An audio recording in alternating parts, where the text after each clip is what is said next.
Walter Rodney completes Marx. Ngugi wa Thiong'o.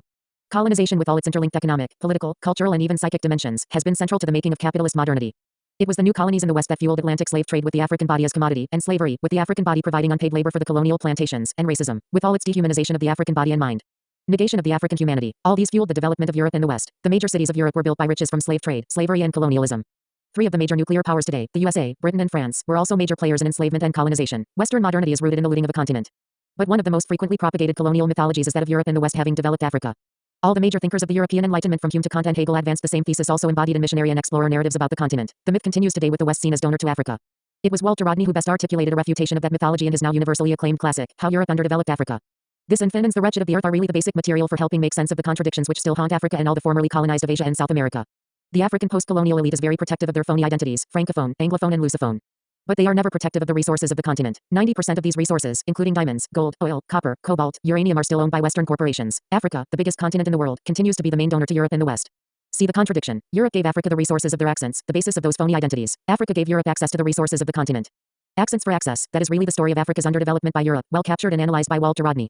Rodney was able to do this because of his Marxian approaches to history, which enabled him to see clearly the intertwinement of economics, politics, culture and values, which, under capitalism, rests on the primary contradiction between labor and capital. But he was able to add the racial and colonial dimension to this. Race, gender and colonialism were integral to development of capitalism to its current stage of global imperialism. Colonization is colonizer and colonized. So decolonization at the economic, political, cultural and psychic levels has to involve both the colonizer and the colonized. Even our methodologies need to be decolonized from their Eurocentric basis. Marxist class analysis needs the dimensions of race and colony and gender to complete it. These essays, decolonial Marxism, will be an important companion to our continued learning from the same Pan-African mind that showed us clearly how Europe underdeveloped the continent. With the dimensions of race and colony added to class analysis, Rodney completes Marx. This ebook is licensed to Ryan Deason, @gmail.com on August 2, 2022. Capital I. Marxist Theory and Mass Action.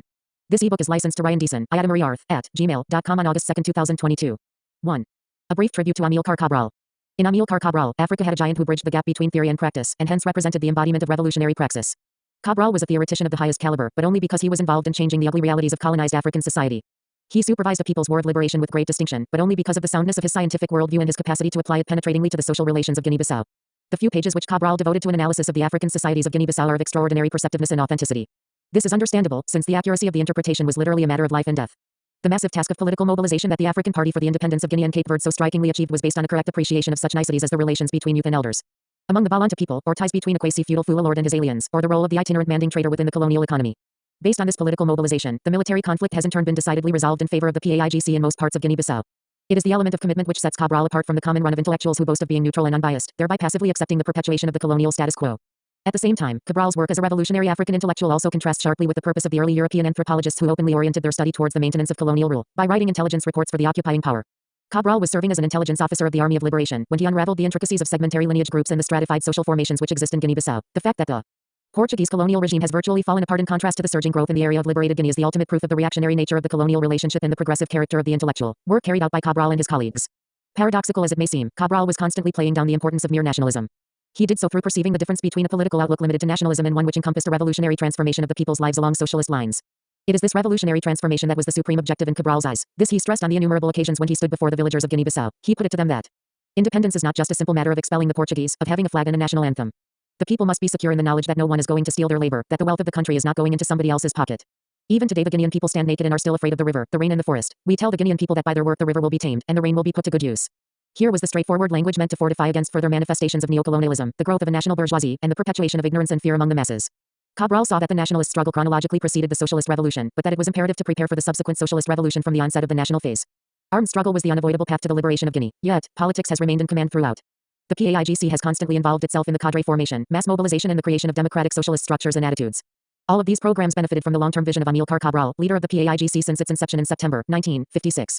For those of us who aspire towards a deeper appreciation of historical dialectics, Cabral's analyses are models for study. One doubts whether even the skeptic can remain unimpressed by the strength and flexibility of his arguments concerning the role of respective strata and classes within the Guinean revolution. Cabral broke away from a rigid categorization of this or that class as reactionary or revolutionary.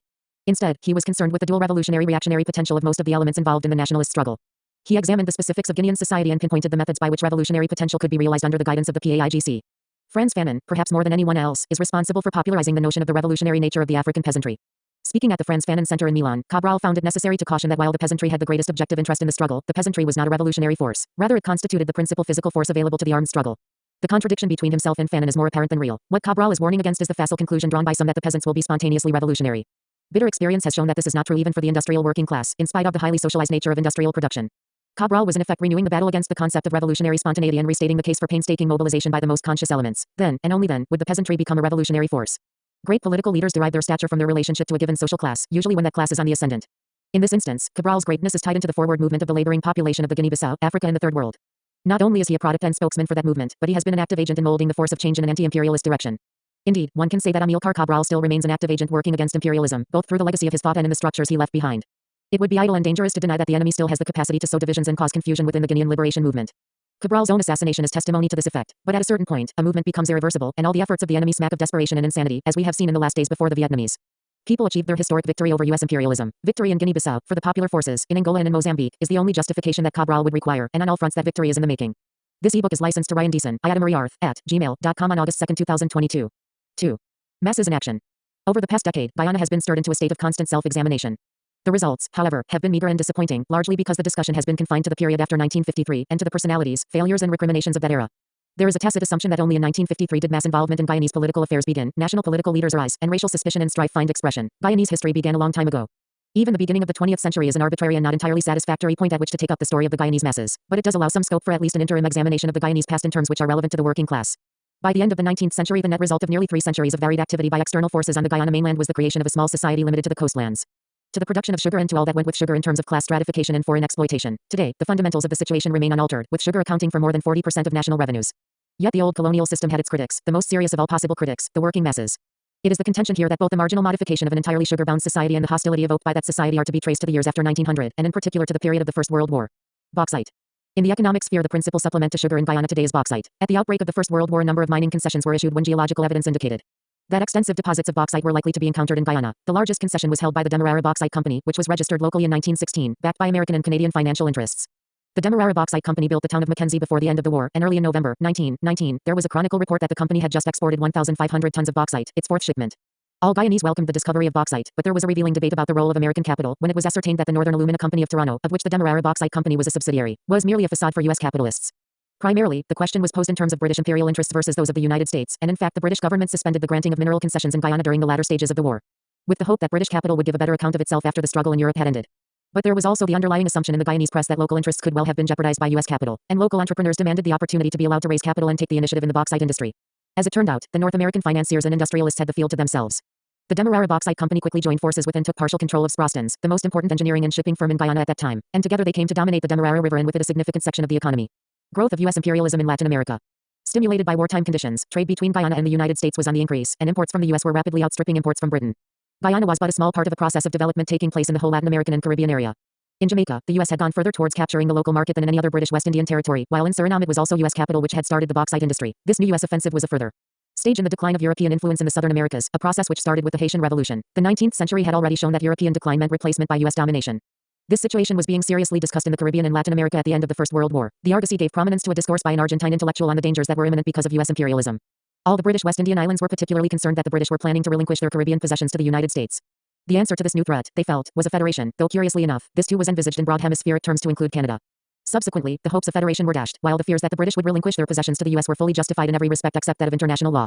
Simultaneously with bauxite, the more glamorous attraction of diamonds was presented. By 1922 the diamond industry was flourishing, accounted in value for 1/4 of the exports of Guyana. Since gold had been discovered in 1882, with rubber and balata providing further incentives, and with bauxite and diamonds in the offing too. It is not surprising that the bush acquired a new meaning for Guyanese, and the habit of looking inland was probably enhanced by the partial breakdown of the traditional relations with Europe, which the war affected.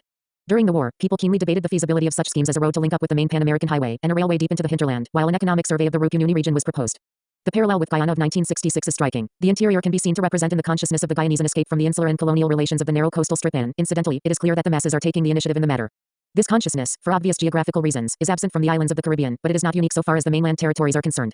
A modern historian sees the most characteristic element of Latin American history as being its El Dorado spirit, and that spirit was perfectly exemplified by the Guyanese port knocker, as well as being shared by those who remained behind. Precious little emerged out of the hope that the interior offered Guyana a brighter future. All that came of the scheme of communication with the hinterland was the Rupununi cattle tract, which was opened in 1917. The gold rush of the 1880s had declined considerably in the early years of the 20th century. Mushroom companies had collapsed as yields proved unremunerative, and the diamond industry was to follow a similar pattern. Both minerals continued to produce regular revenue, but the scale of operations was small.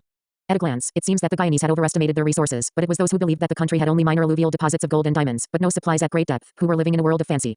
The woeful ignorance and apathy of the colonial regime militated against the rational utilization of Guyana's resources. Indentured immigration. The conception of change which the Guyanese workers entertained during the war was by no means restricted to the exploration of the interior. On a number of vital fronts, they were prepared to wage a struggle against the forces of oppression. One of their most crucial battles was for an end to indentured immigration, and subsequently for the prevention of exploitation of the same ilk. There were veiled indications in the Guyanese press that when McNeill and Cheeman Lull, the two commissioners from India, visited Guyana in 1916 to investigate the indenture system, they were carefully guided to their sources of information. And there were strong assertions on the part of the Indian and Negro workers that they had struggled uncompromisingly against the system of indenture. The commissioner's report was not derisively condemnatory, but in any event April 18, 1917, saw the arrival of the last ship bringing indentured immigrants from India. By the time that the last indentured contracts were served, all sectors of the society became nominally free. Indenture, unlike slavery, was constantly producing free citizens in large numbers, some of whom were repatriated at the expiry of their contract. Indeed, the rate of repatriation was quite high. In the 20 years between 1891 and 1911, a total of 36,016 Indian immigrants returned home, compared with the 65,764 who arrived. During the same period, many of the Indians who remained in Guyana, like the freed Negroes, moved away from the sugar estates and attempted to set themselves up as an independent peasantry. In 1890, 30% of the East Indians earned their living outside of the sugar estates, while by 1911 less than half of those laborers brought to Guyana in the interest of the sugar industry were still to be found on the sugar estates. The population of Guyana in December 1917 was 314,000, out of whom 137,000 were Indians, and only 62,000 of them were laboring on the sugar estates. Rice. Rice provided the basis for the East Indian withdrawal from the sugar plantations. Some African slaves and their descendants had planted rice in Guyana and elsewhere, but it was not a crop that was widespread in West Africa, in contrast to India, from where the indentured immigrants brought techniques of irrigated rice farming. As early as 1905, Guyanese rice imports began to drop, and shortly afterwards the local rice industry was not only taking care of the domestic consumption but was also exporting. Under wartime conditions, the rice industry was able to set its sights clearly on exports, because it was easy to capture the West Indian market which was starved of food imports. In Guyana itself there were food shortages, making it necessary for an embargo to be placed on the export of rice in 1917. However, in March 1919, permits were once more issued for the export of rice to the West Indian Islands, so that the rice industry emerged from the crucible of the war as Guyana's second agricultural activity. Naturally enough, the East Indian peasants wanted land. The planter and government attitude towards the settlement of indentured immigrants on small holdings was not initially favorable, but both in Trinidad and Guyana they were prepared to grant small amounts of land if this would keep labor from returning to India. Besides, the land had to be properly drained and irrigated for rice farming, and the crop needed to be financed and marketed. All these problems have only been successfully tackled in the last few years, so that for decades the rice farmers waged a constant struggle against drought and flood, and against the voraciousness of the Georgetown merchants who advanced credits and then bought the paddy or rice at ridiculously low prices. Yet, for all this, the East Indian peasant, like the ex-slaves who had managed to set up free villages in Guyana, had to some extent escaped the toils of the plantation system, and it is probably significant that, according to Chandra J. Ardina, the Indians of the rice-growing villages consider the Indian plantation laborers to be disorderly and immoral. Throughout the Caribbean, the heritage of sugar is one of degradation. Indian middle class. While the mass of the East Indian population was either laboring on the sugar estates or in the rice fields, there were also small numbers of merchants and professional men of the race already prominent by 1917, precisely because indenture had long been producing free citizens. Clearly such individuals had already acquired interests quite different from the East Indian workers and peasants. It was an East Indian landowner and rice miller, Gayadeen, who was a principal opponent to the scheme of setting up a cooperative rice mill when this was proposed late in 1918. His intention was that the peasants should be entirely dependent on him, and he issued a thinly veiled threat to increase the rent of the ground in the houses of the East Indian peasants over whom he held the whip hand. Veeraswamy, a Georgetown lawyer, was accused of hypocritical posturing when he called upon the East Indian workers of Guyana to fight for king and country, while allowing himself to be persuaded that he was too valuable an asset to Guyana to risk enlistment. However, it was the small East Indian section of the middle class to whom the indentured and ex-indentured immigrants looked for guidance and leadership, and in turn the lawyers and merchants sought to articulate the interests of the East Indian community as a whole. For instance, when there was a serious disagreement on a sugar estate, the laborers would trek to Georgetown and seek the assistance of prominent individuals like Lakku and Veeraswamy. Racial consciousness. It appears that by the 1890s the East Indians had begun to consolidate some sort of community life. By 1917 there were 4 to 6 mosques and 43 temples, while only 2 temples had been seen by a royal commission in 1870. The end of indenture, though not as decisive as the end of slavery, produced a new wave of communal feeling among the East Indians of Guyana, one of the products of which was the British Guiana East Indian Association. The idea was put into practice on the initiative of Mr. Madhu Albose, and the other signatories of the first circular calling for the formation of the association were J. Vipri, Ramprasad Saw, E. Kaul, J. D. Rohi, M. Ishmael, A. S. Ruhoman and Peter Ruhoman. On February 13, 1919, the association came into being with Mr. J. Lakku as the first president. The aims and objects of the British Guiana East Indian Association were the social, intellectual and moral improvement of its members by means of debates, lectures, writing of essays, and the provision of library and recreational facilities. After some disagreement, it was decided that the association should also indulge in political activities. The association also published Indian Opinion as its official organ, championing the cause of the East Indians in Guyana. In addition, there was a keen interest in the affairs of the Indian subcontinent. The editorial of an early issue of Indian Opinion published in May 1919 dealt with the recent disturbances in India and the affairs of the Indian National Congress. There was a simultaneous resurgency of Negro racial consciousness. It was also linked to the end of indenture, since discussions of the role and status of the East Indians in Guyana inevitably involved comparisons with the Negroes. But even more decisive was the impact of the American Negro struggle. The government twice attempted to pass legislation against the importation of American Negro literature, which was widely read among the Guyanese Negro masses. The end of the war saw the attempts of the Pan-African movement to lobby the peace conference in France. Meetings were held in various places, notably in the town halls of Georgetown and New Amsterdam, to discuss the question of sending a delegate to Versailles. Letters to the press, lectures and sermons on the problems of the Negro were all common, drawing frequently on examples from the U.S. By 1923, the Negro masses had formed organizations such as the Georgetown branch of the Universal Negro Improvement Association, the African Communities League and the Negro Progress Convention. The relatively small Portuguese community also sought to organize itself around the Portuguese Benevolent Society. There was much talk among them of their Portuguese patrimony, of the need to preserve the Portuguese language in Guyana, and of the desirability of a Portuguese political party. The class struggle. Coexisting with the emphasis on racial identity was a powerful upsurge of class consciousness. The Reverend M. A. Kossow, speaking at Mackenzie in February 1919, remarked that if, as President Wilson has said, the world must be safe for democracy, the relations between capital and labor must be of the best. 3 months later, the preamble to a resolution of workers in Georgetown proceeded as follows: that this meeting of the working classes in the city of Georgetown and delegates from various associations of the working classes in the electorate of the counties of Demerara, Essequibo, Berbice and the town of New Amsterdam, expresses etc. These were typical expressions of the awareness of the fundamental class contradictions in the society. Rising prices. During the war, prices had rocketed. A commission appointed to prepare a report on the salaries of civil servants found that on average the cost of living had increased 150% by 1918. What improvement would the end of the war bring? This was the principal question posed by Guyanese as the conflict in Europe neared an end. In December 1918, shortly after the armistice of the previous November, Reverend R.T. Frank, a great champion of the workers, warned them not to expect too much. In particular, he was gloomy but realistic in his assessment that the cost of living would not fall. He urged the formation of labor unions, and it was precisely the high prices of goods during and after the war that forced the workers to organize themselves. Dockers' agitation. As early as 1905, H. N. Critchlow, then 18 years old and a dock laborer, conceived with some other waterfront workers the idea of going on strike for higher wages. It was put into practice that very year, precipitating widespread rioting which was answered by the guns of the police. When another attempt at strike action was made the following year, Critchlow, as the spokesman of the dock workers, was brought before the city magistrate on a charge of preventing a laborer named Abraham Ritchie from earning an honest living. The charge was dropped but so was the scheme for striking. It was not until 1916 that a new move was made. The hours of work for waterfront laborers at that time were 6:30 a.m. to 6 p.m., with an interval of 1 hour for breakfast. The dockers determined that the hours should be reduced and that the wages of 64 cents per day should be increased to 84 cents. With the help of J. Sidney MacArthur, a Georgetown barrister, and Nelson Cannon, a member of the Court of Policy, they prepared a petition to the government. When this failed, militant strike action gained the workers their demands. The first success of the waterfront workers in 1916 was an empty one, since prices continued to spiral, and in September 1918, they returned to the attack. Led once more by Critchlow, they demanded increases for both casual and full-time workers, a different system of payment and a reduction of hours. The dockers bargained astutely, drawing up a detailed cost of living index showing the increases in the prices of foodstuffs and other essentials. Working a full 6-day week of 69 hours, regular employees could earn a maximum of only $4.80 per week, which was manifestly inadequate when placed against the cost of living index. The Chamber of Commerce, which handled the negotiations for Booker's and other Water Street firms, claimed that they were not responsible for the rise in the prices of basic foodstuffs, and they were at first prepared to grant an increase of no more than 1 shilling per week. The dockers were adamant and won their point. In a final letter, conceding victory to the workers, the Chamber of Commerce added ominously that the council hopes that this will place a period on recurring demands. The length of the dockers' working day then stood at 9 hours. The 8-hour day became the next rallying cry of these workers, and claims for this were pressed on the Chamber of Commerce early in December 1918. The Chamber had already hinted that they intended to call a halt to any further improvements in the lot of the dockers, and they now expressed extreme regret and surprise that the laborers, within 6 weeks of a generous and liberal concession of all the terms demanded in their petition dated September 16, 1918, should again approach the Chamber for further concessions. The merchants claimed that since the beginning of the war, the scale of payment had risen by nearly 100%, and, to knock off 1 hour from the 9-hour day would mean in effect another increase of 10%. The Chamber's continued rejection of the dockers' claim for the 8-hour day was categorical, leaving no room for bargaining. Thus, in January 1919, militant strike action was decided upon, leading directly to the formation of the British Guiana Labour Union. The British Guiana Labour Union. The BGLU celebrates its anniversary on January 11th, but the organization which was in existence on January 11th, 1919, seems to have been no more than a porters' union, an unofficial entity called into being by the waterfront strike.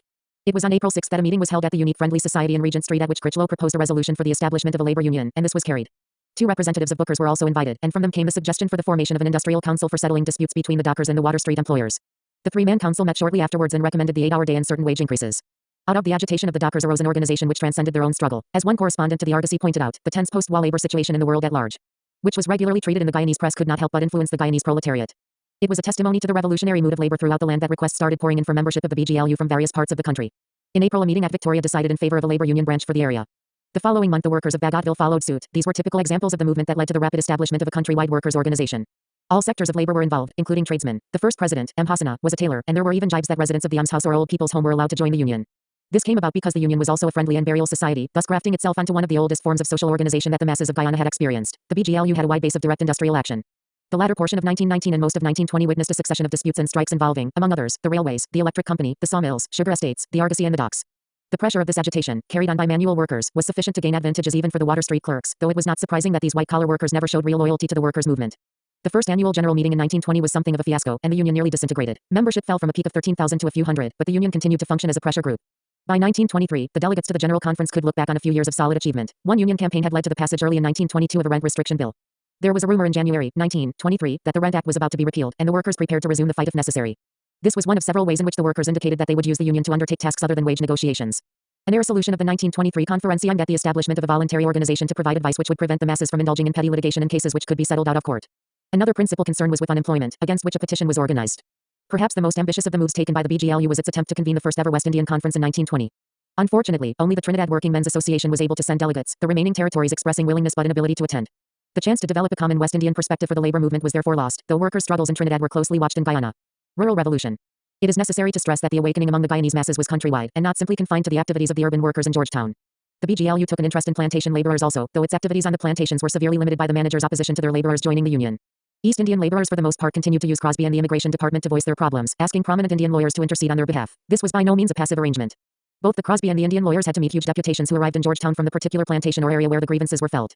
Often the whole plantation staff left en masse, as happened in 1917 and again in 1924 with labor from Roosevelt. On the latter occasion there was an encouraging unity between rural and urban effort. 4,000 Indians and Negroes started to march on Georgetown with flags, sticks and their tools, some to meet Critchlow at the BGLU office and others to the immigration department to complain about irregular wages. Apart from the formation of the labor union, the initiative on the issues concerning the well-being of the masses came from the rural peasantry. The chairman of the Victoria Institute remarked in April 1919 that Georgetown looks to the East Coast to decide its political matters, and the facts did bear out this situation. The weapons which the rural proletariat and peasantry fashioned for their struggle included credit banks and agricultural societies, while the village councils and the village chairmen's conferences provided forums for the expression of the will of the rural masses and their determination to confront the planter class.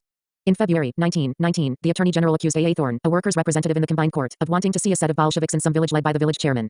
In reply, the chairman of the West Bank Agricultural Society noted that the Attorney General has brought in the ominous Russian term. The question was one of capital and labor. Labor was represented by the Farmers' Conference and the Village Chairmen's Conference. Cane farming. One of the most significant trends during the war era was the development of a system of cane growing on a peasant farming basis. In 1897, a royal commission had recommended grants and aid to cane farmers. Very little was done by the government to implement the report, but farmers and sugar planters worked out private arrangements on some estates. The farmers faced considerable difficulties, such as the transportation of their cane to the factories and its unloading, but they organized themselves to overcome these problems and to win higher rewards from the sugar estates that purchased their product. In March 1919, the cane farming movement proposed legislation to regularize the relationship between the small cane farmer and the estate that bought and milled his cane. They pointed to Trinidad, where there was a small amount of legislation passed on the subject in 1902, though what the Guyanese farmers would have preferred was an extensive code such as that which was in existence in Queensland, Australia. Cooperative credit banks. Alongside the cane farming system there sprung up the cooperative credit bank movement, since loans over the period from sowing to crop time were essential. In fact, credit facilities played an ever greater role in the young rice industry. A number of cooperative credit banks were established early in the century, but they became really important as the cane farming movement intensified, as the rice industry grew, and when the popularly influenced local government board took over the scheme in 1916. At the end of 1915, only 3 banks were registered. By the end of 1916 they had increased to 18, and by 1918 there were 26 cooperative credit banks in existence. The numbers of shareholders increased from 220 in 1915 to 5,815 in 1918, and in the same period the working capital had risen from $611 to $28,020. The operations of the Innsgrove Clonbrook Cooperative Credit Bank can be taken as a typical example. During the year 1918 it issued loans to 156 shareholders amounting to $2,508. These extended over periods of from 1 to 12 months and involved sums of from $5 to $20. Clients were chiefly paddy growers, along with provision and cane farmers, hucksters, coconut oil makers and small businesses. Their efforts were obviously small, since there were narrow limits to what could be wrung from the colonial regime. The reaction of the plantocracy. Every one of the tendencies so far pinpointed represented a direct or potential threat to the old colonial system. The opening up of the interior, the end of Indian indenture, the rise of cane farming and the organization of the proletariat were all seen by the plantocracy as undermining the structure of the sugar society. In the 1890s, when the gold fields were opened, the sugar planters found great difficulty in maintaining a steady supply of labor at the wages they offered, and this was the situation which gave rise to the Royal Commission in 1896. But the recommendation of the commission that crown lands should be opened up to peasants was anathema to the planters. According to J. Eliezer, a Georgetown solicitor, the crown lands were locked up and kept from the people's reach for many years because it was thought by the planters that anything done to settle the people on the land would tend to take away labor from the sugar estates. That was common knowledge among the masses. By the end of the war the planters were more anxious than ever, because bauxite, balata, rice, gold, diamonds, cane farming and irrigation schemes offered alternative employment to Guyanese workers formerly bound to the sugar estates. The planters therefore embarked on a counter-revolutionary offensive. After the 1896 commission, the proprietors of Rydades Lust encouraged the cultivation of canes on their estates by farmers, the lands being given free of rent. This practice was adopted by a number of other estates. In December 1918, the cane farmers were suddenly told that they would have to pay $9 and $12 per acre. No notice was given, neither was there any increase offered to the farmers for their canes. La Bonne Mere was the only estate which did not pursue this reactionary policy. In vain did the farmers propose alternative schemes for the continuation of the cultivation of estate lands. What the planters wanted was an excuse to introduce legislation for further immigration, the only method which they knew to maintain the hierarchical plantation system. They took land out of production which the cane farmers were eager to work, and within a short period, in Berbice alone, the estates of Adelphi, Canefield, Bath, Laurie Trait, Highbury, Goldstone Hall and Everton were closed, ostensibly because of a shortage of labor. When in fact there were many people willing to work if only the starvation wages were increased. The colonization scheme. Early in 1919, the chairman of the Planters Association approached the Attorney General claiming that there had been a reduction of 6,000 acres in the cane industry, and that there was a prospect of greater reduction if planters did not get new supplies of labor. Out of this request was born the Colonization Bill, which aimed at introducing into Guyana another influx of cheap labor, preferably from India. The planters introduced the measure at a time when wartime defense of the colony regulations were still in force. Thorne complained that it was manifestly unfair that when the laborers who were interested in the matter were told they were not to deal with the matter as a result of the times in which they lived, that on the other hand the capitalists could meet together and formulate a scheme. However, the workers refused to be gagged. They recognized the colonization scheme for what it was, an attempt to undercut local labor and keep them in a position of subjection. They campaigned vigorously against the proposal when it came before the combined court, and warned the elected representatives that they should express popular opposition to the bill. A Chronicle editorial countered by saying that the elective members would be very foolish to be terrorized by agitators, who warned them not to vote for these proposals at the peril of their seats. It hinted darkly that such action would supply the strongest arguments for the creation of Crown Colony government. Such threats did not stop the workers all over the country from making their position plain. Every one of the anti-colonization meetings held all over the country was a success, while the pro-colonization faction found that their meetings were invariably fiascos. Although the combined court did send a mission to England and India, nothing came of the colonization scheme. Nevertheless, it was the most important issue of public debate in Guyana at the end of the First World War, and it showed decisively how keenly the masses were assessing their colonial situation and how determined they were to put an end to it. In the mood they were in, nothing escaped the vigilance of the masses. When the government introduced legislation to ban the import of Negro American literature, the workers fought this on 2 occasions. When a reactionary jury bill was brought forward, the workers again fought bitterly, though without success, and on yet another occasion. Popular opposition nipped in the bud a proposal of the governors that a vagrancy law should be passed to coerce laborers to work on public works at ridiculous wages. The Constitution. A reminder of the type of political system existing in Guyana is necessary at this juncture. In 1891, the Court of Policy, which was until then a purely nominated body, was reformed to allow the election of 14 members along with the 8 members nominated by the governor, who together sat in the combined court. There were also 2 elected financial representatives, though the power over finance was constantly in dispute, because it introduced a clash with the executive authority of the governor. In any event, it took some time before the governing body reflected the change in the constitution, the nature of that change being to give some representation to the colored and Portuguese middle class. Given the very narrow and restricted franchise, it is obvious that the new representatives in the combined court after 1891 were not elected by the workers, and did not represent the workers. But some benefits were derived by having in the center of local political power a group of individuals who were opposed to the planter class and to many aspects of the old colonial system. For instance, as Raymond Smith noted, it is probably significant that the rice industry started at a time when the sugar industry was depressed, and when the new middle class were coming into power after the constitutional reforms of 1891. Besides, the middle class themselves were not satisfied. They clamored for more control over the affairs of the country, especially in the financial sphere, and as so often happens, they encouraged the workers to shout along with them to make as great a noise as possible. The year 1916 appears to have been decisive. A recall movement was launched against the then governor, Egerton, who had become unpopular with the Georgetown merchants because he interfered with their unwholesome speculation in rice exports. However, the middle class played to a public gallery which had its own reason for abhorring the colonial system and its representative, the governor. The workers, too, began to take up the cry for a more democratic constitution and for a political program for their own betterment. As one correspondent of the Chronicle wrote in October 1918, it is a common thought among the poorer peoples of this colony that places under British rule do not make rapid progress, until the policy of the country gets into the hands of the people through their representatives. It is bound to make slow progress. By the end of the war, the electorate was faced with the Progressive Party, which was not an organizational unit, but an alliance of politicians, that had emerged out of the recall movement with the intention of capturing all 14 of the seats which were to be filled by election. Again, they identified themselves with the masses, and this itself was to provide grounds for disillusionment when they were successfully elected. Political influence of the masses. The influence which the workers wielded under the limited franchise of the pre-adult suffrage era is usually underestimated. The physical unrest of the masses was a factor which had always to be taken into account. During the first 3 decades of this century, disturbances and riots erupted with great frequency. Known as bread riots, one could not ask for more blatant examples of people asking for bread and being given bullets. The breathless haste with which the colonial regime read the Riot Act was a testimony to their deep-rooted fear of mass action that they had inherited from the sugar planters and slave owners. Quite apart from the threat of violence, the workers made an impact through public meetings. Georgetown workers met under the auspices of the BGLU to discuss the relative merits of Percy White and P. N. Cannon, concluding that the latter was an enemy of the working class. Workers in New Amsterdam met and demanded that Eustace Wolford should return to the constituency and give an account of his stewardship in the combined court, and especially to explain his ambivalence on the colonization bill which the workers had denounced. While peasant farmers of the East Coast Demerara met at Victoria Village, condemned the government in power, and agreed to form a political association, embracing members from Annesgrove and Bachelor's Adventure. All this was in the period after the recall movement and the formation of the Progressive Party, and it may appear futile because the workers had no vote. Yet the popular clamor had its effect on those who held the vote and those who appeared as representatives of the people. By 1923, for example, Cannon had lost the Georgetown mayoralty, and while he himself retained a seat in the combined court, the candidates whom he supported were all unsuccessful. Proof of the impact of popular agitation against the colonization bill came when the government itself decided to hold a number of public meetings to win support for the measure. The workers simply invaded those meetings, held in 1919, and passed resolutions of their own calling for improvements in sanitation, drainage and irrigation and wages before they would consent to a further influx of immigrant. The suspension of the Constitution in 1928. Everyone felt that the Constitution of 1891 had outlived its usefulness.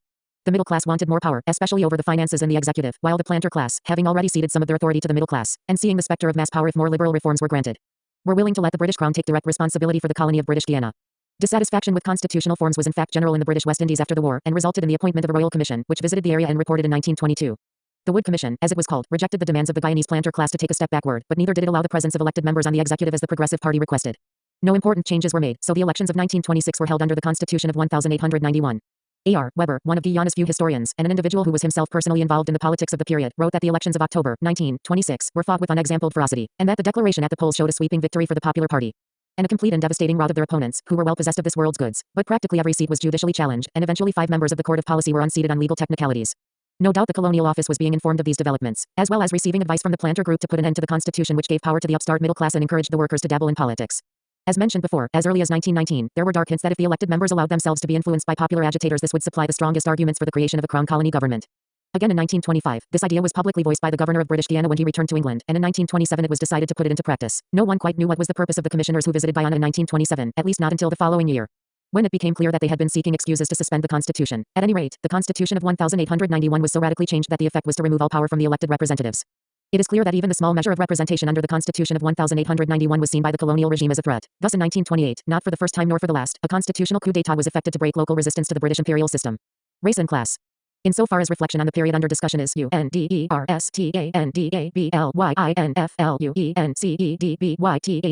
circumstances in Guyana, it is obvious that the question of the interrelation between race and class consciousness is of the utmost importance. In the decade after 1955, these two factors proved antagonistic, and consequently the anti-colonialist struggle of the Guyanese masses received a serious setback. However, between 1900 and 1928 the situation was entirely different. Then, it was the awareness among both Indians and Negroes of the peculiar disadvantages under which their own race labored that precipitated an attack on the colonial society. Racial consciousness was mobilized when a group felt it labored under special disadvantages. Indian opinion launched an attack on the government for keeping the East Indian masses in a state of illiteracy. It pointed out that of 20,000 children of East Indian parentage of school-going age, only 6,000 were attending school. This was branded as a neglect not only inexcusable, but culpable.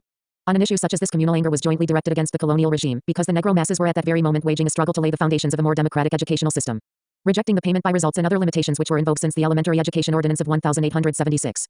Incidentally, the struggle of the teachers not only on their own behalf, but for a system of education which would benefit their pupils in the country, is undoubtedly one of the most magnificent in the annals of the history of the Guyanese working class. Apart from the demands for more education, there was also some consideration given to the curricula, and one of the suggestions of the East Indian community was that Indian languages should be taught. One striking feature of the debate on the issue by the Teachers Association was the position taken by our French, who argued that unless they took steps to teach the Indian languages, the latter would disappear, as the African languages of the slaves had disappeared. And the community would be the poorer. This, and many other views on related topics, indicated that the racial groups in Guyana were seriously addressing themselves to an examination of where they stood, of what they possessed of value, and of what changes were desirable. At every juncture, they were unmasking the colonial society as the enemy. When in 1917 the East Indians succeeded in having marriage ceremonies by Mulvis and pundits recognized, they had gained a victory over the white Christian capitalist conception of the society, and it was against this that the Negro masses too were directing their fire. They joined in the refrain of the Negroes of the United States that blacks had fought side by side with whites during the war, and now they should be given new opportunities. It is extremely significant that the colonial administration saw the associations such as the Negro Progress Convention not as racist groups but as class formations. The literature from the United States was anathema because it was being widely read by the poorer classes of society, and it was suggested that the local branch of Garvey's movement should be banned because it was Bolshevik. The Reverend Frank wrote in January 1919 of the Negro masses of Guyana, the possibilities wrapped up in them and the powers within them are immense. This applied equally to the East Indian masses, but for the release of the energies of all concerned, there was necessarily a process of self-realization, which was taking place in a framework of racial groupings rather than in the context of nation. That process of communal self-realization did not inevitably bring the races into conflict, nor retard the formation of organizations along class lines, nor weaken the struggle against colonialism. What occurred in the period after 1955 was that communal awareness was for various reasons turned inwards to exacerbate racial contradictions among the Guyanese workers and peasants. I say exacerbate because racial conflict in Guyana was an inevitable concomitant of the fact that indentured labor, East Indian, Chinese, and Portuguese was conceived specifically to break the back of Negro opposition to the planter class.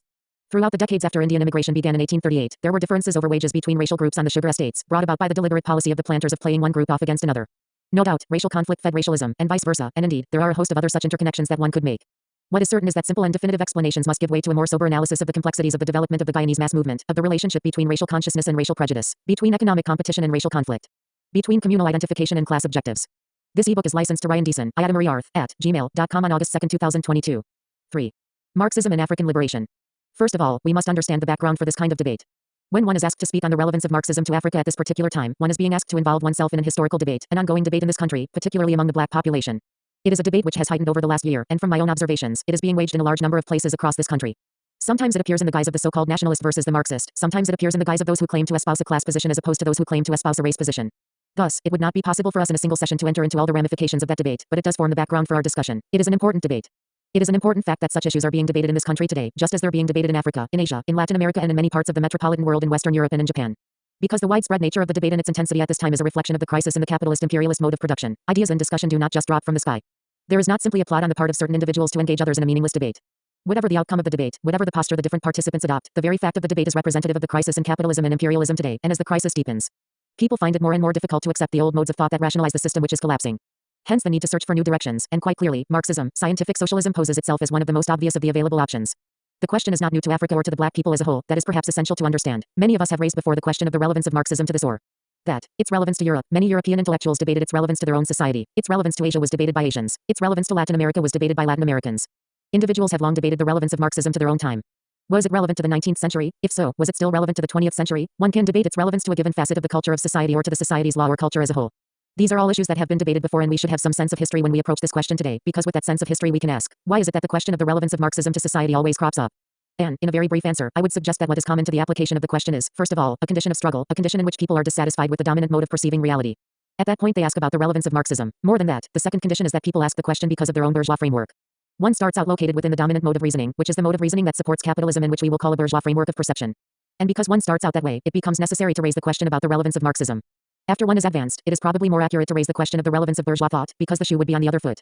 But initially, it is true that however much the bourgeoisie disagree, there is one common uniting strand to all bourgeois thought. They make common cause in questioning the relevance, the logic, and so on, of Marxist thought.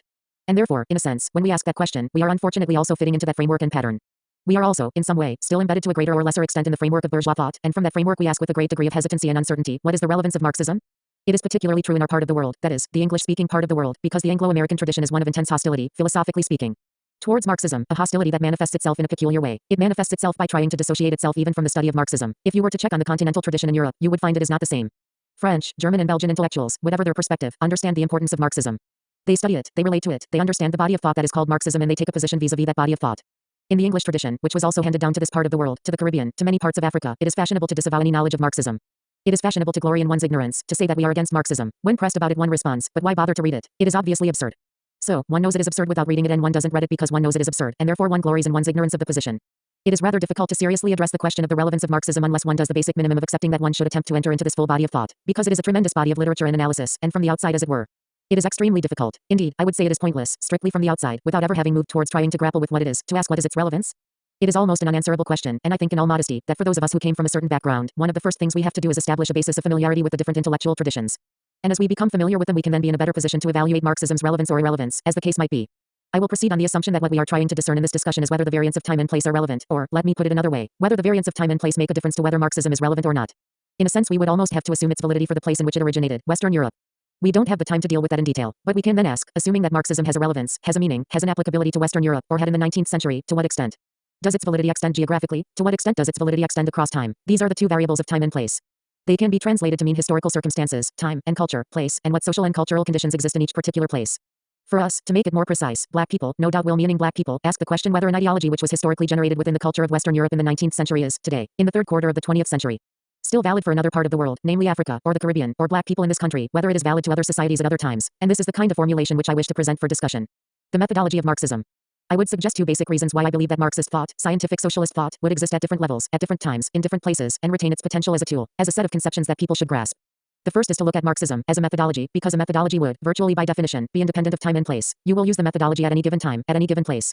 You may get different results, of course, but the methodology itself would be independent of time and place. And essentially, to engage in a rather truncated presentation of Marxism, inevitably oversimplifying, but nevertheless necessary in the context of limited time, I would suggest that one of the real bases of Marxist thought is that it starts from a perspective of man's relationship to the material world, and that Marxism, when it arose historically, consciously dissociated itself from and pitted itself against all other modes of perception which started with ideas, with concepts and with words, and rooted itself in the material conditions and in the social relations in society. This is the difference with which I will start. A methodology that begins its analysis of any society, of any situation, by seeking the relations that arise in production between men. There are a whole variety of things which flow from that. Man's consciousness is formed in the intervention in nature. Nature itself is humanized through its interaction with man's labor, and man's labor produces a constant stream of technology that in turn creates other social changes. So, this is the crux of the scientific socialist perception. A methodology that addresses itself to man's relationship in the process of production on the assumption, which I think is a valid assumption, that production is not merely the basis of man's existence, but the basis for defining man as a special kind of being with a certain consciousness. It is only through production that the human race differentiates itself from the rest of the primates and the rest of life. What does Marxism pose itself against? It poses itself against a number of hypotheses, a number of views of the world which start with words and concepts. For those who are familiar with Marx's own evolution, it is well known that he started by looking first at Hegel, a very plausible and perceptive analyst of the 19th century who was guilty, in Marx's own estimation, of putting forward an entirely idealist position. One that placed ideas in the center of the universe and saw the material world as virtually deriving from those ideas. In thinking about this, I felt that I wouldn't go into Hegel. I would go further than Hegel for a classic exposition of the idealist worldview. I take it from the New Testament, the book of John, where he stated, "In the beginning was the Word, and the Word was with God, and the Word was God." That is the classic exposition of the idealist position. You take every other thing from there, the Word was God. But we are suggesting that the Word is itself an emanation from people's activity as they attempt to communicate with each other, as they develop social relations out of production, and that we shouldn't be mystified with words. Oh, naturally enough we will have to deal with concepts and with the force of consciousness, which is a very powerful force and one that even some Marxists have been tempted to underestimate. Now, Marx, taking that broad framework of methodology, tried to apply it to Western Europe. He applied it to a range of societies in different places and at different times, but he concentrated his attention on Western Europe. If you examine the body of literature produced by Marx and Engels, you will find that they speak about slavery, about communal society, about feudalism, but, by and large, they concentrated on capitalism. They hardly even talk about socialism. Marx's great contribution was his fantastic critique of an existing society, capitalist society. How did it come into being in a particular part of the world? The vast majority of their literature concerns this question. But, as I said when I referred to pre-capitalist society, especially feudalism, they talked about some other parts of the world. Occasionally Marx mentions the Asiatic mode of production. Occasionally he came across to look at the data concerning the United States, so he had something of a geographical span and a long time span. It was so minimal, however, in comparison with the bulk of his work, that it is true that a lot of people have taken Marx's method and his conclusions and have seen them as one and the same thing. That Marxism is not merely a certain methodology applied to Western Europe but is itself an ideology about Western Europe, about capitalism in the 19th century, and cannot transcend those boundaries, when clearly Marx was doing the job he had to do. He was looking at his own society, he was doing it under some of the most adverse conditions, he was doing it by mastering bourgeois knowledge and putting it to the service of change and revolution. I would suggest, then, that the method was independent of time and place. It is implicit in Marx, and it becomes explicit in post-Marxian development, using Marxian in the literal sense of the life of Marx himself. After Marx's death you will get the evolution or the development of scientific socialist thought with other individuals recognizing that the methodology can be applied, must be applied to different times to different places. Again, presenting our history in a very abbreviated form, we can look at Lenin, at his application of Marxist theory to Russian society. That is one of his principal contributions. The first major thesis of the young Lenin was the development of capitalism in Russia. He had to deal with his own society. He had to take those formulations out of the specific cultural and historical context of Western Europe and look at Eastern Europe, at Russia, which was evolving differently, and apply them to his own society. This he did. He had at the same time to consider the time dimension that in the 19th century Marx was writing about what has now come to be called the classic period of capitalism, the entrepreneurial version of capitalism, and by the later 19th century this had given way to monopoly capitalism. It has given way to imperialism. So, Lenin had to deal with that method by applying it to a new dimension in time, so he wrote about capitalism in its imperialist stage. So those are the two variants operating, first, the ideology, and second, the methodology of it being applied to different societies at different times. Having made the point for Lenin, I hope it becomes clear for a number of people, Mao Zedong, for instance, applying it to Chinese society, which was a different society from Russian society, understanding the inner dynamics of Chinese society. Relating to the question of the peasantry in a different and more profound way than any previous writer because that was the nature of Chinese society, and Mao had addressed himself to that. And finally for our purposes, the most important example, the example of Amilcar Cabral, because he was dealing with Africa. Cabral, in one of his most important essays, the one titled The Weapon of Theory, if I recall correctly, began by making clear that the best he could do was to return to the basic methodology of Marx and Engels. But it was not possible for Cabral to begin the analysis of the history of Guinea-Bissau by saying, I am going to look for classes, for example. He said, if I say this I will be denying that my people have any history because I do not perceive classes for a long period in the genesis of my own people. Then he referred back to Marx and Engels' classic statement that the history of all existing societies is the history of class struggle, to which Engels had appended a note saying that by all history, we mean all previously recorded history. It so happens that the history of the people of Guinea-Bissau hasn't been recorded, and Cabral says, I want to record that history. We will use the Marxian method. We will not be tied by the concept which arose historically in Western Europe when Marx was studying that society. Marx uses the method, and he discerned the evolution of classes and of the phenomenon of classes itself as being a major determinant, the major determinant in Western European history at a particular point in time. Cabral says we will begin at the beginning. We will not even concern ourselves initially with classes. We will simply look at men in the process of production. We will look at modes of production in the history of Guinea, and we will see how our society evolved. So, without much of a fanfare he was showing the relevance of that methodology to African society. If, and when, in the history of Guinea-Bissau, the aspect of class appears to have historical importance, then Cabral dealt with it. Until such time, he simply stuck to the basis of Marxian methodology which was to look at Guinean people in the process of production, at the various modes of production, social formations, cultural formations which arose historically and the direction in which the society was tending. In many respects, when we ask the question today about the relevance of Marxism to black people, we have already reached a minority position, as it were. Many of those engaged in the debate present the debate as though Marxism is a European phenomenon and black people responding to it must of necessity be alienated because the alienation of race must enter into the discussion. They seem not to take into account that already that methodology and that ideology have been utilized, internalized, domesticated in large parts of the world that are not European. That it is already the ideology of 800 million Chinese people, that it is already the ideology which guided the Vietnamese people to successful struggle and to the defeat of imperialism. That it is already the ideology which allows North Korea to transform itself from a backward, quasi-feudal, quasi-colonial terrain into an independent, industrial power. That it is already the ideology which has been adopted on the Latin American continent and that serves as the basis for development in the Republic of Cuba. That it is already the ideology that was used by Cabral, that was used by Samora Machel, which is in use on the African continent itself to underline and underscore struggle and the construction of a new society. It cannot therefore be termed a European phenomenon, and the onus will certainly be on those who argue that this phenomenon, which was already universalized itself, is somehow inapplicable to some black people. The onus will be on those individuals, I suggest, to show some reason, perhaps genetic, why the genes of black people reject this ideological position. When we investigate and try to centralize or keep central the concept of relevance, we must ask ourselves questions about the present. What kind of society do we live in today? What kind of societies do black people live in today in different parts of the world? And while, of course, we as black people in this country, in the Caribbean and in different parts of Africa have our own independent historical experience, one of the central facts is that we are all in one way or another, located within the capitalist system of production. The society about which Marx wrote, through a process of outgrowth, dominated Africa and the Americas in the era of mercantilism, which was the period that capitalism was growing to maturity. It dominated these parts of the world. It created slave society in the Americas. Subsequent to the slave era, capitalism, even more powerful, was able to incorporate the whole world into a global network of production that derived from Western Europe and North America, a system which had a metropolitan center or set of metropolitan centers, and a separate set of peripheries.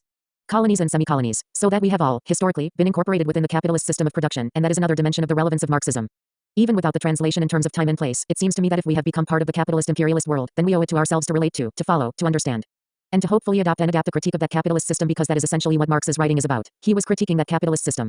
He did so more effectively than any bourgeois writer, and if we want to understand the world in which we live, which is the world dominated by capitalism, then we must understand the center of that system, the motor within that system, the types of exploitation which are to be found within the capitalist mode of production. So that is yet another factor.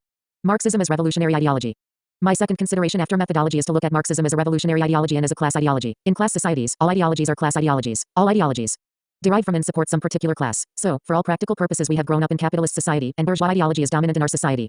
These institutions in which we function were created to serve the creation of ideas as commodities, ideas which will buttress the capitalist system. Now, I would suggest, historically, as Marx suggested himself, that the set of ideas we call scientific socialism arose within capitalist society to speak to the interest of the producers in that society, to speak to the interest of those who are exploited and expropriated, to speak to the interest of the oppressed, of the culturally alienated, and we must understand that of the two major sets of ideas before us, idealism and materialism, bourgeois philosophy and Marxist philosophy, that each of the two is representative of a particular class. I don't have the time to go into all the historical roots of the formation of socialism, but briefly, in the 19th century it was in the rise of capitalist society that conditions were created for the development of socialistides. Out of diverse and unsystematized socialist ideas, Marx was able to formulate a clear and systematic theory, scientific socialism. It had a particular class base, and because it had this particular class base, it was revolutionary. It sought to transform and upend the relations in society. Bourgeois ideology is of necessity status quo preserving. It seeks to conserve, it seeks to buttress the given system of production, the relations which flow from a certain system of production. A scientific socialist position is and remains revolutionary, because it consciously aims, at undermining that system of production and the political relations which flow from it. This is what I mean by revolutionary. From time to time there are Marxists who have arisen, who have attempted to deny or denude Marxism of its revolutionary content. That is true. There are Marxists who have become legal or armchair Marxists, who would like to see Marxism as merely another variant of philosophy and who treat it in a very eclectic fashion, as though one is free to draw from Marxism as one draws from Greek thought and its equivalent, without looking at the class base and without looking at whether an ideology is supportive of the status quo or not.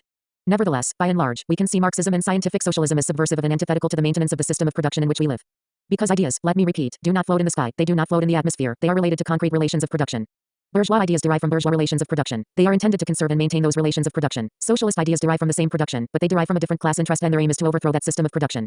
Africa and scientific socialism. There again I will suggest that African people, like other third world people, have virtually a vested interest in scientific socialism, because it offers itself to them as a weapon of theory.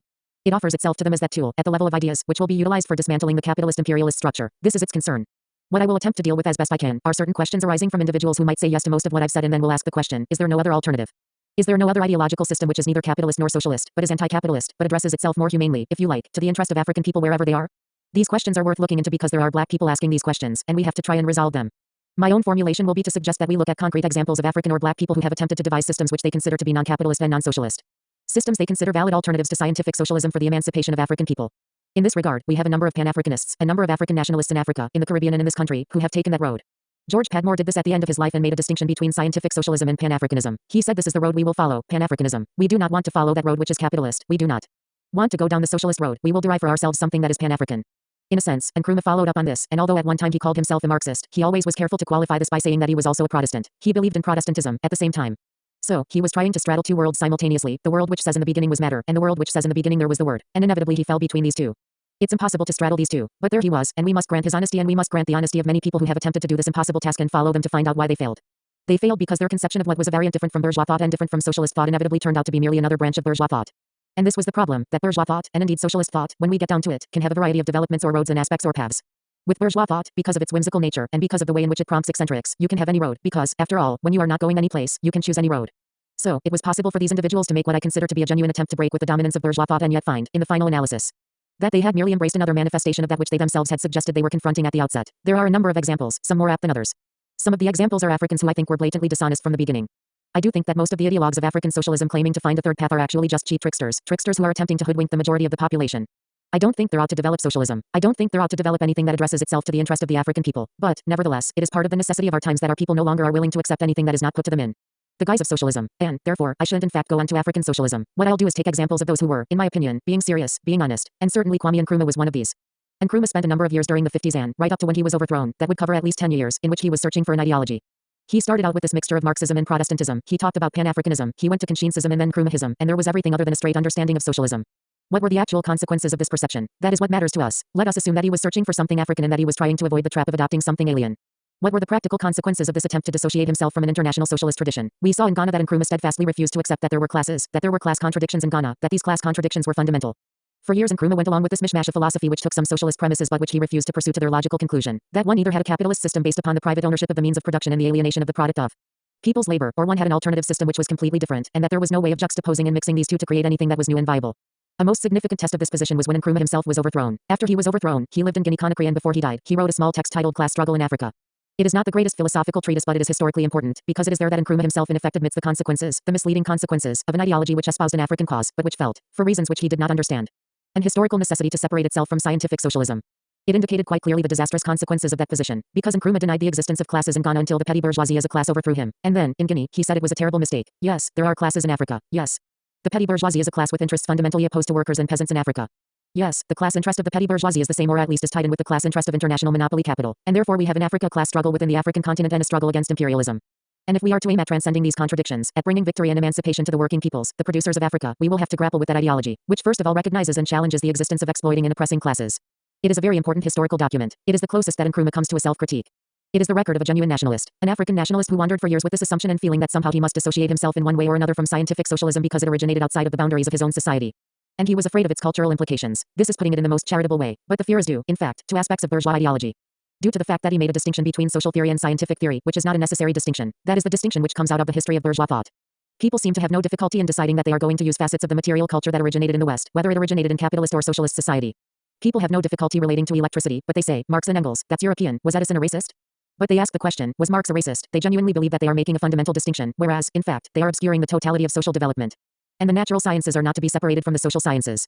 Our interpretation of the social reality can similarly derive a certain historical law and hence scientific law of society that can be applied irrespective of its origin or its originators. Of course, it is true, and this is the most appropriate note on which to end, that any ideology, when applied, must be applied with sensitivity. It must be applied with a thorough grasp of the internal realities of a given society. Marxism comes to the world as an historical fact, and it comes in a cultural nexus. If, for instance, Africans, or let us go back to Asians, when the Chinese first picked up the Marxist texts, they were European texts. They came loaded with conceptions of the historical development of Europe itself. So that method and factual data were obviously interwoven, and the conclusions were in fact in a specific historical and cultural setting. It was the task of the Chinese to deal with that and to adapt it and to scrutinize it and see how it was applicable to their society. First and foremost, to be scientific, it meant having due regard for the specifics of Chinese historical and social development. I have already cited Cabral in another context, and he reappears in this context. The way in which he is at all times looking at the particularities of class development in contemporary Guinea-Bissau, looking at the potential of classes in Guinea-Bissau at this point in time.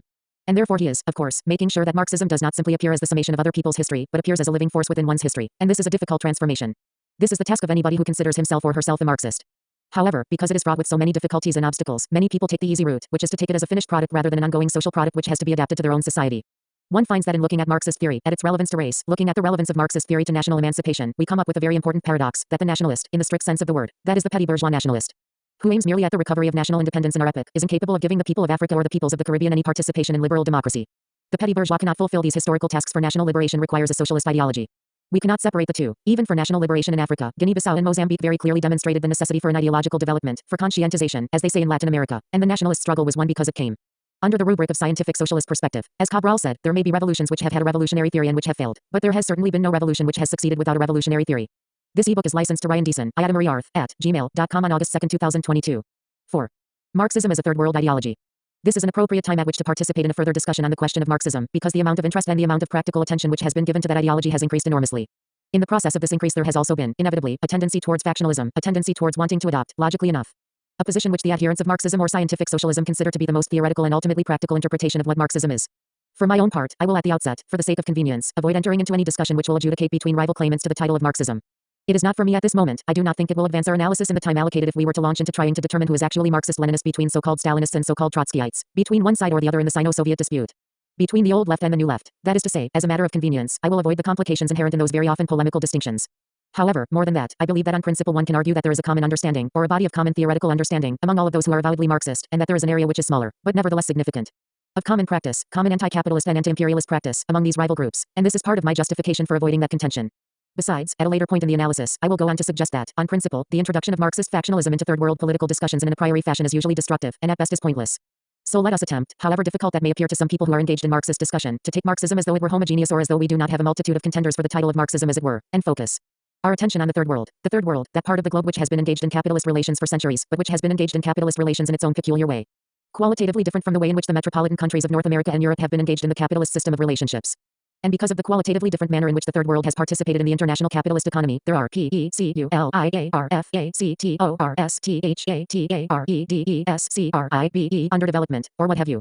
This is a portion of the world without capitalists, without significant indigenous capitalists, without a significant indigenous proletariat, very often having pre-capitalist social formation still existing in various stages of disintegration.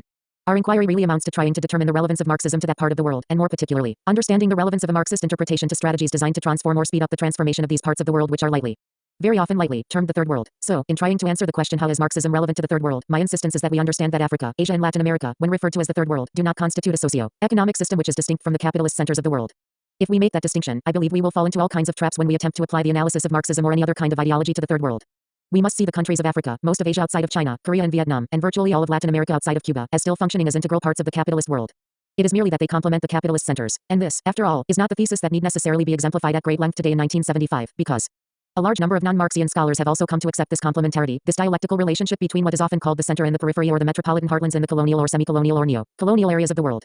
Looking at this question over several decades, we find that different answers have predominated at different times. The earliest answers suggested by the colonial powers themselves, were quite simple. They said to third world peoples, Marxism, Leninism or scientific socialism or communism has absolutely no relevance to your needs and interests. Indeed, this ideology would be completely inimical to your needs and interests. The colonial powers, their spokesmen and ideologies simply said, in effect, that Marxism was not good for the natives, that this was not a vision of the world which should be incorporated into the way in which colonial people saw themselves, saw their societies, and saw the world outside. And this was consistent with their position of power. Colonialism sought to ensure that colonized peoples should not wage effective nationalist struggles. They were opposed in the early years, even to the expression of nationalism. So, it follows that they were all the more bitter, all the more concerned to oppose that brand of nationalism which was enlivened by Marxist thought which went beyond saying that we are determined to have independence, but that we are also determined to build a new society which is completely different from the capitalist society we have inherited. And it is generally true that while colonialists were hostile towards Marxists inside of their own countries, they were doubly hostile to Marxism and to Marxists who might appear in India, in parts of Asia, Africa, Latin America, and the Caribbean. Quite obviously, it has not been an easy history for Marxist thought inside of the Western countries, in Britain, France, in North America. Up until today, Western Marxists are discriminated against in institutions such as these. But the bourgeois metropolitan system has certain capacity to accommodate. It sometimes, in fact, goes out of its way to incorporate some individuals who are outside of the so-called mainstream, and it will therefore give and take within the limits of its own maintenance, and it will allow some Marxist thought to exist. But the third world practice for many years, and I think it still remains true, is to resolutely oppose, on the part of the same powers, the development of Marxist thought. It seems to me, then, that the bourgeoisie themselves recognize their vulnerability in the third world. They recognize that Marxist thought has a double potency, if you like, in the third world countries. This attempt on the part of imperialism and the colonial powers to keep Marxism out of the third world understanding was not entirely successful. There have always been instances of African, Asian, Latin American and Caribbean Marxists operating in their own societies, operating at an international level, sometimes quite successfully, but, by and large, we must accept that throughout the colonial period, extending right through the 1920s, 30s and 40s, Marxism was an insignificant ideology, lacking both the individuals to articulate Marxist ideas in journals, and the political parties to represent the Marxist-Leninist position. The colonialists were relatively successful in maintaining the exclusion of Marxist thought. More importantly, they created a generation of third world scholars who were immersed in bourgeois theory and who peddled all of the understandings which they gained from bourgeois theory. And this usually meant, for instance, that they were automatically anti-Marxist. Without even thinking about it, they were anti-Marxist. They had an idealist vision of the world and they assumed that what they had was a universalistic vision. They saw the capitalist system and they thought that the capitalist system always was, is and always will be. They saw the human being functioning within the constraints of capitalist society, and they said there is man, and they began to talk about human nature and the like, and they did not and cannot perceive that they are speaking about human nature only in a particular social system. All of these understandings were encrusted in the third world vision of itself. And that applies irrespective of whether we were trained in these institutions abroad, or whether we were trained in the surrogate institutions such as the University of the West Indies or the University of Ghana or make career. Because, one can be brought into line with the bourgeois worldview either by being brought to the metropole itself, or alternatively the bourgeois institutions can be transferred to the metropole to do the job locally. As a sort of forerunner of the international branch plant economy of the multinational corporations, however, that was an era that I think is disappearing, it is not past. One has to see the trends, one has to see that, today, it is not a simple argument between bourgeois ideology and Marxist ideology. That simple dichotomy between good and bad, the forces of evil and the forces of Christianity, and so on, that kind of argument is no longer very acceptable. A number of factors have intervened. For one thing, when it used to be told to a Ghanaian or to a Jamaican that communism is evil and Marxism-Leninism has no value, it was part of a package in which the bourgeoisie asserted that Marxism-Leninism cannot work. You see, quite apart from the moral, philosophical or ideological arguments, there was this appeal to the so-called practical. It said, even if we grant the theoretical validity of this system, we can prove to you that it is not efficient, that it does not work, that capitalism is efficient and that socialism does not give people food, that there is starvation in Russia and no clothes, and that the Chinese are eating grass. You see, those were years ago in the early period of the development of the revolutionary systems in the world. But as the Russian Revolution passed those initial years of extreme economic difficulty, the difficulties which they had inherited from Tsarist regime, and as the Chinese Revolution grew from strength to strength, again transcending the period of absolute impoverishment of the masses that was characteristic of feudalism and imperialism in China, it was and is no longer possible to seriously propose to any third world country that socialism does not work, that it is not a practical system, as it were. So the argument must shift. It must in some way come to terms with the ideological dimensions. I believe the argument has shifted and I would like to focus on that shift because it is the contemporary dimension of the discussion of Marxism in the third world. This new discussion, the new shift, means that in the first place, Marxism is not posed directly against bourgeois ideology. There is an attempt to avoid this direct confrontation. Marxism in the third world, I've seen this in Africa, it's happening in the Caribbean, it happens in Asia, is counterposed against some other version or vision of the world. Africans or West Indians will be told, we understand that Marxism has some validity, but we do not think that Marxism is relevant for us. We have to look for our own solutions, which is one of the more important ways of countering the Marxist worldview. And as you can see, it obviously has a greater initial plausibility than the old distinction between Marxism and bourgeois ideology, between socialism and capitalism. A second variant on the same theme that is often interconnected is that one can be told that there is some strength in Marxism and in socialism on the one hand, and there is some strength in capitalism and capitalist theory on the other hand. And that one of our tasks is to borrow intelligently from the two systems. So, here again, you find that Marxism is not posited as something that one runs away from absolutely as an ogre that is painted in certain colors that are very frightening. It is approached rather obliquely, and one is told to choose some elements from either of the two systems. I believe that these are both sleights of hand and are ideological devices intended to weaken the development of a scientific understanding of the world, and I shall try to indicate where I feel the logical weakness lies in both approaches. A peculiar view of the third world. Let us first examine the approach which suggests that what we need in the third world is something peculiar. If one is in Ghana, one will think about Ghanaian culture. In Africa, as a whole, there is a need for African socialism, it would be said. In India, in Sri Lanka, let us look for something that relates to our own culture. These are powerful arguments because they address real emotions. They address the colonial and his conception of himself. The colonial, after all, had been challenged as a being. His very identity had been challenged. He had been exposed to cultural imperialism, in addition to the political and economic exploitation. And, therefore, it rings a certain bell and elicits sympathy when one says we must avoid all foreign domination of thought, and we must ensure that that which we create is ours. That we cannot reject capitalism or bourgeois theory and take in its place socialism or Marxist theory. Because that is a new form of imposition. And I think that there are a few Africans, a few Asians, who would put forward this kind of argument very ably, and I myself have tried to put it forward without any caricature whatsoever. I think that this is the argument as it would be put forward at its best, and I still feel that, at its best, it is false, for several reasons. First of all, when these individuals are speaking, they are automatically making the assumption that scientific socialist ideology or Marxism-Leninism is limited in time and space, culturally limited. That is the assumption to the argument, because on that assumption one can say Marxism was generated within Western Europe in the 19th century. Therefore, if it has any relevance, putting aside that question, its relevance is circumscribed by those factors. It may be relevant to the Europeans, it may have been relevant in the 19th century, or perhaps it is still relevant to Europeans in this century, but it is not relevant to us. That is to say, an African, a third world person, is speaking, it is not relevant to us because it is theirs, it is an alien, cultural thing. Later on, we might have to discuss the extent to which Marxism, like any ideology, must of necessity incorporate elements of the culture which produces and fosters and propagates it. But, in this position, the fundamental ideological assumption is a bourgeois assumption. It's a metaphysical assumption which makes a separation between the application of scientific principles to the society as distinct from the application of scientific principles to the real world, to the natural world. Because the very individuals who would so cogently, and convincingly perhaps, make this kind of argument are individuals who have no qualms about standing before you and using this microphone. They have no qualms of standing before you and using the electricity, the harnessing of the electric energy, and, of course, they may be speaking in an African or Asian or Caribbean country. But they do not make a fanciful argument which suggests that things which originate in the natural world, the harnessing of principles of understanding the motion of the natural world, should be rejected a priori in the third world because they were initially discovered in the first world or second or whatever kind of ranking you are applying. And, without recognizing it, they are subscribing to a certain dichotomy which is their bourgeois philosophical worldview, that dichotomy which is perfectly prepared to discover the principles of motion in the natural world. The capitalists do that because it aids in production. It is an integral part of the capitalist system that they should maximize production, that they should maximize the efficiency of technology.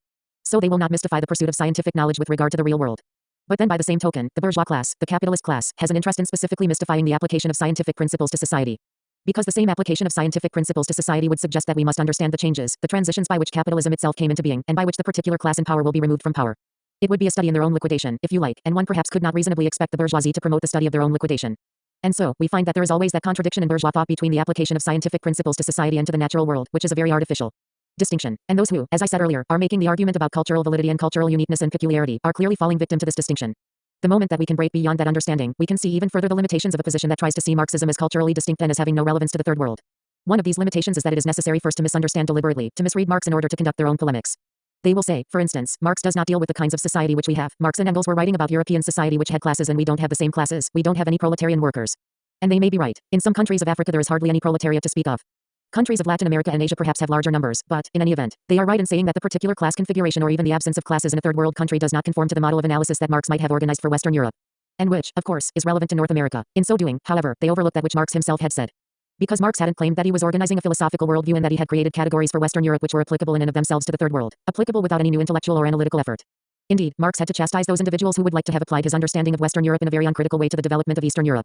And he had to warn them that Marxism was not a general historical philosophical understanding of the whole world at all times, in every place. He made it very clear that which he and Engels had been dealing with was a systematic and detailed formulation of the development of capitalism within Western Europe, and that they had attempted to describe and understand the specific features of capitalism specific to Western Europe.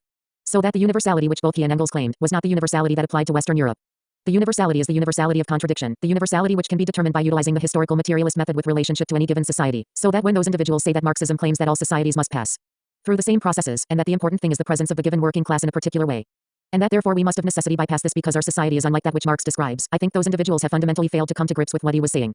And I don't think it is merely accidental, I think that there is an element of distortion which is deliberate.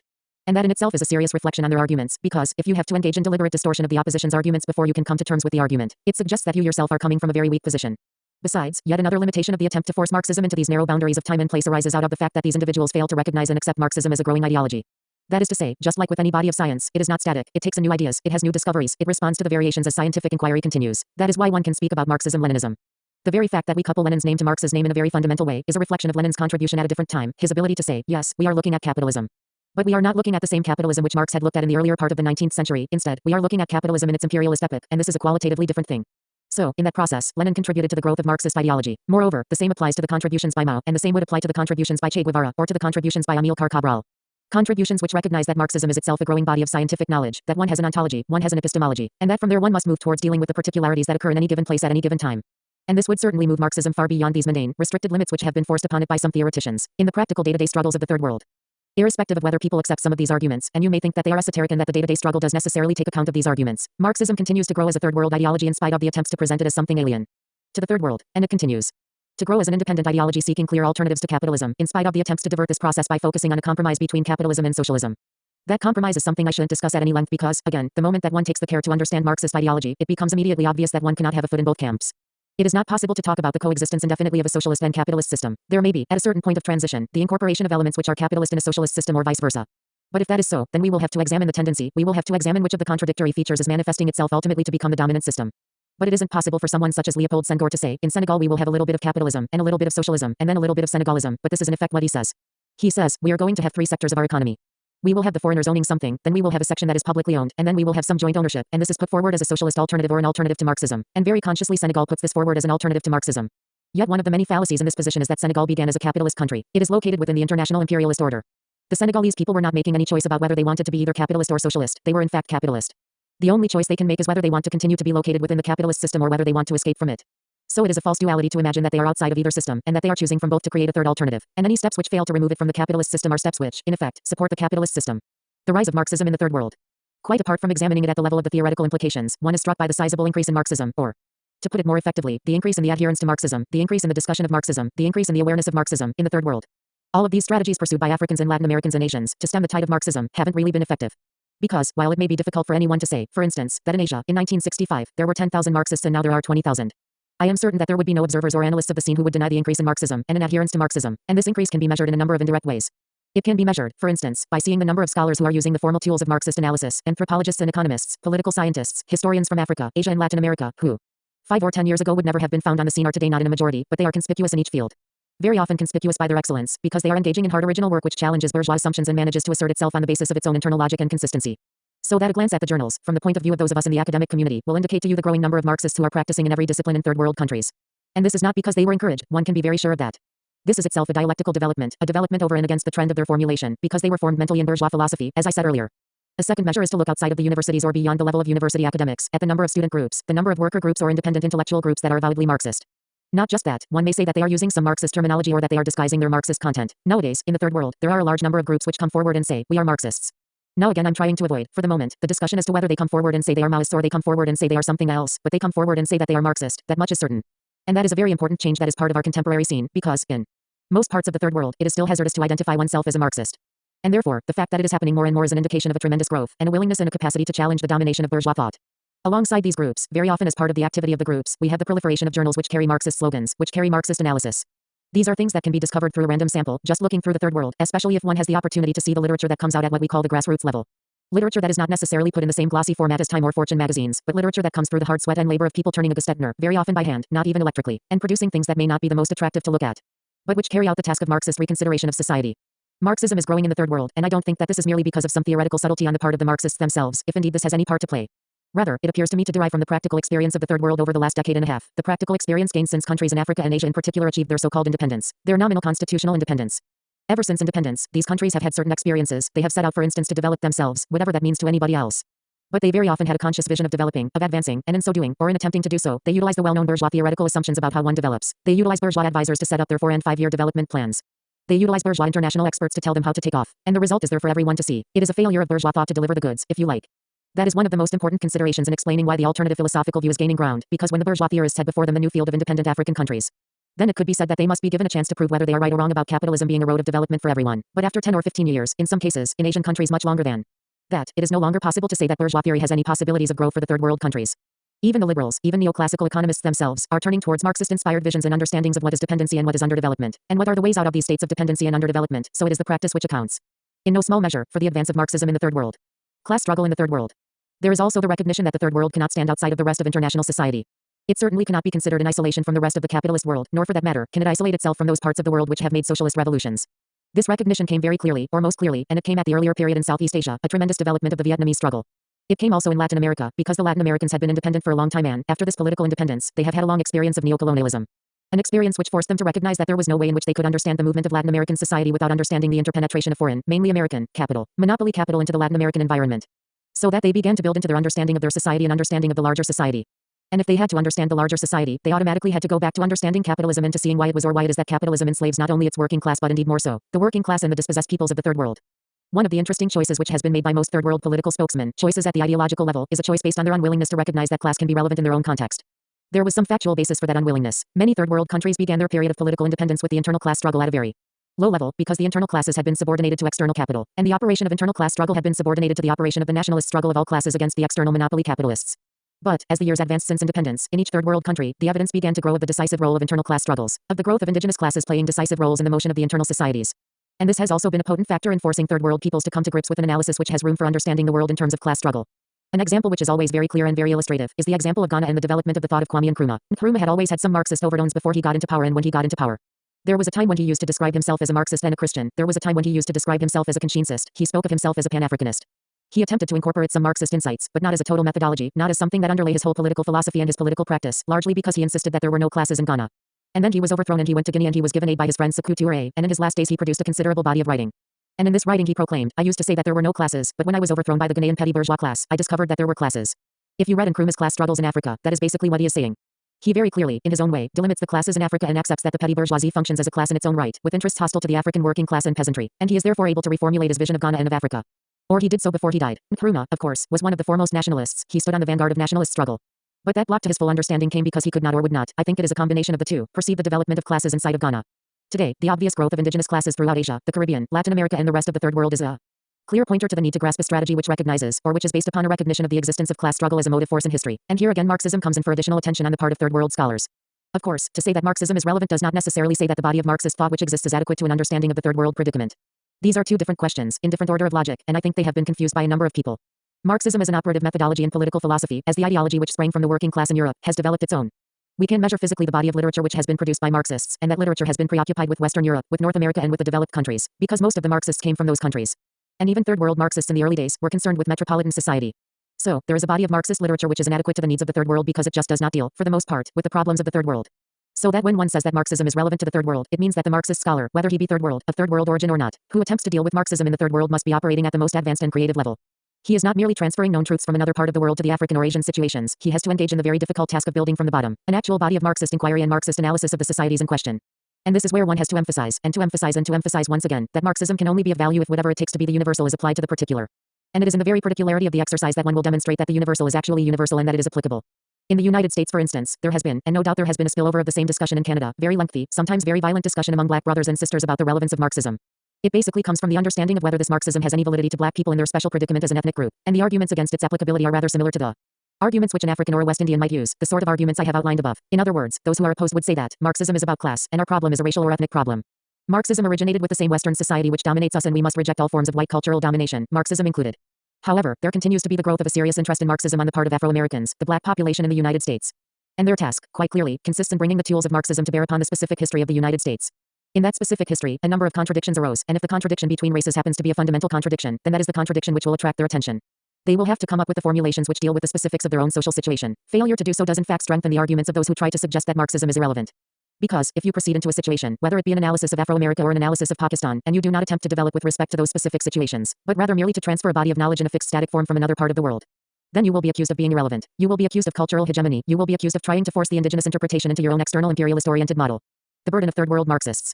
That is why I think that the responsibility which Third World Marxists carry is an extremely heavy responsibility. In Western Europe, in North America, it is possible to plug into an existing body of thought.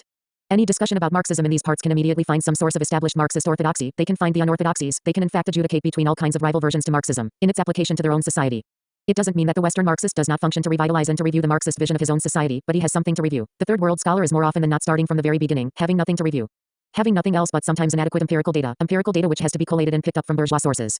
And because they have to be lifted out of a bourgeois context, you often find yourself in a very difficult position, because it is not entirely impossible to separate the data from the conceptualizations which might have lain behind the inquiries, and which therefore influenced the particular type of data which was collected. So, the Third World Marxists will find themselves starting from scratch. But it is a task that has to be carried out because, to do otherwise, is precisely to fall into the hands of those who want a sort of cultural exceptionalism, who will say that Marxism is not for us because it is inimical or antithetical to our own culture and our own history. The record so far is very clear that capitalism has been on the retreat. That Marxism-Leninism started out undoubtedly as something within Europe and is today of course embraced by 800 million Chinese, which itself always makes me wonder why it is that people still say that Marxism is a white ideology. One would have thought if the ideology is to be colored by the color of the majority of its adherents, then Marxism is to be called a yellow ideology.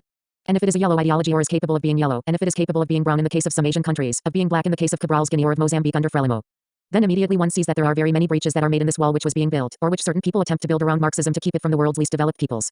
My own contribution is merely to bring this to the attention of Third World scholars, for the most part, Third World students, because in an institution such as this, one will of course come into contact with Marxist ideology. But inevitably, Marxist ideology will be the submerged ideology. The dominant ideology is going to be the ideology of the ruling class. As I had cause to tell my students many years ago at the University of Dar es Salaam, when someone asked how they should know which is a bourgeois ideology, which textbook they should take up, which one will have a bourgeois view and which will have the capitalist view, I told them that they could go into the library and close their eyes and stick out their hand and the chances are they would have got a bourgeois book, so that they could proceed on that assumption. They don't have to select, just close your eyes, feel around, grab any number of books, and you're dealing with a bourgeois worldview. No, at the same time, there are possibilities which perhaps, when we live in the metropolis, we do not appreciate them until we go back to the third world countries from which we came. The possibilities lie in the contradictions of this society and the fact that Marxist thought, irrespective of all these things, is in fact present, and that literature is available, and that facilities for inquiry are available. And one could urge therefore that, even within the realms of institutions that are designed to carry out a particular ideological function, it is possible to conduct a sort of guerrilla intellectual war by which one will have access not to that which was designed specifically for one, but access which hinges upon the dialectical transition beyond that which was intended for one. There are many things which I believe the third world scholar can grasp, in spite of the quite conscious attempt on the part of all of our institutions, including those in the third world, to reformulate us and to continue to program us as bourgeois thinkers. This ebook is licensed to Ryan Deason, @gmail.com on August 2, 2022. 5. Labor as a conceptual framework for Pan-African studies. At the most fundamental level, the Pan-African historian has to be engaged in the study of either the African continent or the African peoples abroad. It is not at all necessary that he has to be concerned with the links between the two. Nevertheless, there are a number of ways in which the connection can be and has been approached. The two most outstanding would seem to be the choice of a subject that in itself spans Africa and Africans in the New World, such as the slave trade and the Pan-African movement, and the search for the African roots of particular New World cultural phenomena, notably religion and music. The proposed use of labor as a conceptual framework for Pan-African studies is an addition to and not a replacement of the already established modes of approach. The ways in which people organize their labor and the tools with which they work provide an entree to the study of all history from the time that early man was capable of fashioning a crude pebble tool in Eastern Africa. Furthermore, labor is the basis for other global approaches to human history which present their analysis in terms of class and other social formations. This universality has certain advantages, since African history must be evaluated not as a discrete and isolated entity, but as a part of human development. Useful conceptual approaches should therefore facilitate comparisons with other areas of the world. The contention here is that there have been certain peculiarities in the way that Africans have worked or have been forced to work, and those labor patterns over the past few centuries have largely determined the relations between Africans and non-Africans. It is within the present stage of world development that one finds the initial justification for supposing that the labor concept can be of major utility in Pan-African history. Because no overview of the world today can fail to deal with the contrasts between the rich and the poor nations, between what are essentially the white and non-white peoples of our planet, and underpinning those contrasts are differences in the type of labor performed and the technology of work. What appears in popular jargon as the difference between the haves and the have-nots is virtually identical with what economists term the international division of labor. Just as bourgeois intellectuals take the relationship between capital and labor as a given and almost as a natural factor, so they tend to treat the international division of labor in a static fashion, depriving it of its broad historical dimensions. As a result, it is argued that the international trade network is based on different comparative cost advantages in production. It is said that the differences are attributable to different resource endowments, and that world trade enhances the specialization of production in all participating countries. This argument incorporates certain obvious absurdities. Which continent is richer than Africa in natural resources? And yet Africa is the least specialized, except in lines of production that require the least skill, are least remunerative and most vulnerable within the international capitalist system. African peoples everywhere, both within the continent and abroad, fall within the category of the poor, the underdeveloped and the underspecialized. The explanation for this must be seen in historical perspective, and it involves a close look at the way Africans have worked prior and subsequent to involvement within Europe and the Americas. There have indeed been a great deal of scattered studies on African labor, which are illuminating even though they are not necessarily informed by an awareness that similar tendencies were operating wherever Africans worked, and that they were slowly building into an international pattern. What follows below is a mere sketch of the possibilities that might be opened up by looking at the vista of the Pan-African past with the labor concept consciously and consistently being utilized as the framework for inquiry. 5 broad divisions suggest themselves by way of periodization. 1. Africa before the white man. 2. Africans under white slave owners abroad. 3. Africa in the epoch of the internationalization of trade. 4. Africans in post-slavery America. 5. The foreign exploitation of African labor within the continent. 1. Africa before the white man. The number of issues to be considered in this category are numerous. Many are brought together within the debate about feudalism in Africa, which was once keenly conducted among historians of Africa, and has now virtually petered out as far as English-speaking scholars are concerned. However, within francophone circles, there is still a stimulating discussion about whether there was a distinctive African mode of production. These issues involve comparisons not only with Europe but also with Asia. Since it was Europe which subsequently came into contact with Africa, it is well to understand the features in African and European society that determined their respective roles of subordination and domination. Naturally, the nature of African work reflected the environment and social interests, and African skills were developed in directions different from those of Europe. For example, West Africa in the 15th century boasted skills in brass casting and plastic arts, advanced techniques in canoe building and river travel, and notions of agriculture relevant to tropical forests, savannas and swamps. Europe, on the other hand, had superiority to some extent in arms technology and to an overwhelming extent in shipbuilding, navigation, administration and accounting. Crudely speaking, it could be said that by the 15th century, European labor and technology was more advanced than its African counterpart and hence the European capacity to exploit Africa through trade. But there is scope for a more comprehensive analysis which would pinpoint the precise areas of social dissimilarities vis-a-vis Africa and Europe. It was over a period of time that the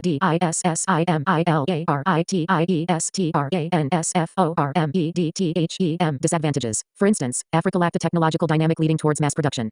When mass production became the norm in Europe and a decisive factor in world trade, then African handicraft skill turned out to be a disadvantage. This did not come into effect until the 19th century, when Europe came to define what was developed and what was not, with their own technology and way of life held up as the standard of excellence, for those who can define are the masters and vice versa. In order to start the reconstruction of Pan-Africanism with a clean slate, it would be helpful to understand in what direction African labor had been developing at the time that we were our own masters. 2. Africans under white slave owners abroad. An interesting sidelight of the slave trade which has never been brought into view is the extent to which many agricultural, mining and craft skills were transported to the New World. The early slave trade to the Spanish in the New World sought labor to engage in mining and cattle raising in the Greater Antilles and on the Spanish Main. Several of the peoples of the Senegambia who were victims of this phase of the slave trade were experienced as pastoralists and familiar with open pit mining of gold and iron ore. Crops such as cotton, indigo and rice were produced in the American colonies and the Caribbean by Africans who were already growing those same crops in their own societies. It could hardly be a mere coincidence that rice production was successfully launched in the Brazilian state of Maranhão in the mid-18th century, just at the moment when African labor was being brought in from the traditional rice-farming sector of Upper Guinea. Nevertheless, as has been argued by several scholars, the slave regime was hostile to the formation of new or sophisticated skills within the Western tradition. Slave labor was meant to be the cheapest possible, and it consequently had to be unskilled, carrying out the simplest tasks with the crudest of tools. Otherwise, there would have been specialization and division of labor far beyond the managerial capacity of the overseers and whips. Slavery never evolved beyond backward agriculture, so industrialization was out of the question. Meanwhile, in Europe the bourgeoisie were forced constantly to renovate their means of production, which meant enhancing the skills of their own white workers. The slave sojourn in the Americas, in the Indian Ocean and in Europe by Africans gave the first clear indication of the development of a broad gap in labor performance and technology between the white and the black races. 3. Africa in the epoch of the internationalization of trade. Beginning with the Congo, Europeans showed themselves unwilling to accede to African requests for the importation of new techniques from Europe, although the Congolese requested masons, doctors, apothecaries and teachers. This refusal was repeated when Dahomey and Asante made similar requests in the 18th century. Europe was consciously blocking the spread of technology, which is a central feature in the emergence of a more scientific mode of production, both in Europe and later in Japan. Africans received cheap consumer goods, while Europe secured gold for expanding its monetary economy and labor to create value and open up a whole brave new world in the Americas. The impact of the slave trade on the African laboring population is obviously a topic that would of necessity be examined if one is interested in how African labor has fared historically. The only comment offered here is by way of rejection of a recent trend in studies assessing the slave trade. The approach begins by suggestion that figures of slaves exported have been greatly exaggerated in the past. There follows the conclusion that the slave trade was therefore far less significant within African history than it was previously made out to have been. The conclusion is a non sequitur, since the impact must be measured for specific places at particular times. At the end of the 17th century, the ports of what is now Dahomey were loading 30,000 victims per year, and this was sustained for decades. The hinterland of the Bight of Biafra had its turn at the end of the 18th century, while a heavy flow came from Lake Nyasa in the decades before 1850. These are 3 of many instances, and to find a point of comparison in European history it would be necessary to look at what transpired during the 30 Years' War in Germany, and during the 2 World Wars in Europe. Besides, in Europe such wars contributed to the development of a particular type of society, so that after all the casualties and all the disruption, opportunities were provided for building bigger things by combining capital, science and skilled labor in ever more daring ways. What did the slave trade build in Africa? Nothing but a bridge leading to the next phase of exploitation where the present international division of labor came into its own. 4. Africans in post-slavery America. Africans in the New World fared little better after slavery in terms of making their labor more scientific and appropriating more benefits to themselves. In the West Indies and the United States, many ex-slaves were frustrated in their attempts to set up an independent peasantry, and instead they became rural proletariat or quasi-serfs under the name of sharecroppers. There was diversification of black labor into trades and petty commerce, but nothing which could upset the basic pattern of American society where capital came either from whites at home or abroad and where the dominant technology was in the hands of the whites. For the vast majority of New World blacks, phrases such as the reserve army of labor, labor reservoir and last hired first fired adequately sum up the position. The reference to the black community in the U.S. as an internal colony has many justifications. Not least of which is the remarkable fact that black labor within industrial America has virtually the same relation to whites in terms of skills as does continental African labor with regards to Europe and white America. Since emancipation, the necessity of obtaining modern scientific labor skills was always appreciated, at different levels of perception, by sectors of the black population in the Americas. There was an awareness that real equality with whites would follow only after the acquisition of a technique that was equal to that of the oppressors, and this explains the tremendous drive towards education within the first generation of legally free black people. Of course, since whites retained political power, there were 1,000 ways in which they could thwart the achievement of that objective, and those who broke through the education cordon simply made a contribution to established white technology. The few exceptions to this rule were individuals who sought to aid black political liberation and to build up a tradition of independent black activity on both sides of the Atlantic. 5. The foreign exploitation of African labor within the continent. Having tired of exploiting African labor abroad in the chattel form, the international capitalist system with Western Europe at its epicenter transferred its interest to African labor on the continent. Setting up the political apparatus of colonialism at the same time that European scholars attest to the tremendous role played by capital in imperialist expansion. In industrial society, the concept of capital automatically calls to mind that of labor, but it is worth noting that on the African continent in the colonialist era, labor was held back by the colonialists using several means in addition to the provision of fixed capital and wages. The colonial period is the best documented in African history both from the viewpoint of written records and the accessibility of orally preserved records. Studies to date on forced labor, labor migrations, peasant cash crop production, the proletarianization of labor in South Africa, and so forth, have tremendous scope to be expanded to cover the whole continent. Those areas of history are so close to the present that their significance in influencing conditions in Africa as they are today is virtually self-evident. Within the field of contemporary history, it becomes even more vital to forge a mature social science approach which attempts to grapple with political economy in its historical perspective. Analytically, the labor factory has the advantage of being valid for several academic disciplines, and it can therefore be pivotal in arriving at an overview of the state of the nation in Africa and in particular parts of the continent. Conclusion. By re-emphasizing that the above is a mere outline of possibilities, certain criticisms concerning omissions can be avoided. However, there is one particular limitation that is perhaps inherent in the approach, namely that it tends to treat African history using external and largely European frames of reference. For instance, Africa before the white man might suggest that the coming of the whites at a particular point in time marked an entirely new phase in the continent's history. Needless to say, areas of Africa have continued with their own dynamic virtually up to the present, and one has to be careful in distinguishing where the European presence was merely one factor among many and where it was the sole or dominant factor. Besides that, there is the danger attendant upon any interpretation based on isolating one variable. The conclusions could be lopsided if a great deal of attention is not paid to the interrelations between that variable and the numerous others which are always involved in any historical reconstruction. Occasionally, some historians deny that the writing of history is an exercise in contemporary politics. Yet many among those would subscribe to the now hackneyed adage that every generation rewrites its own history according to its own lights, which is another way of saying that the base of operation is always the contemporary socio-political scene. In any event, Pan-African historians have largely taken it upon themselves to make it explicitly clear that history and the writing of history must be used as a means of liberation of our people. This does not necessarily mean that the historian qua historian is in the front line of the struggle, or that he has ready solutions, but at least he should be called upon to investigate areas relevant to an understanding of the present predicament of black peoples around the world. Looking at our labor history should provide some further insights into the differentiation in labor skills and technology which is now so characteristic of black-white relations. And it has the added advantage of underscoring the sameness of historical experience of a people scattered in different parts of the world. This ebook is licensed to Ryan Deason, @gmail.com on August 2, 2022. 6. The Angolan question. I would like to come to the situation in the United States and to look at the types of responses, and to look at what I consider to be some fairly horrendous mistakes which were made by certain forces in this country, the United States, in their approach to the Angolan question. Again, I will dismiss at least one element. We can dismiss those who are attempting to hire black mercenaries for the FNLA and UNITA. When this individual purports to be organizing black mercenaries to go and fight in Africa, and then we know that mercenaries cost. Whether they are black or white, and we know that this particular black functionary cannot afford to pay anybody, we know that these black mercenaries would have been paid by imperialism to go and fight in Angola. However, I think we can dismiss that as an aberrant phenomenon, as the expression of a particularly reactionary and unresponsive force within the black American political environment. So, we should really concentrate attention on those elements that are serious. With serious people, one engages in serious debate. And I think there were a large number of serious people throughout the Afro-American community who supported UNITA when they should have been lending uncompromising support to the MPLA at that particular historical juncture. It was immediately obvious that there was a startling coincidence, a startling convergence, between the positions of certain individuals who call themselves progressive, revolutionaries, and who in fact regarded themselves as the essence of revolution, yet their positions converged with that of US imperialism. And this amazing historical convergence needs to be understood. I assume that there are elements within the audience who took that position, and I'm not going to engage in any abuse of those elements. I am simply going to say I believe the position was historically completely incorrect. I will indicate how I believe that error took place.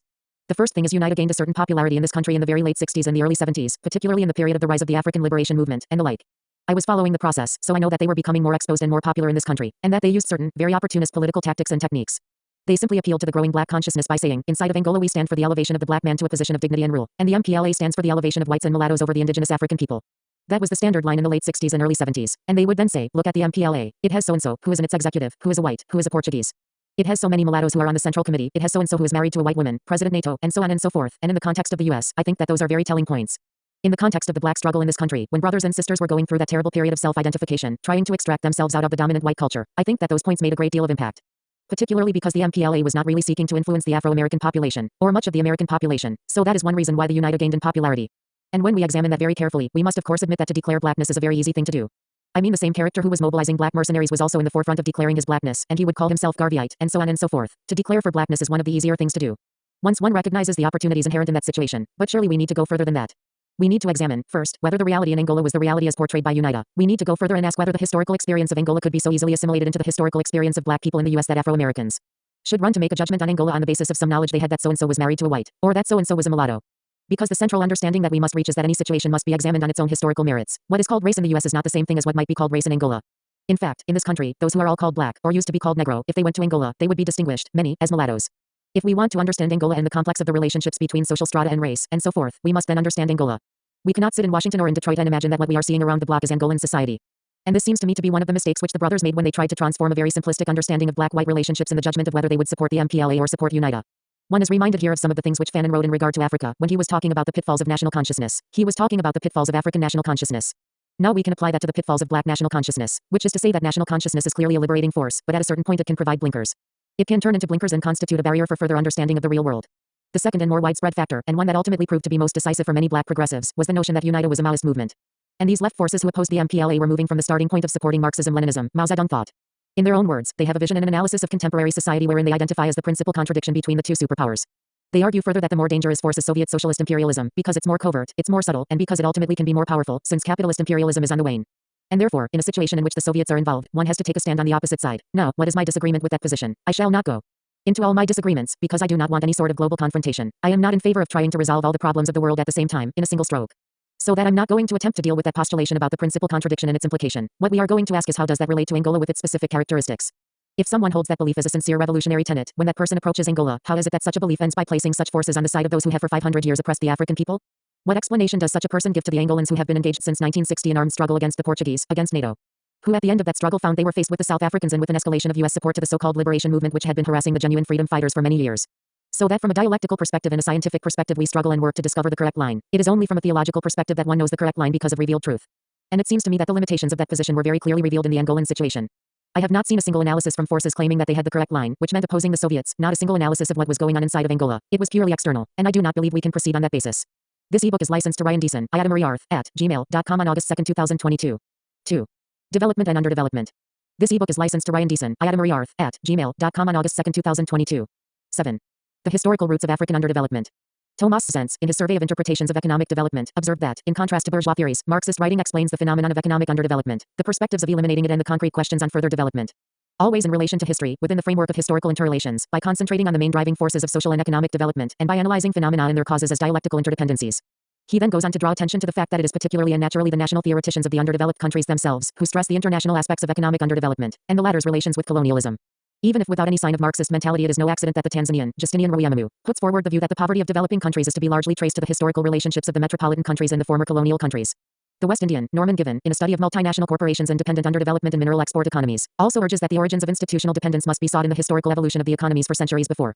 Both are products of and spokesmen for colonized portions of the globe, reacting against the metropolitan bias of standard bourgeois approaches to the problem of development. Unfortunately, historical dimensions to the analysis of the African economy are lacking, because inquiry into the African past, as conducted by historians, has seldom concerned itself with seeking explanations for the present international division of labor and all that goes with it. My examination here does not pretend to be exhaustive, but hopefully it will shed some light on the coming into being of the structural features associated with development and underdevelopment, as instanced in the economies of Western Europe and Africa. Because the economic history of Europe is better known, more emphasis will be placed on African underdevelopment, and for similar reasons, the colonial period will be neglected relative to the centuries commonly referred to as pre-colonial. The first significant thing about the internationalization of trade in the late 15th century was that Europeans took the initiative and went to other parts of the world. No Chinese junks reached Europe, and if any African canoes reached the Americas, they did not establish two-way links. This meant that what was called international trade was nothing but the extension overseas of European interests. Insofar as there was a strategy to international trade and the production that supported it, that strategy was firmly in European hands, and specifically in the hands of the maritime nations from the North Sea to the Mediterranean. They owned and directed the great majority of the world's ocean-going vessels, and they controlled the financing of trade between four continents. Africans had little clue as to the tricontinental linkages between Africa, Europe, and the Americas, nor did the inhabitants of the Moluccas have any notion of the European markets into which their species were directed by European ships. Europe had a monopoly of economic intelligence of the international exchange system seen as a whole, for Western Europe was the only sector capable of viewing the system as a whole. Europeans used the superiority of their ships and cannon to gain control of all the world's waterways. For instance, force was necessary in the case of the Sino-Japanese trade and with regards to the Arabs in East Africa. Once European hegemony was achieved, it gave them the power to allocate roles to every other part of the world, so that the various inputs intermingled with the benefits of Western Europe. Even the whites in the Americas were for 3 centuries on the periphery of a system whose center of power was in Western Europe. Initially, the Portuguese, Spanish and Dutch had the most far-flung interests. When the Iberians were still in command of a major sector of world trade in the first half of the 17th century, they engaged in buying cotton clothes in India to exchange for slaves in Africa to mine gold in America. Part of the gold in the Americas would then be used to purchase spices and silks from the Far East. The concept of metropole and colony did not require European settlement. In Africa, it was sufficient that local economies were in some way drawn into the web of international commerce. It is interesting to note that what is called international law also reflected the early division of the trading world into metropolies and dependencies. The law recognized by different states as governing the high seas was understandably European and not Indonesian or African. On the Atlantic and in the Indian Ocean, the African more likely than not was an object rather than subject or master of the law. Slavers in a Dutch slave ship were legally protected against piracy because they were Dutch property. The law of the metropolis became the law of international relations. This is yet another reflection of the commercial hegemony established by Europe at the onset of the epoch of international trade. Africa had little say in the determination of the import and export content of its commerce with Europeans. Europe's exports were an extension of domestic production of and demand for a wide range of articles, such as Dutch linen, Spanish iron, English pewter, Portuguese wines, French brandy, Venetian glass beads, German muskets, and so forth. Europeans were also able to unload on the African continent goods which had become unsaleable in Europe. Thus, items like old sheets, cast-off uniforms, technologically outdated firearms, and a whole range of pack-a-till found guaranteed markets in Africa. Africans slowly became aware of the possibility of demanding and obtaining better imported goods, and pressure was exerted on the captains of ships, but the interplay between African buyer and European supplier was extremely circumscribed. Europeans were most concerned about regional variants like the demand for copper in eastern Nigeria and iron on the upper Guinea coast. They also took into account shifting tastes within any given region, but the overall range of trade goods which left Hamburg, Copenhagen and Liverpool was determined almost exclusively by the pattern of production and consumption within Europe itself. The effectiveness of Europe's power to make decisions within the international trading system was best seen in the way that it selected what Africa would export. A complete list of African export commodities since the 15th century would include things such as civet perfume, ambergris, indigo, monkeys and feathers, but, of course, those were mere curiosities. The economically significant commodities were very few and were chosen by Europeans in accordance with European needs. The ships of the Portuguese discoverers gave the search for gold the highest priority, partly on the basis of well-known information that West African gold reached Europe across the Sahara, and partly on the basis of speculation. The Portuguese were successful in abstaining gold in parts of West Africa and in eastern Central Africa, and it was the Gold Coast which attracted the greatest attention from Europeans in the 16th and 17th centuries. The number of forts built there was testimony to this, and the nations involved included the Scandinavians and the German Principality of Brandenburg, as well as other colonial stalwarts such as the British, Dutch and Portuguese. However, since gold was limited to very small areas of Africa as far as Europeans were aware, the principal export was human beings. Only in a very few places at given times was there the export of another commodity of equal or greater importance. For instance, in Senegal there was gum, in Sierra Leone camwood, and in Mozambique ivory. Why Europeans were anxious to acquire gold would appear to require no explanation, but, apart from the universal fascination with the yellow metal, one must take into account that it was a direct response to a pressing need in Europe, namely, the need for gold coins within the growing capitalist money economy. Camwood was also called into existence as a West African export because of the expanding capitalism in Europe. It was mainly utilized for its yield of red dye, and it ceased to be of value in the 19th century when European technological advance created substitutes. Ivory from Africa passed into European industry during and after the 16th century, once the lathe had made precision cutting possible. Its export to Europe continued well into the colonial period, until plastic substitutes undermined important sectors such as billiard and bowling ball manufacture. It is in the light of its own needs and technology that Europe has always made the decisions concerning what Africa should export and concerning the beginning and decline of each export commodity. The most crucial of these decisions for pre-colonial African trade was Europe's allocation to Africa of the role of supplier of human captives to be used as slaves in various parts of the world. It is a valid question to ask why Africans accepted the terms of what they should export, and particularly with regard to the sale of human beings. One suggestion which was at one time widely accepted and unchallenged was that African society already had slaves which were simply handed over to European buyers. The institution of slavery has coexisted with and formed part of communal, feudal and capitalist societies, but its widest incidence occurred when communalism was extensively broken down, which was not the case in Africa in the 15th and 16th centuries. The most likely explanation is that captives were made in war, and it is reasonable to assume that such fresh captives would have been considered readily expendable to European buyers. One has also to take into account the offer of European commodities as a pull of attraction. Paradoxically enough, the influence of European goods can scarcely be attributed to their quality. On the contrary, things such as cheap European fabrics were inferior to African products and this was recognized by buyers. However, they were brought to Africa in large quantities, so availability was the crucial factor. No doubt, the novelty of European commodities also led to their being accepted in exchange for gold or human beings. Esteban Montejo, an African who ran away from a Cuban slave plantation in the 19th century, recalled that his people were wooed into slavery by the color red. Diverting as his recollection may appear, it should not be dismissed lightly. He wrote as follows. It was the scarlet which did for the Africans, both the kings and the rest surrendered without a struggle. When the kings saw that whites, I think the Portuguese were the first, were taking out these scarlet handkerchiefs, and the blacks were so excited by the scarlet they ran down to the ships like sheep and there they were captured. The Negro has always liked scarlet. It was the fault of this color that they put them in chains and sent them to America. In the Congo, the slave trade did not get underway without grave doubts and opposition from Africans who had established contact with the Europeans. The king of the state of Congo clearly defied the nature of his expectations from Europe. He asked for masons, priests, clerks, physicians, and the like, but instead he was overwhelmed by slave ships sent by his Catholic brothers in Portugal, and a vicious trade was opened up by exploiting contradictions within the loosely structured Congo kingdom. It might be objected that the Congo king who took the stand against slavery had been converted to Christianity and was speaking as a Catholic. But there was little in Catholicism either in Portugal or among the missionaries in Congo which would have raised any sanguine hopes that the Christian religion was in any way a barrier to the enslavement of Africans. With the date of the Congo episode being at the beginning of the 16th century, it can legitimately be interpreted as rare surviving evidence of an important aspect of the initial confrontation between Europeans and Africans at the onset of the internationalization of trade and the onset of the Atlantic slave trade in particular. An African ruler had conceived of possibilities of mutually beneficial interchange between his people and a European state, but the latter imposed an export specialization in human cargo. Once Africa and Europe became interlocked on the latter's terms, it was beyond the capacity of any given African state or society to change the status quo, because Europeans reacted by force and other means to maintain their position. This was exemplified in Angola, where the Portuguese employed an unusual number of their own troops and tried to wrest political power from Africans, with a resolution that was not customary in the epoch before colonial rule. The Angolan state of Matamba on the river Congo was founded around 1630 as a direct reaction against the Portuguese. With Queen Zinga at its head, Matamba tried to coordinate resistance against the Portuguese in Angola, especially in the 1640s when the Dutch offensive against the Portuguese provided a European ally. Portugal gained the upper hand in 1648, but Matamba remained hostile, and participation in the slave trade was largely in abeyance as far as that state was concerned for a quarter of a century. But, slaving having become a major activity of the region, Matamba could not forever stand aside. So long as it opposed trade with the Portuguese, it was an object of hostility from neighboring African states which had a modus vivendi with Europeans and slave trading. When Queen Zinga resumed business with the Portuguese in 1656, it was undoubtedly a major victory for the latter. Her change of name to Dona Ana de Souza was a very nominal concession to Christianity, but it symbolized a major decision-making role of the Portuguese within the Angolan economy. A smaller but more specific example of African resistance to continued European imposition of trade in slaves comes from the Baga people in what is now the Republic of Guinea. The Baga lived in many states, and in circa 1721 of their leaders attempted to secure an alliance to stop the slave traffic. He was apparently defeated by local European resident traders, mulattoes and other slave-trading Africans. It is not difficult to understand why Europeans would have taken immediate steps to see that Tamba and his Baga followers did not opt out of the role allocated to them by Europe.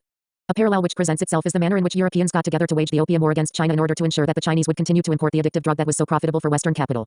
Of course, it is only as a last resort that the capitalist metropolies need to use armed force to ensure the pursuit of favorable policies in the periphery. Normally, economic weapons are sufficient. Within the same context of opposition to the slave trade, Dahomey found itself being brought to terms by being deprived of European imports, some of which had become necessities by the time that Dahomey had its altercation with European slave traders in the 1970s. The episode is worth careful scrutiny because the conventional interpretations portray Dahomey as nothing but a bloody Slavic trading state, and make absolutely no mention of the determined opposition to the trade that was carried out by Dahomey's greatest king, Agaja Trudeau. The fundamental pillar of the Dahomeyan conception of the state was that all Dahomeans were inalienable. The king required of his subjects complete obedience, and they asked in turn for unqualified protection. Agaja Trudeau appreciated that European demand for slaves in the pursuit of slaving in and around Dahomey was incompatible with Dahomey's development. Between 1724 and 1726, he looted and burnt European forts and slave barracoons, and he reduced the trade from the slave coast to a mere trickle by blocking the paths leading to sources of supply in the interior.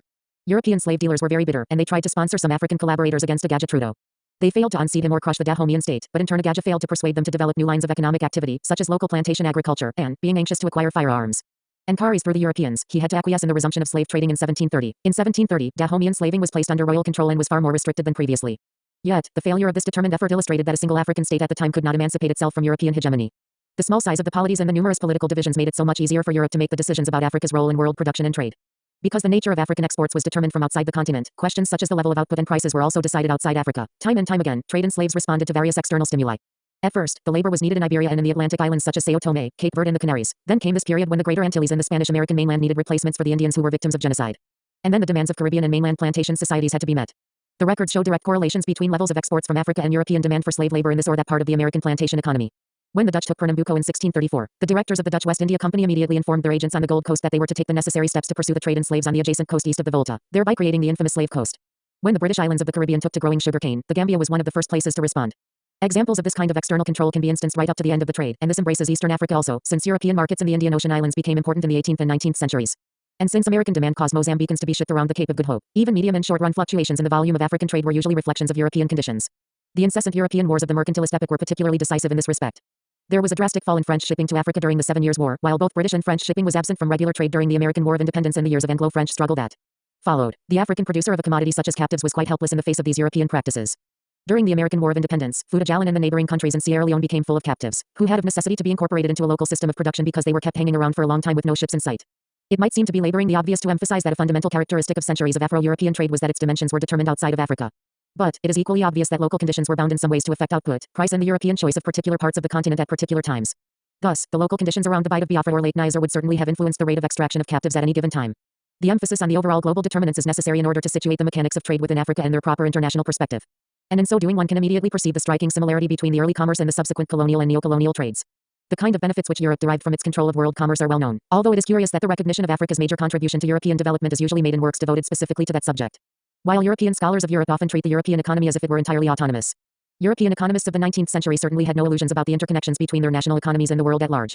J.S. Mill went so far as to assert that as far as England was concerned, the trade of the West Indies is hardly to be considered as external trade, but more resembles the traffic between town and country.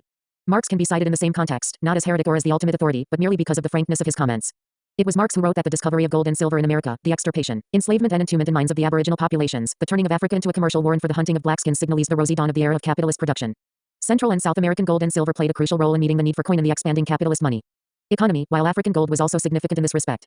African gold helped the Portuguese to finance further navigations around the Cape of Good Hope and into Asia. It was the main source for the Dutch mint in the 17th century. And it is no coincidence that when the English struck a new gold coin in 1663 they called it the guinea. Throughout the 17th and 18th centuries, and for the most part of the 19th, the exploitation of Africa and African labor continued to be a source for the accumulation of capital to be reinvested in Western Europe. The African contribution to European capitalist growth extended over such vital sectors as shopping, insurance, the association of capital, capitalist agriculture and the capital goods industry. Sometimes, the efforts were modest and localized. Thus, the St. Malo fishing industry was stimulated by the opening up of markets in the French slave plantations, while the Portuguese fishing industry also gained new buoyancy. Then there were more spectacular developments like the growth of seaport towns connected with Atlantic trade, notably Bristol, Liverpool, Nantes, Bordeaux and Seville. Behind those ports there often emerged the manufacturing centers that gave rise to the notion of the Industrial Revolution. As Montagu put it, the growth of Lancashire, of all English countries the one most deserving to be called the cradle of the factory system, depended first of all on the development of Liverpool and her trade. The connections between capitalism and slavery as far as England is concerned are adequately documented by Eric Williams. A similar picture would emerge from any detailed study of French capitalism and slavery, given the fact that during the 18th century the West Indies accounted for 20% of France's external trade, much more than the whole of Africa in the present century. Of course, benefits were not always directly proportional to the amount of involvement of a given European state in the Atlantic trade. For instance, the enormous profits of the Portuguese economy went into the hands of the more developed Western European capitalist nations who supplied Portugal with capital, ships and trade goods. Germany was included in this category, along with England, the Dutch provinces and France. Commerce deriving from Africa helped a great deal to strengthen transnational links within the Western European economy, bearing in mind that American produce was the consequence of African labor. Brazilian dyewoods, for example, were re-exported from Portugal into the Mediterranean, the North Sea and the Baltic, and passed into the continental cloth industry of the 17th century. Sugar from the Caribbean was re-exported from England and France to other parts of Europe to such an extent that Hamburg was the biggest sugar refining center in Europe in the first half of the 18th century. Germany supplied manufacturers to Scandinavia, Holland, England, France and Portugal, for resale in Africa. England, France and Holland found it necessary to exchange various classes of goods to better deal with Africans for gold, slaves and ivory. The financiers and merchants of Genoa were the powers behind the markets of Lisbon and Seville, while Dutch bankers played a similar role with respect to Scandinavia and England. Western Europe, after all, was more than just an arbitrary geographical connotation. It was that part of Europe in which by the 15th century embryo capitalist relations already posed a challenge to feudalism, marking a further departure from the natural, self-sufficient autarkic economies of previous modes of production. When the Western European nations moved overseas, it was the product of an internal dynamic, which was not navigated or even deflected by new trades with Africa, Asia and the Americas.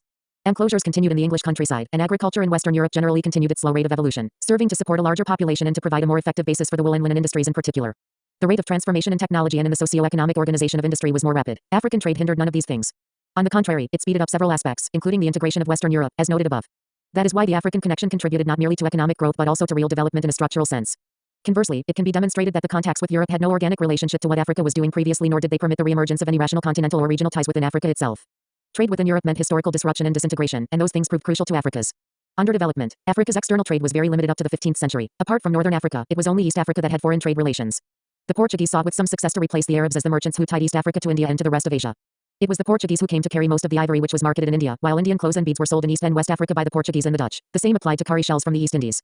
A new trade route between Africa and the Americas was an extension neither of the indigenous American economy nor of the African economy. Its total rationale lay in Europe.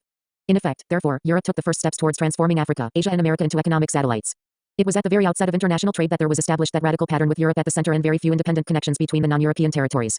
Inside Africa itself, the period of trade which preceded the establishment of colonial rule was also determined by the state of affairs where there were ties between colony and metropole but none between colony and colony.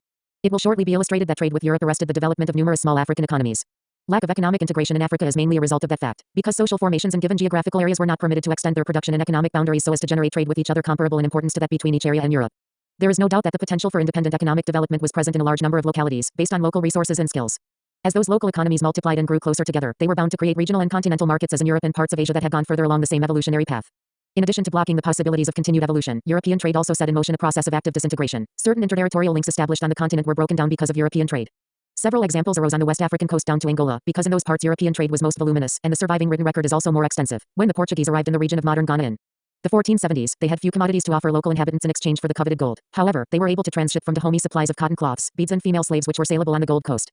The indications are that the Portuguese were responding to a given demand in the Gold Coast, so that a previous trade must have been in existence between the two regions. The Akan were gold producers, and the people of Benin were specialist craftsmen who had a surplus of cloth and beads which they manufactured themselves. As an expansionist state, Dahomey also had access to prisoners of war, while the Akan seemed concerned with building their own population and labor force, so they acquired female captives from Dahomey and rapidly integrated them as wives. When the Portuguese intervened in this exchange, it was subordinated to the overall interests of European trade. As soon as Portugal and other European nations had sufficient goods so as not to be dependent on the re-export of certain commodities from Dahomey, then all that remained were the links between the Gold Coast and Europe on the one hand, and between Dahomey and Europe on the other. That represented the destruction of whatever potential existed for creating a regional market with its own internal logic. Probably, Dahomey products reached the Gold Coast by percolating through what is now Benin and Togo, using as far as possible the creeks behind the coast. Therefore, it would have been more convenient when Europeans established a direct link across the open sea. The superiority of Europeans at sea was of the greatest strategic value, along with their organizational ability. This was illustrated in several places, beginning with the Upper Guinea coast and the Cape Verde Islands, where Portuguese settlers broke into the pattern of local trade ever since the 1460s. They intervened in the transfers of raw cotton and indigo dye from one African community to another, and the Cape Verdean settlers went a step further in establishing a flourishing cotton growing and cotton manufacturing industry. They used labor and techniques from the mainland and exported the finished product along the length of the coast down to Elmina.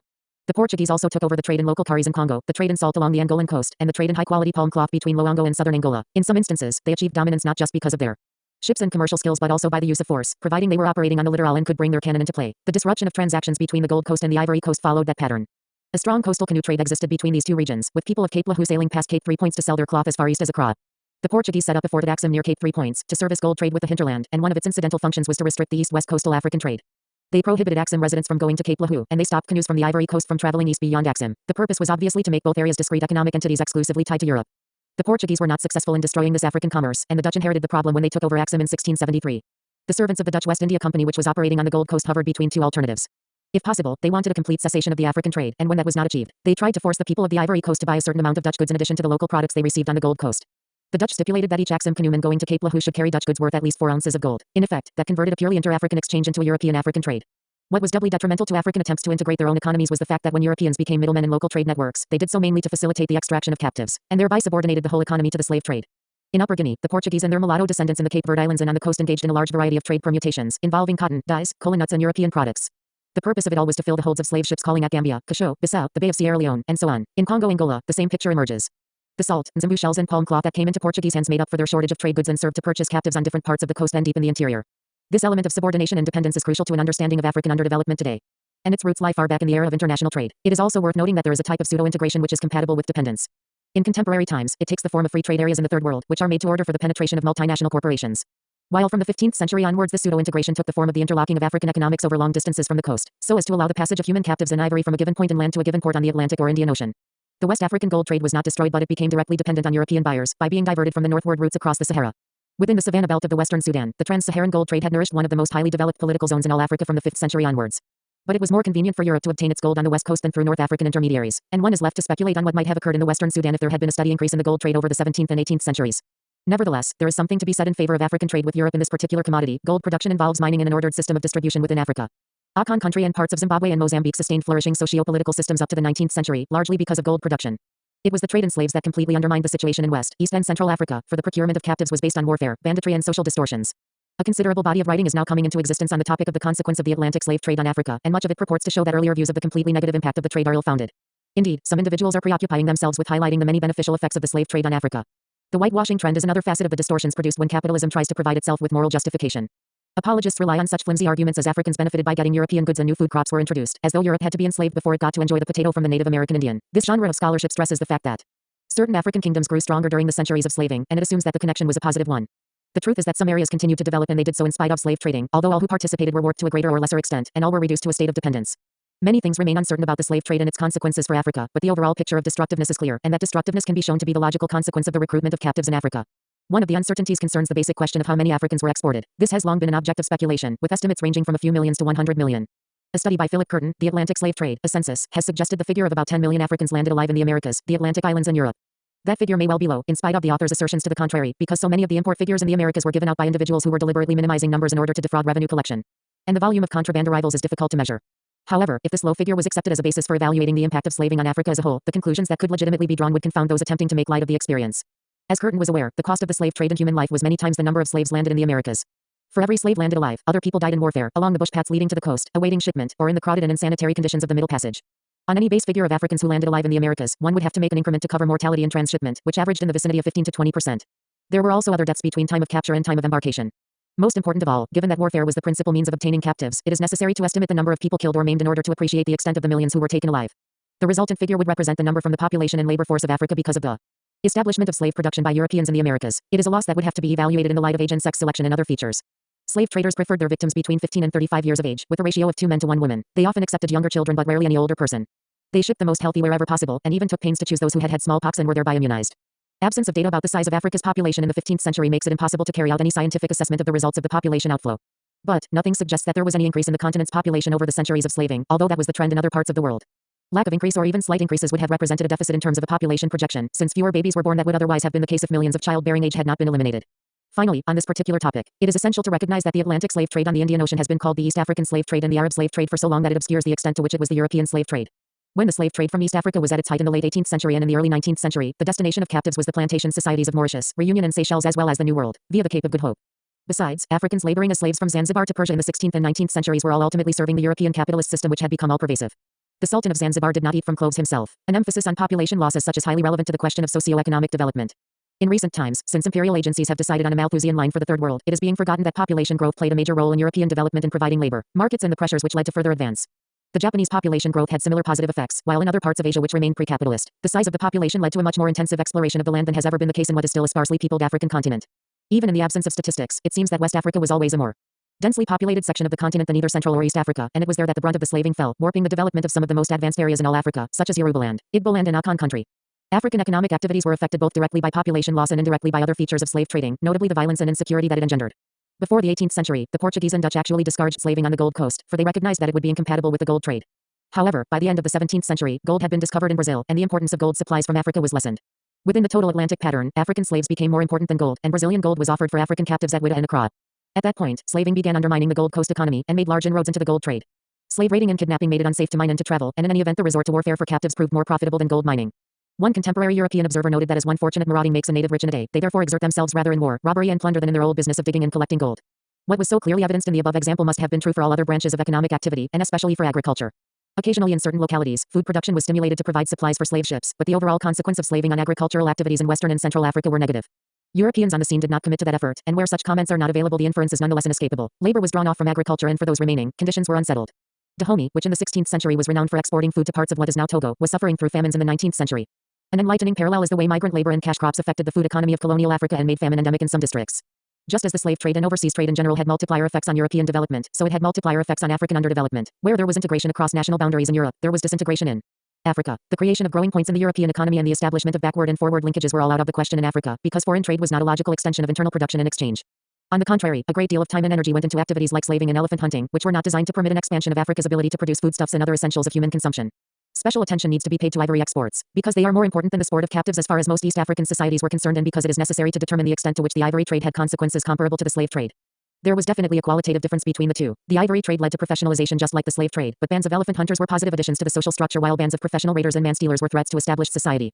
Andrew Roberts' study of the evidence relating to Nyamwezi ivory trade has shown that this long-distance trade sparked off other beneficial developments, such as increased trading goods, food and salt. There were other African exports such as gum, rubber, camwood and wax which also had certain beneficial effects on socio-economic patterns when they were traded, showing clearly that slaving was in a category by itself.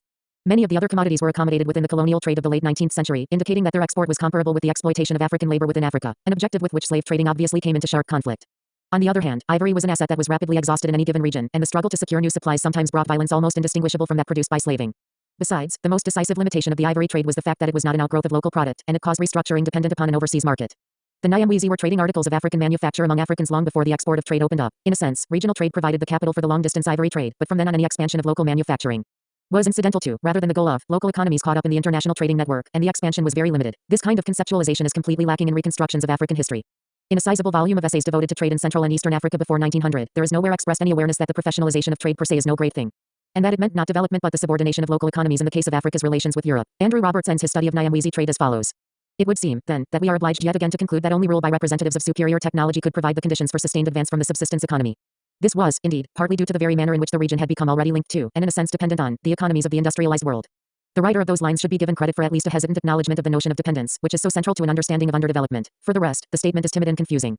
Why is it that representatives of superior technology were required to carry Africans out of the subsistence economy, and they were not necessary to perform similar functions for Europeans and most Asians? It was precisely the external links which precluded the possibility of independent self-sustaining advice, and that was true of the Nyamwezi ivory trade as it was of the Kazembe trade in captives. Besides, at all times one must keep in mind the dialectical opposite of the trade in Africa, namely, production in Europe or in the Americas under European control. The few socially desirable byproducts of elephant hunting within Africa were chicken feed in comparison with the profits, technology and skills associated with the product in Europe. The ivory marts of Mimping Lane were the centers where real profits on ivory trade were made. The tusks then augmented in value when they were turned into billiard balls and piano keys in London, and when they went to Sheffield to be transformed into knife handles and to Dieppe and Gieslingen to be made into hundreds of different artifacts by marine processes. Europe was strengthened by these and numerous other foreign-fed industries to carry Africa out of their own developing capitalist economy in the most disadvantaged situation possible. European technology was not as superior to that in other parts of the world in the 15th century as is often assumed. Their supremacy in that aspect at the present time is itself more a consequence than the cause of their hegemony over the rest of the world. In the 15th century, Europe merely had the edge over humanity elsewhere in the scientific understanding of the universe, the making of tools and the rational organization of work. One of the major shortcomings of Europeans in the 15th and 16th centuries was a shortage of commodities for exchange, as has already been illustrated. They were forced to make use of Asian and African consumer goods, which were often of superior quality. Yet, as is also implicit in earlier sections of this analysis, European superiority in certain sectors proved decisive. African and Polynesian canoes were of high standard, but the relevant sphere of operations was the ocean, where European ships could take command. West Africans had developed metal casting to a fine artistic perfection in many parts of Nigeria, but when it came to the meeting with Europe, beautiful bronzes were far less relevant than the crudest of cannon. African wooden utensils were sometimes works of great sensitivity, but Europe produced pots and pans that had many functional advantages. Literacy, numeracy, organizational experience and the capacity to produce on an ever-expanding scale were also very meaningful advantages on the European side of the scale. Once Africa was drawn into the orbit of Western Europe, the latter's technological development was speeded up, as already noted in the case of several other aspects of their economy. For example, the evolution of European shipbuilding from the 16th to the 19th centuries was a logical consequence of their monopoly of sea commerce after the 15th century.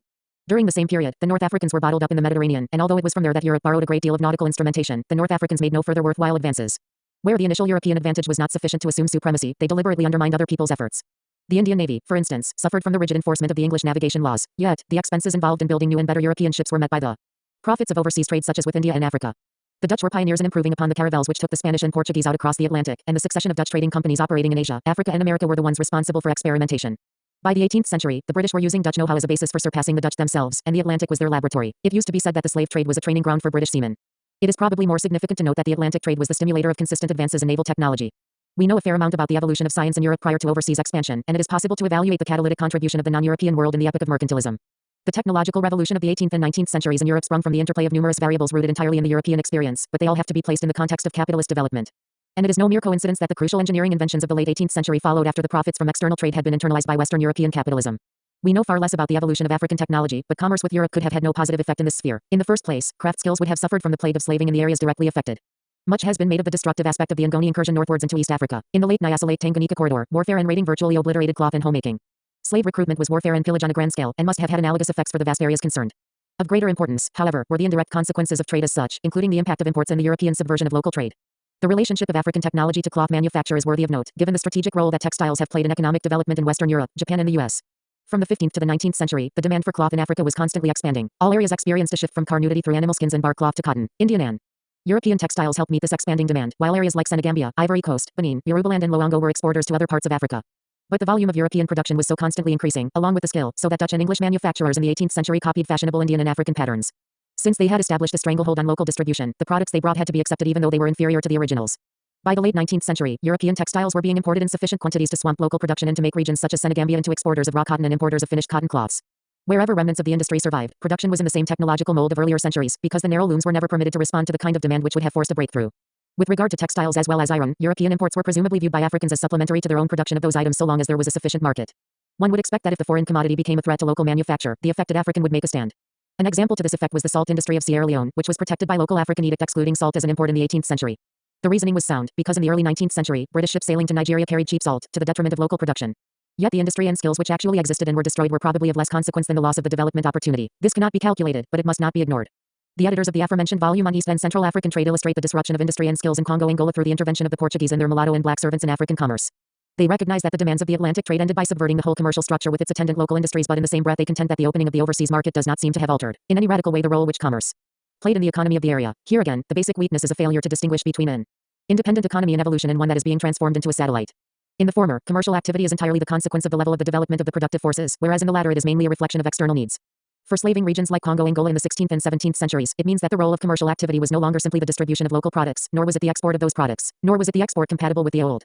That is what cut off the possibility of evolution along previous lines. Even though the worst effects were deferred for a considerable period until Europe itself was powerful enough to take complete control through such means as the sending of commodities to replace those that had formerly been locally made. Any trade in Africa which was an extension of European production was largely irrelevant to the technological advance within Africa. When Britain was the world's leading economic power, it used to be referred to as a nation of shopkeepers. Most of the goods in their ships were produced by themselves. Africans from Senegal to the Cunena and from the Limpopo to the Tana busied themselves selling goddess that they had not produced. They were agents for distributing European imports and for organizing the export of a few staples which were not in demand within the continent. The Afro-Portuguese middlemen of Upper Guinea, the Akan market women, the Aro traders of the Bight of Biafra, the Pomberas of Angola, the Yao traders of Mozambique. The Swahili and Nyamwezi of East Africa were not performing a function which is essentially the same as that being carried out today by members of the disproportionality large service sector. Their contribution to technological development was nil because they were on the fringes of production. Commerce with Europe was not propitious to independent technological invention on the African side, nor did it create any consistent demand for the import of European technology, except for firearms. Europeans responded to that with the cheapest of muskets. What they deliberately ignored were the exceptional African requests that Europe should place certain skills and techniques at the disposal of Africa. This was an element in the Congo situation, already alluded to. When Agaja Trudeau sought to stop the slave trade, he also made an appeal to European craftsmen, and he sent an ambassador to London for that purpose. One European who stayed at the court of Dahomey in the late 1720s told his countrymen that if any tailor, carpenter, smith or any other sort of white man that is free be willing to come here, he will find very good encouragement. At about the same time that Agaja Trudeau was seeking new skills from Europe, the Asantehene, Okuku Ware, was also thinking along those lines. He asked Europeans to set up factories and distilleries in Ashanti country and got no response. Those requests were coming from the areas of Africa that were sufficiently developed to have been able to incorporate new production techniques without any great dysfunctions. This was also true of Ethiopia. A Portuguese embassy reached the Ethiopian court in 1520. Having examined Portuguese swords, muskets, clothes, books and other objects, the Emperor Legnadengel felt the need to introduce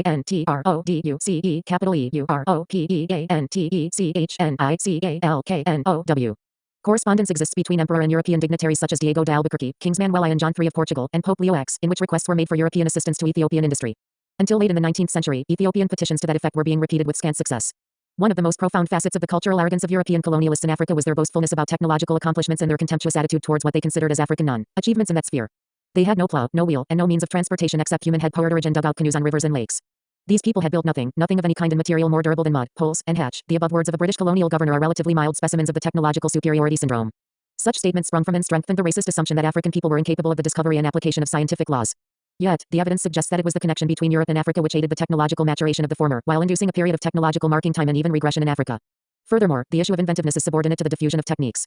Europeans did not invent the wheel, it spread from China. Both because of the structure of international trade and because of the conscious decisions of European states, Africa was robbed of the opportunity to benefit from the scientific heritage of man. In the centuries before colonial rule, Europe's scientific and technical capacity increased by progressions, while Africa appeared to have been almost static.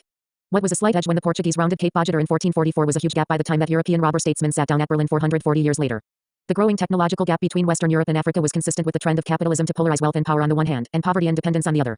In a present imperialist epoch, super profits from the dependencies have to some extent improved the standards of living of the metropolitan workers, but in the earlier period internal exploitation strengthened external exploitation, and vice versa. At the national level within Western Europe, the unevenness of development had already been noted. This was sharply in evidence by the 19th century, with areas such as Portugal, Spain and Ireland playing colonial roles with respect to Britain, France and Germany. Inside of national economies, the polarization also expressed itself in the elimination of small producers and the rise of monopolies. The monopolies, therefore, were at the pinnacle of a system that knew nothing but profit-making and domination as its guiding principles. The monopolies set the tone for international political economy in the late 19th century. They intervened directly in Central and Eastern Europe through massive investments, and on a slightly smaller scale Western European monopolies sought financial and economic opportunities in Asia and Latin America. They were joined in this imperialist partition of the world by North American capital, the US having been transformed from an outpost of Europe into one of the command centers of capitalism. Africa by then was somewhat in the doldrums as far as Europe was concerned. Its great period accumulating primary capital for European development was over. Nevertheless, Europe still had a place for Africa within the new imperialist scheme of things. A few areas of the continent became crucial for European investment, namely, Algeria, Egypt, South Africa and Congo. Elsewhere, smaller European entrepreneurs were permitted to operate, although ultimately they too were tied to the big banking and industrial concerns which controlled the Western European economy, and they were under the umbrella of nation-states that bargained consciously and unconsciously as agents of monopoly capital. Thus, the clash of Anglo-French financial interests in Egypt and the potential for investment in Congo were keys which opened the doors to the scramble for Africa, that is, to the transformation of the continent into political colonies to protect economic spheres. Apart from the Suez Canal and the South African and Congolese mines, the investment in the African continent in the late 19th century and subsequently was primarily to facilitate the production of agricultural staples to be utilized by the new industries of Europe. The expansion of soap making, the rise of a wider market for cooking fats, and the need for lubricants in railway and engineering works led to the exploitation of the palm oil resources of West Africa. While the German machine industry could produce plants for crushing palm kernels to provide stock feed for capitalist agriculture, the extension of demand for cooking oils and fats also affected groundnuts, the opportunity being exploited by the financiers and industrialists of Marseille. The Lancashire cotton industry, after its long partnership with the American slave South, was in the late 19th century anxious to promote the growing of cotton in Egypt and the Sudan and in East and West Africa. The invention of the pneumatic tube, the arrival of the motor car, and the increase in the rubber-wheeled transport of all sorts taxed the rubber-producing capacities of the Dutch East Indies, Malaya, Brazil and Africa. Such examples could be multiplied. They all demonstrate that Europe's needs by the late 19th century were themselves a product of the immense quickening of economic life over the previous 4 centuries, and one of the factors in that quickening was the unequal association with Africa. Equally significant is the fact that Europe derived the power to exploit Africa in new ways. Trade in slaves, ivory and gold was conducted from the coasts. There, European ships could dominate the scene, and, when necessary, forts could be built. Before the 19th century, Europe was incapable of penetrating the African continent, because the balance of force at their disposal was inadequate. But the same technological changes which created the need to penetrate Africa also created the power to conquer Africa. The firearms of the imperialist epoch marked a qualitative leap forward. Breech-loading rifles and machine guns were a far cry from the smoothbore muzzle-loaders and flintlocks of the previous era. It is no wonder that Europeans had no hesitation in selling Africans antediluvian models of firearms. Hilaire Belloc spoke on behalf of his fellow Europeans when he said that what matters is that we have the Maxim and they have not. Curiously, Europeans often derived the moral justification for imperialism and colonialism from features of the international trade as conducted up to the eve of colonial rule in Africa. The British were the major exponents of the view that the desire to colonize was largely based on their good intentions in wanting to put up a stop to the slave trade. True enough, they were by then as opposed to the slave trade as they were once in favor of it. Technological changes had dialectically transformed the 17th century necessity for slaves into the 19th century necessity to clear the remnants of slaving from Africa so as to organize the local exploitation of land and labor. Leopold in the Congo also used the anti-slavery pretext to introduce into Congo itself forced labor and slavery-like practices. While at a deeper level all Europeans had derived notions of racial and cultural superiority between the 15th and 19th centuries so that even the Portuguese presumed that they were historically destined to civilize the natives. Africans fought alien political rule and had to be subdued by superior force. But a sizable minority did not insist that their trade connections with Europe should remain unbroken, for that was a measure of the extent to which they were already dependent on Europe. The most dramatic illustration of that dependence was the tenacity with which some Africans fought the termination of slave trading. For most European capitalist states, the enslavement of Africans had served its purpose by the middle of the 19th century, but for those Africans who dealt in captives the abrupt termination of the trade at any given point was a crisis of the greatest magnitude. In many areas, major social changes had taken place to gear the region to the service of the slave trade, one of the most significant being the rise of domestic slavery and various forms of class and caste subjugation. African rulers and traders who found their social existence threatened by the earliest legal edicts such as Britain's abolition of the Slave Trade Act in 1807 found ways of making contact with Europeans who still wanted selves. Where other commodities were suggested, tremendous effort went into organizing those alternatives: ivory, rubber, palm oil, ground nuts, cotton, and so on. The transition to forms of production that used African labor inside Africa resulted in the rise of economic and social institutions that ensured the partition of a large number of Africans in the money economy, and also ensured that the value created would be siphoned off to capitalist Europe. That gave rise to the particular forms of structural dependence which we know today, visibly seen in the bank branches, the import-export agencies, the manufacturing subsidiaries, the mining companies, the pattern of road and railway networks, and so on. Needless to say, it is the intensive study of the colonial period which will answer most of the questions about underdevelopment as we know it today, but the extent to which the situation was being set up for centuries before is often underestimated. Anthropologists were the worst offenders in this regard, with their ahistorical prediction for describing everything that they found in colonial Africa as traditional. But historians are also guilty of making a distinction between colonial and pre-colonial Africa, in such a way as to cloud the fact that there was continuity from one phase to the other. The notion that the first 4 centuries of Afro-European trade represent the roots of African underdevelopment is doubly attractive because there was an actual carry-over of some of the mechanisms that connect the two spheres of metropole and dependency. At the metropolitan end, there were the insurance companies and the shipping companies, while in Africa itself there had arisen certain social formations that were immediately available to operate within the colonial enclave economies from the 1880s onwards. Those are the African traders already mentioned as the forerunners of the modern service sector. Some were highly placed within African society, many were new men of previously low status, while many others were literally products of foreign trades, being the children of Europeans and Arabs. The mulatto element was very pronounced in Western Africa, and it continued to be prominent in the early colonial period and for much later. In what was called the French Sudan, to take one specific example, all economic activity spread inland from the 4 communes on the Senegalese coast, inhabited by blacks and mulattoes having long connections with Atlantic trade. So long as it is not based on settlement, a colonial system requires compradors. Throughout most of Africa, those compradors at the start of the colonial period were already performing that function in the dependent trade economy. Besides, the Africans conducting trade on behalf of Europeans were inevitably influenced by European thought and values. The quest for European education did not begin in colonial Africa. It started when coastal rulers and traders recognized the need to penetrate more deeply into the way of life of the white men who came from across the sea. The mulatto sons of white traders and the sons of African rulers were the ones who went furthest along this line. At one level, it was strictly functional. The Sierra Leone chief in the 18th century explained that he wished to learn book to be rogue as good as white man. At another level, it meant imbibing those values which led to further African subjugation. The Reverend Thomas Thompson was the first European educator on the Gold Coast, and he wrote in 1772 a pamphlet entitled The African Trade for Negro Slaves, shown to be consistent with the principles of humanity and the laws of revealed religion. The returned Africans who played such a crucial role in Sierra Leone and throughout West Africa in the period of the establishment of colonial rule were also in varying degrees products of Western culture and education, strikingly embodying potentialities of both enlightenment and mental confusion. Springing from deculturalization, unfortunately, the latter trend was no more operative, and with the coming of colonial rule they became conscious and naive agents of foreign domination. The cultural nexus, therefore, provides further reason for seeking the roots of African underdevelopment and dependence in the early centuries of Afro-European trade. This ebook is licensed to Ryan Deason, @gmail.com on August 2, 2022. 8. Problems of Third World Development. On reflecting on the problem of Third World development, I recall an incident many months ago when the Republic of Guinea was invaded by the Portuguese. As soon as the Chinese heard about the invasion, the Xinhua news agency put out a report denouncing American imperialism. America's name had not as yet been called by Guineans, but the Chinese from objective analysis decided that if the Portuguese were invading Guinea, it had something to do with American imperialism. And in like vein, I would suggest that if we are talking about the problems of development in the Third World, the major problem is the United States of America, because it crowns the whole structure of world imperialism. I will leave this as an assertion, because to go into a justification would consume time. However, I would like to illustrate in some ways the connections between imperialism and underdevelopment. In the United Nations, a certain euphemism is in use. They speak about the developed and the developing market economies. These two collectively constitute the imperialist world, the developed market economy being the United States, the Western European countries and Japan, and the curious category of the developing market economy includes the rest of what we commonly refer to as the Third World. The economies of which are hooked into the metropolitan structures of North America, Western Europe and Japan. Some of the mechanisms for exploiting the so-called developing countries have been known for a long time. For instance, unequal trade has been a common subject of discussion, and in recent times it has received more careful analysis, so that we know rather more than we used to about exactly how the captains of trade contributed to the exploitation of the underdeveloped world. This is not a position that is merely adopted by Marxists or radical nationalists, it is a position which is commonly asserted even by the United Nations Conference on Trade and Development. A second well-known mechanism of exploitation within the structure of imperialism is the transfer of profits from underdeveloped areas towards the metropolis. My only comment on this is to note that what is called profits is in fact capital. For too long most of us, including people who would call themselves leftists, have created an idiom of capital export from the colonies and semi-colonies, and the very idiom obscures part of the reality, indeed, perhaps the whole reality. I am of the opinion that we cannot refer to the export of capital from the metropolis to the underdeveloped sector of the world except in a limited sense. Historically, the movement of capital has always been unbalanced from the external or peripheral sectors of the imperialist economy to its epicenters. This began with the trade in slaves, while later it took the form of grossly unequal trade between Europe and the rest of the world. The most that can be said about European capital export is that Europe has been the center for the redistribution and reallocation of capital that is produced throughout the world. Capital produced in, say, the Caribbean or in North America in the epoch of slavery, was shifted to Europe, and, at a later date, was redistributed from Western Europe to Eastern Europe. Or capital that was obtained by forcing the Chinese to smoke opium was redistributed into the Indian sector of the British imperialist economy, and so on and so forth. But, strictly speaking, there never has been any export of capital from the developed areas in the sense of capital being engendered and originating in the metropolitan sectors for export overseas. So, my point about profit is that when we look at its mechanism closely, we find that it is always a means of transferring to the metropolitan economy capital produced out of the material and human resources of the Third World. Unequal trade and capital flows away from the underdeveloped countries are two of the principal mechanisms of imperialism. There are others that are proving to be significant in their own ways, which tend to be left out of the literature, and which are very operative when we come to think in terms of changing the status quo. One of these, for instance, is the blockage of technology. This takes a number of forms. It could mean actual technological retardation or arrest in the underdeveloped countries, or it could mean simply the blockage of the movement of technology from the metropolitan to the colonial economy.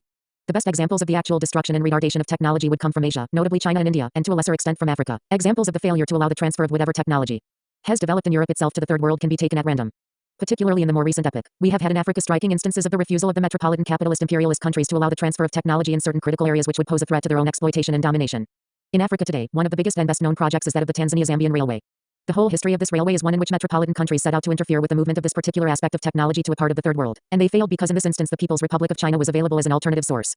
The corollary to the blockage of skills and technology is that of the international division of labor under imperialism has always ensured the development of world technology within certain specific sectors, namely the metropolis, and more recently in particular parts of the metropolis, allowing the United States to assume hegemony in most fields. This is an important phenomenon when we come to examine the contemporary evolution of imperialism. Because the changes in technology which were possible in the last decade have made it possible for the imperialist countries to begin to adopt radically new strategies in terms of international division of labor and in terms of the kinds of political controls which they exercise over the third world. Yet another general feature to which attention should be drawn is the way in which imperialism has restructured the world economy so that within the third world there is no cohesion with respect to production and exchange. As one moves from colony or semi-colony to another colony or semi-colony, one finds the breaking of the ties which formerly integrated one with the other, that is to say, the breaking of the trade ties which integrated the productive resources. One finds within each colony also the same disjunction, the same disaggregation of the consistent parts of a colonized economy. Instead, the linkages are with the metropolitan economy and are determined exclusively by the latter in its own interest, an interest which proves incompatible with the independence and any real development of the third world. Moving on from the essentially economic concerns, I wish to highlight the political facet of imperialism. A number of writers on Latin America and to a lesser extent on Africa have paid considerable attention to the creation in the third world of certain strata, or certain classes, which reflect the interest of the metropolis and which allow the requisite kinds of penetration and exploitation. This political control takes a number of forms. There is the classical colonial form, there is the utilization of white settlers, and most important in the recent period, there has emerged in Africa and Asia an indigenous strata who conduct locally the activity required to support the international economy. These are people who, in Fanon's words, perform the function of transmission lines for international monopoly capital. The foregoing represents a very brief portrayal of the mechanisms of imperialism. I am not attempting to go into any serious theoretical justification of why imperialism is the big problem of third world development, because, hopefully, we understand that. So perhaps we could proceed to look rather more closely at the movement of contemporary third world history, in order to better appreciate the problems and possible antidote to underdevelopment. In the last decade, we have been in a sense in a counter-evolutionary epoch, in spite of many of the festivities that have taken place celebrating the so-called independence in various parts of Africa and Asia, and in spite of certain foci of liberation. We can say that a general movement of history in the third world has been counter to any direction that one may term independence. This I will illustrate using a number of criteria. First of all, one can apply the Western bourgeois measurements of growth rates, although these are very limited and skewed. One finds that the growth of the third world economy has failed to keep up with those norms which have been established by groups such as the Pearson Commission. Most third world countries do not get that ratio of growth in bourgeois economic terms which is supposed to represent their march forward. Very, very few have achieved the percentages 6 or 8% growth rate, which are set by the bourgeois economists as prerequisites for development. Second, and more important, is the fact that those criteria, where they are satisfied, do not lead to anything that the people of the country would call development. Hence the rise of the term growth without development, which has already become current in the writings on West Africa. It has been seen that by using the criteria of GNP and per capita income, one finds a certain amount of growth undoubtedly taking place, but when this is examined in any serious detail, it is proved to be entirely misleading. As long as the local economy is part of the imperialist world economy, there is still the export of surplus, that is, the actual export of capital, and the redistribution of wealth within these so-called developing third world countries is such that the vast majority of the people can and do experience an actual lowering of their living standards while the GNP and per capita income are supposedly rising. A few economists looking at the problems of economic development are beginning to apply the simplest of yardsticks by returning to factors such as housing, food and clothing, the principal elements of man's existence and the things that human beings have been striving for from the very onset of their attempts to deal with the material environment. In Jamaica, for example, it has been found that the units of housing for the vast majority of the people have been decreasing. More people are suffering from protein deficiency than was true of an earlier period. And more people are going about without shoes or without proper clothing than has been true earlier. All this in spite of significant increases in GDP. In Africa one can readily cite Ivory Coast and Kenya in this respect, for such growth as shown by the statistical indices in these parts of Africa is not matched by any increases in the well-being of the mass of the population. The most animus factor undermining attempts to achieve independence and development in the third world has been the rise of new forms of exploitation and domination within the global capitalist economy. One of them is tourism. It has a nasty history in the Caribbean, particularly in Cuba, but in more recent times it is becoming very extensive. By 1969, tourism was one of the biggest economic factors in Tanzania of all places. Someone observed that, just as in Latin America there used to be banana republics, so international imperialism was threatening to transform Kenya, Uganda and Tanzania into the wildlife republics. Every effort was made to attract tourists to look at the animals, and the animals assumed priorities higher than human beings. Incidentally, it is not at all true that it is the indigenous people who are responsible for such diminution in the wildlife population as has occurred in recent years, because groups like the Maasai have always coexisted with the lions and wild game. And in recent times, the problem of game conservation is of far lesser magnitude than that of human development and that of the survival and creativity of peoples of the region. Certainly, tourism in all its aspects is proving to be one of the new areas of expansion of the imperialism economy. It is a new way of confirming the dependence and subjugation of third world economies, being seen in its most arrant and vicious forms in the Caribbean territories. Several islands in the Caribbean have been transformed into backwaters of the world economy. They are no longer central to the development of the world economy, because they have lost the priority that they had a long time ago when sugar was king. It is a relatively simple task to transform them into cesspools, which is what the tourism economy is all about. A more significant aspect of the new trend of domination is that which economists are calling the branch plant economy. It made its impact felt first in Latin America and then in Asia, and it is slowly beginning to touch on the African continent. This is a very subtle development, the negative effects of which remain unperceived for some time, because many people have been preoccupied with looking at the old forms of the international division of labor, whereby the underdeveloped countries were allocated roles connected either with agriculture or with the production of raw materials in the extractive mineral industry. It was felt by leaders like Nkrumah when he came to power in Ghana that the answer was to create industry in Africa. The dichotomy was simply industry versus agriculture or processing versus the export of unprocessed goods. Now imperialism has been able to circumvent the criticism that it reduces the third world merely to primary production. The international bourgeoisie and their agents have been able to start industrialization of a sort within third world countries. Looking at the development plans of every African nation, one finds that a beer factory will usually figure number 1 or number 2 on the list. Building a beer factory is considered as the first step towards industrialization. Quite apart from the fact that I don't know of beer as having developed any nation, one has to realize the fallacy on which the claims are based. The underlying notion is that industrialization per se is the answer to underdevelopment. Therefore, the logic of that argument is that if the country ceases to import beer and instead develops an import substitute by making the beer locally, then a step has been made in the direction of development. This resort to import substitution has characterized a lot of the development plans of the third world outside of the really progressive areas, and what in fact it means is that the capitalist structures in the metropolis have reached the stage where the export of consumer goods is no longer really critical, but the export of certain capital and goods is much more crucial. The capital goods sector has experienced tremendous growth in the period of colonial exploitation and the period of semi-colonial exploitation, and there is now an objective necessity for the metropolis to export these capital goods, namely the plants that manufacture the beer, cigarettes or even textiles. Of course, the metropole seeks to incorporate their productive enterprises within the total structure of monopoly capital, which takes the form of the multinational corporation. The multinational corporation perceives the advantage of extending its operations into various other parts of the globe. Today it is not considered opportune merely to produce in the United States and Germany and to sell abroad. More markets can be explored by actually setting up the branch plants in Brazil, in Singapore, in Ivory Coast, and so forth. The movement of contemporary third world political development throughout Africa and throughout Asia also shows tremendous deterioration.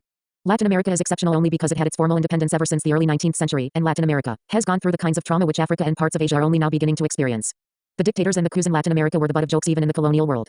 In the West Indies, we used to say that if there was no coup in Latin America on a particular day, it would be announced on the radio as an item of significance. No coup anywhere in Latin America today. In Latin America, countries have perhaps settled down to a pattern of more stable dictatorships, but they certainly have not in most places begun to tackle the problem of political stability in terms of the development of their own people. In any event, what I have to say relates more to Asia and Africa, and I will pick my examples mainly from Africa and from the Caribbean. In these instances, constitutional independence took place during the last decade.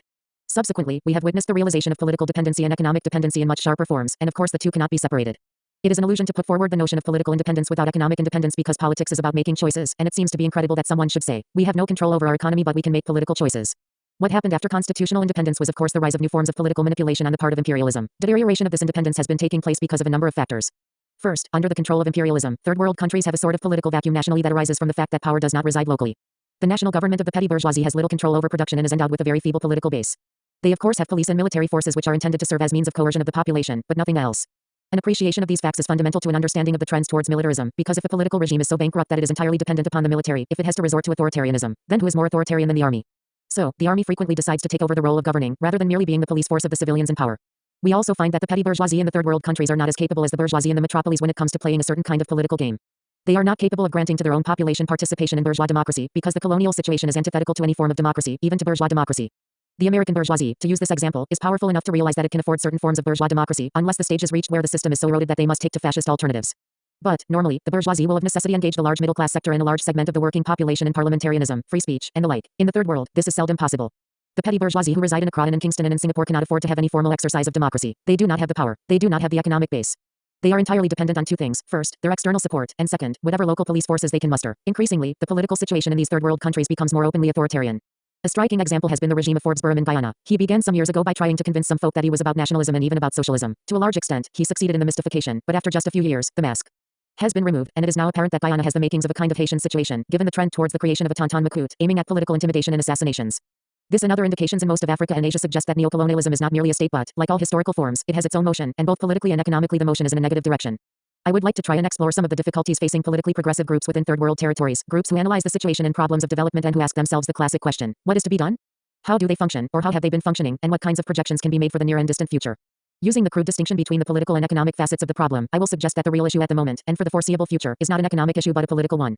It has already been affirmed that the fundamental nature of the development problem in the third world is the relationship with the metropolitan economies and the nature of dependency, lack of internal integration, absence of technology, and so on, which are all essentially or primarily economic phenomena. Nevertheless, we should distinguish between what may be fundamental, which I think is economic, and what has a priority. The latter refers to the question of timing, and that is where politics takes precedence. It will be necessary to look briefly at some of the economic problems, but the emphasis here will be on the political ones. Progressives residing within third world countries virtually without exception now pose the problem of economic development in terms of disengagement. How do you break with the dominant imperialist system? This question marks a change from a lot of the preoccupations of a decade or 5 years ago, because it has become clear to a minority at any rate that some kinds of proposed solutions are not solutions at all, but rather an intensification of the problem.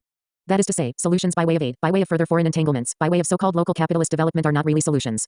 An awareness of their insidious nature springs from a correct historical appraisal of the form of involvement between, on the one hand, Africa, Asia and Latin America, and, on the other hand, the European and North American economies plus Japan. Historically, this involvement has been the determinant of the third world countries, and therefore, it becomes odd to suggest that further involvement, that an intensification of the involvement, would provide a solution.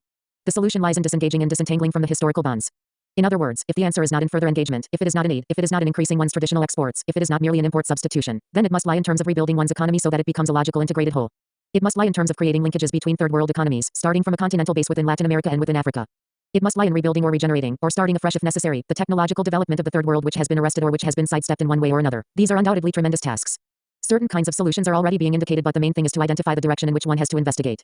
As long as so many poor economists have been looking at aid theories and at forms of playing around with devaluing or revaluing currencies or other techniques which all have as their basis a preoccupation with sustaining links with the imperialist economy, then for so long we have not been looking at the real problems and we have not been turning up any valid solutions.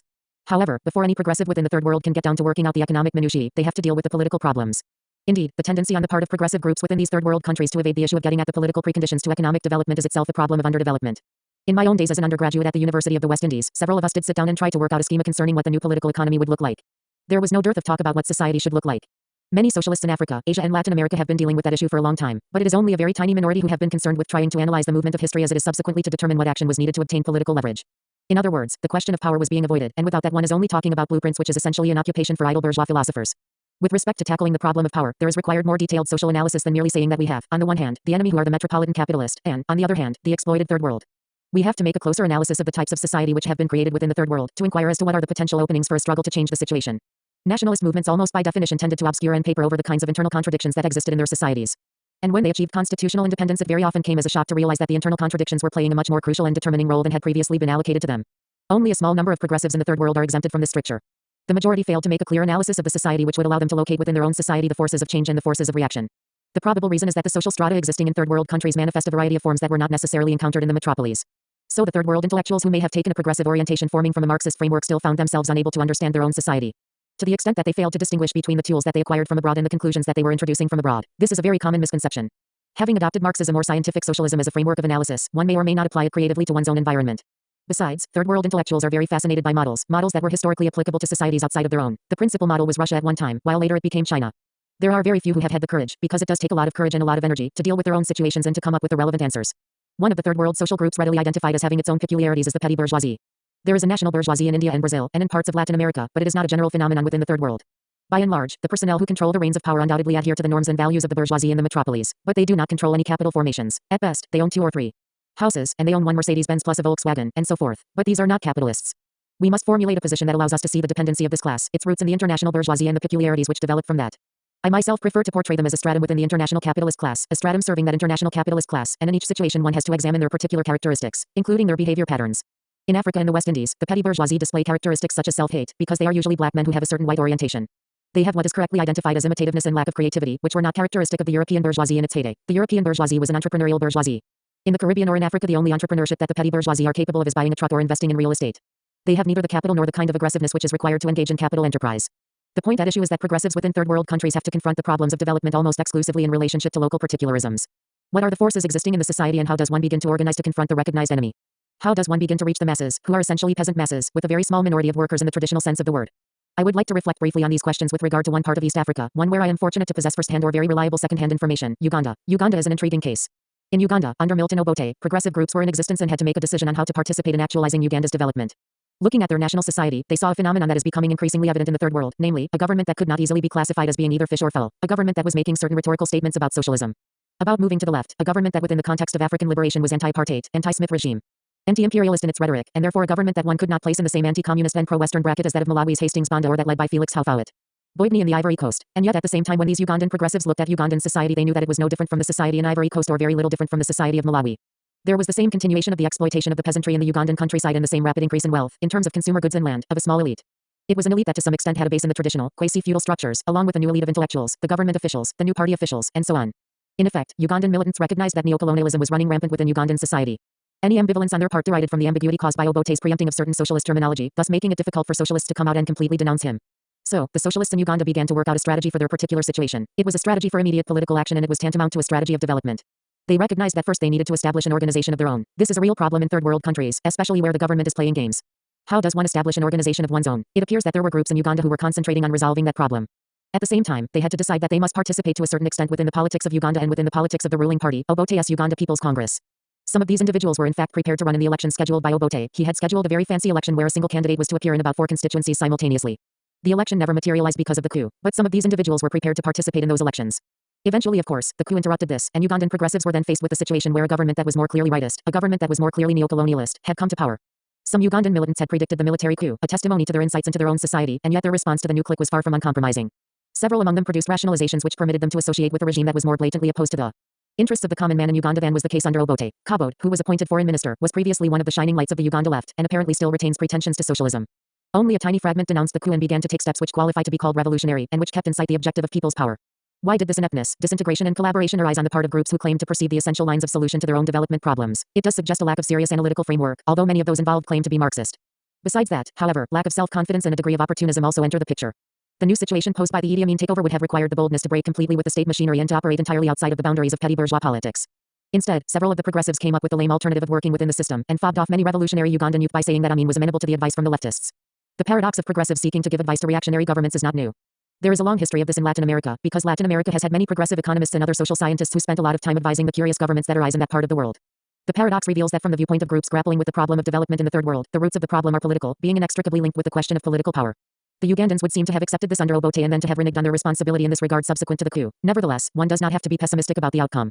What is happening in Uganda and other arenas is that contradictions keep multiplying day by day. The creation of a militaristic or police state itself polarizes the forces and causes people to react against the regime, if only for the sake of survival.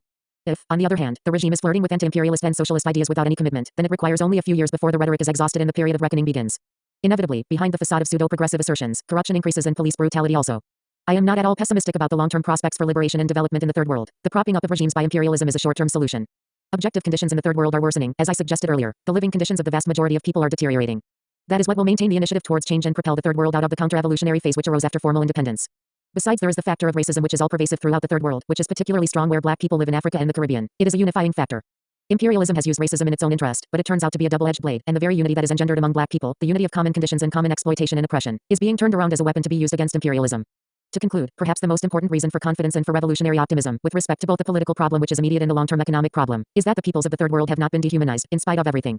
In spite of slavery, in spite of colonialism, the historical record will show that it is the peoples of the metropolis who have gone through the most dehumanization. That's the way it is. Slavery has dehumanized slave masters more than it has dehumanized slaves. Colonialism has dehumanized the colonialist more than it has dehumanized the colonial people. The working class in the metropolis is more confused, more alienated and less in control of their own destiny than the peasants in the African countryside and the workers on plantations in the third world countries. The latter do not have any crumbs or fruits that have been thrown at them to increase their confusion. Nor have they been living within a society which assails them on all sides with a variety of myths that cloud exploitation under the banner of God and country, and so on. Ultimately, it seems to me that freedom will come from those who are the most oppressed. Slaves rather than slave masters are the repositories of freedom. Liberation will come from those who are not yet liberated, and human dignity will be reasserted by those who are not yet dehumanized. Q&A. Question: would you consider the more important problems of imperialism to be the ones created by neocolonialism or those belonging to the old capitalist experience of imperialism? Answer: the old imperialism is falling apart. One has to be more sensitive about the new changes. There are very powerful existing areas of old imperialism as in South Africa, but there the issues are clearly defined. Whatever the strength of the white minority regimes and of Portuguese colonialism backed by NATO and by foreign monopoly capital, the stage is set and armed struggles are already unleashed in those areas. I think it is easier to mobilize politically where colonialism is open and blatant in the old-fashioned form. The new colonialism is sometimes so difficult to decipher that one might think that one is doing something progressive when in fact one is really being co-opted by the system. Take nationalization as an example. There was a time, back in the early 50s, when people who nationalized were automatically regarded as progressive nationalists and socialists, and imperialism moved against them to squash them immediately. But now nationalization has become a technique that can just as well be used by the enemy as by progressive Africans, Asians or Latin Americans. Nationalizing a plant within the context of the international division of labor and the international allocation of resources could well mean that production is no more independent than if it had remained in the hands of foreign enterprises. A joint venture in which the government takes over 51% of the shares may superficially suggest control, while in practice the 51% comprises the problems of labor management and their 49% comprises the profits. There are all kinds of new techniques that are being devised by international capital. After all, mosquitoes today are able to cope with the DDT insecticide. Similarly, imperialism has a certain flexibility, and I think the new forms and adjustments are maybe more difficult to combat because they are subtle, and there is a time lag before it can be appreciated that imperialism can also turn retreat into success. Question: could you analyze the Tanzanian situation? Answer: Tanzania is one of the few instances where I think that a nationalist government, which inherited power at independence, does provide a framework within which a struggle can be conducted. Both things have to be recognized. First, that this nationalist government does provide a legitimate framework for onward development, and second, that a struggle is nevertheless necessary. One then has to determine what exactly is the struggle, who is struggling against whom, what is the alignment of forces. There is a very useful analysis by a young Tanzanian which is entitled Tanzania, the Silent Class Struggle. It is a silent class struggle because it does not take the form of armed struggle. Instead, it takes the form of a great deal of maneuvering within the structure between on the one hand the bureaucracy and the reactionary elements of the petty bourgeoisie, and on the other hand a much smaller group committed to socialism, who are attempting very slowly and with a great deal of difficulty to try and establish some links with the vast majority of the people. Meanwhile, the workers themselves have to find ways and means of confronting the petty bourgeoisie. Within this structure, within the idiom of socialism, a struggle is going on all the time. Many individuals who are justifiably happy about what is going on in Tanzania sometimes romanticize the situation. Because they do not know how difficult the struggle is and they do not realize that it is a struggle that has produced not only gains for the working people but also many setbacks from day to day. Question: what role is being played by the nationalized sector and by the trade unions in Tanzania? Answer: nationalization is a step in a forward direction. The next issue becomes the method of running these enterprises. Nationalized industry is a fairly small sector, because Tanzania is not an industrialized country, but what goes on within it is significant in ideological and political terms. Apart from economic implications, a bureaucracy has been developing. This is not unique. It happened in the Soviet Union, it happened in China, it happened in Cuba. The bureaucracy has emerged as a social formation crucial to socialist development, or lack thereof, even where the property base of an exploiting class has been liquidated. So that is a very real problem in the nationalized sector. How does one deal with it? In Tanzania, there has been talk about workers' control in the factories. It has never reached the point of workers' control in practice, but there has been over the past year a very healthy self-assertion by the workers. This has not taken place through the trade union, which is virtually defunct. Workers in their own factories have been reasserting themselves in Tanzania, particularly since the TAMI guidelines, which Tanzanians refer to as the Mwangazo. There has been a spate of worker manifestations which have taken these guidelines as their credo, because the guidelines say that the country has to create new styles of work, new kinds of relationships between the party, the government, the officials and the bureaucrats, and the workers and peasants, and this is getting at the root of the problem of the rise of a new bureaucracy and its relationship politically and socially to the rest of the population. Workers in their factories, using Mwangazo as a sort of article of faith, have been attacking the bureaucracy, have been attacking the managers and the officials who have been placed over them. Strikes and work stoppages therefore often mirror, in a small way, the ongoing struggle between the people who are directly at the production line and those who are supposedly making policy in the society. That is one facet of the silent class struggle. This ebook is licensed to Ryan Deason, @gmail.com on August 2, 2022. 9. Slavery and underdevelopment. In evaluating the two connected concepts of slavery and underdevelopment, the principal emphasis must necessarily be on underdevelopment.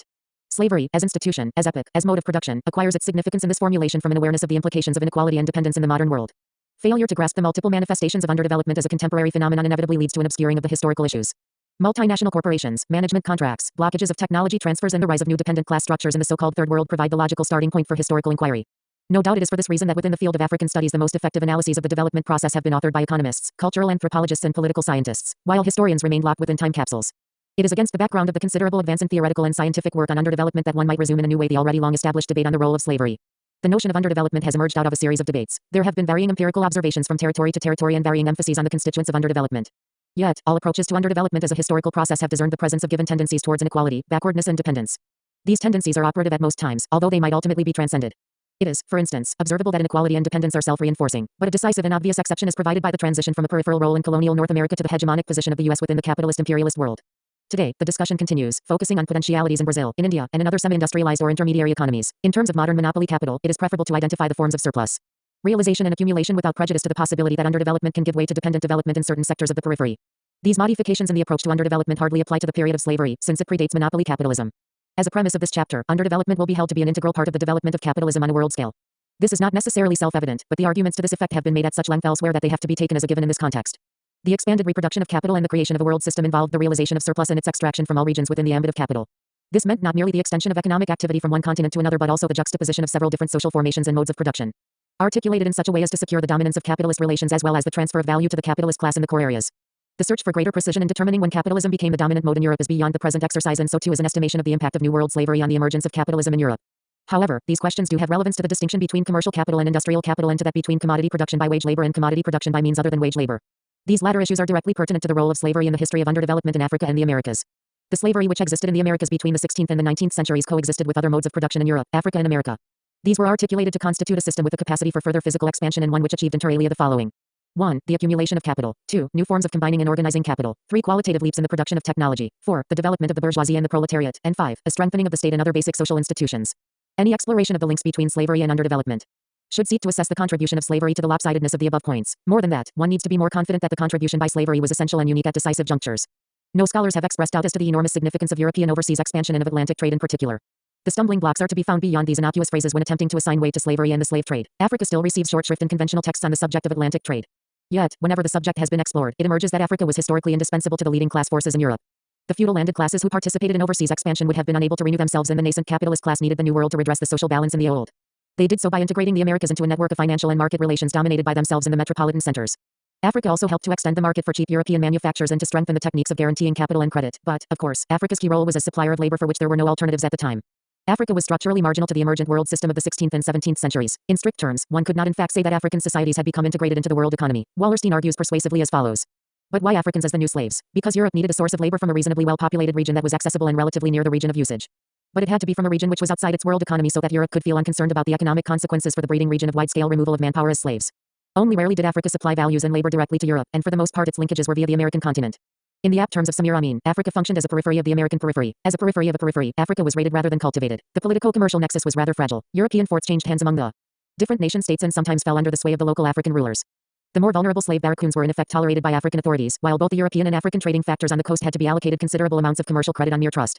But the paradox of structural marginality and immense historical significance also applied with regard to the impact of the slave trade on Africa itself.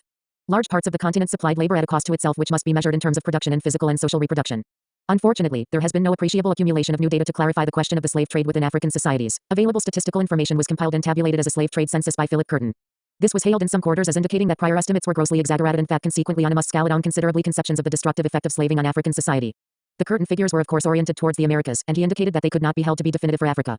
Give or take their own imperfections, figures for Africans landed alive in the Americas or even embarked on slave ships offered no more than a framework in which further extrapolations are required to approximate numbers lost to African societies and to relate quantity to quality.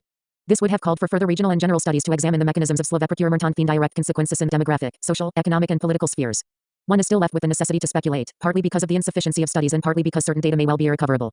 Surmising or theorizing about the relationship of slaving to African development may be done plausibly by inferring from general principles or perversely by hiding behind the supposed lack of proof. Thus, Inakori contends that a much higher population loss must be inferred from projections having to do with the removal of Africans in their reproductive prime. He contends further that the diseconomies in the utilization of a basic factor of production meant that even a neoclassical theoretical approach should logically deduce that the slave trade applied a brake on African growth and development. John Fage, on the other hand, emphasizes that there is no evidence to suggest that the operations of slaving cause marked devastation and loss of life, while with respect to the labor factor, he hypothesizes that it is even conceivable that it may have been more profitable for some parts of this area to have exported the equivalent of its natural growth of population rather than to have kept it at home.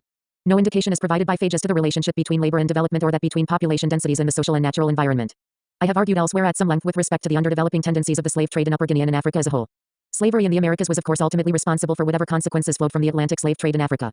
But what needs to be recognized is that slave exportation from Africa was not a system of production comparable to slavery in the New World or anywhere else in prior epochs. For Africa, the critical activity centered around the mechanisms for the reduction of human beings into captives and chattel. These mechanisms reduced or destroyed production, as has graphically been illustrated by the effects of slave procurement on the gold mining industry of the Gold Coast in the 18th century. One frequently encounters African sayings that people, subjects or hens make for strength. With relatively low population densities and little labor-saving technology, it followed that labor rather than land was the scarce factor of reduction, to use the neoclassical formulation. In Marxist terms, the removal of human beings constituted the removal of the most important of the productive forces. Sections of the current scholarly literature continue to affirm that what took place in Africa was trade and that this trade ipso facto contained developmental potential. John Fage argues that in the first place, the European slave traders were traders, who bought their slaves from coastal African merchants. More recently, A.G. Hopkins has elaborated on this theme. By insisting that the exchange of human beings for commodities on the coast comprised trade, the analysis directs attention away from the mode of acquiring captives. It also saves the way for the assumption that trade always benefits both parties, that is to say, the concept of comparative advantage is accepted without question. Yet, all recent work on development on a world scale confirms that unequal trade is entrenched as between developed and underdeveloped countries, and hence the near universal appeal for a new international economic order. With regard to slavery, trade and market theories which have no power to explain the present are invoked to explain the past. The search for comparative advantage deriving to Africa from the trade in slaves gives rise to arguments which are both trivial and contrived. For instance, Hopkins places great store on the African production of food for provisioning slave ships, as though the quantum would have been greater or the process more dynamic than in the case of food production to feed the same Africans for the duration of their lives in Africa. Under colonial rule, the underdeveloping tendencies persisted for as long as African production was designed primarily for an external market. While the withdrawal of manpower as migrant labor has been abundantly illustrated as serving to enhance backwardness and dependence in which labor is recruited. One of the principal differences between slave trading and colonialism is that the latter introduced the hegemony of capital within African societies. Slavery began the destruction of the coherence of African social formations without offering any alternatives. Colonialism actively pursued destruction while counterposing a new coherence of capitalist structures in which 11 social formations and modes were reconstituted to confirm capitalist market relations and ultimately wage relations. Slavery began the incorporation of Africa into the periphery of the world system without any notable intrusion of capitalist forms inside Africa itself. The terms periphery and core are only rough approximations as descriptions of parts of the world economy at any given time. It is acknowledged that there were always gradations of centrality and importance, so that the American periphery of the slavery era falls into a category different from that of the African periphery. In the Americas, slavery undoubtedly constituted one of the modes of appropriation integral to the capitalist system, and for this reason, the discussion of slavery and underdevelopment should concentrate on the American sector.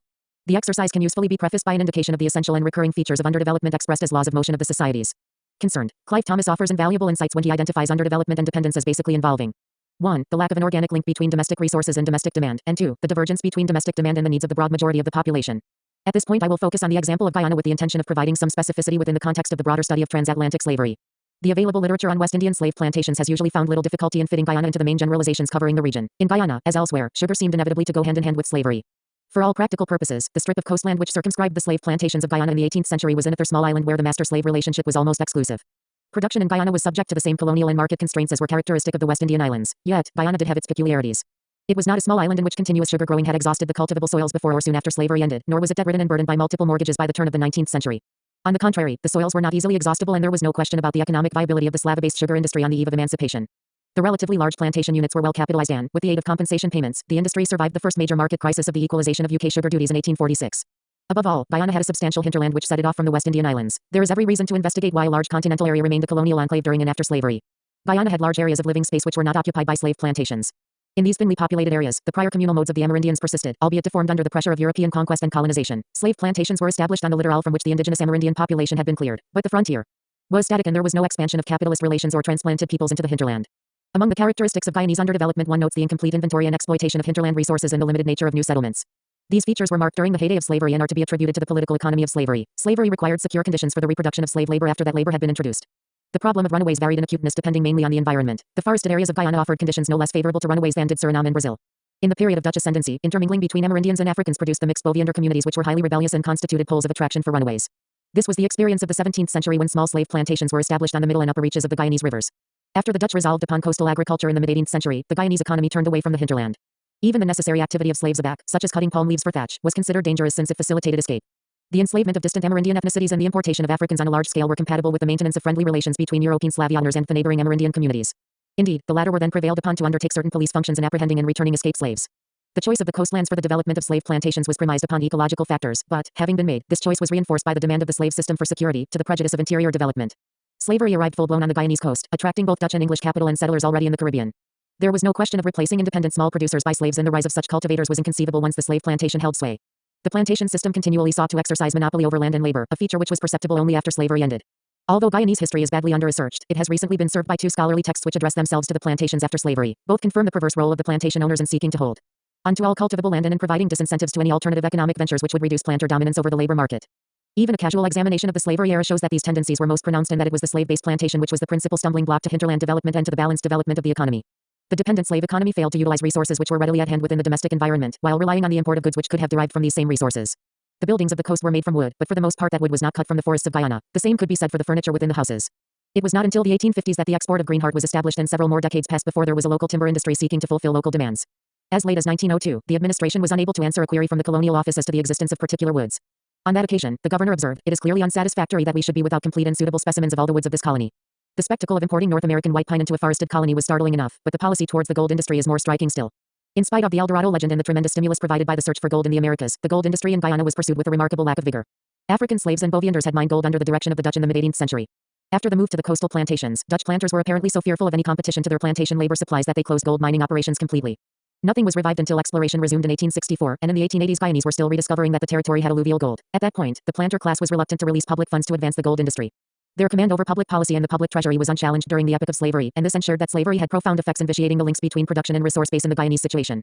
Underdevelopment is a form of development, dependent and asymmetrical, but development nonetheless within the socio-historical context of the capitalist world system. The slave plantations of Guyana transformed the coastlands from thinly inhabited marshland to productive plantation zones. This was a development of resources hitherto underdeveloped by the sparse settlements of communally organized Amerindians who were farming, fishing and hunting.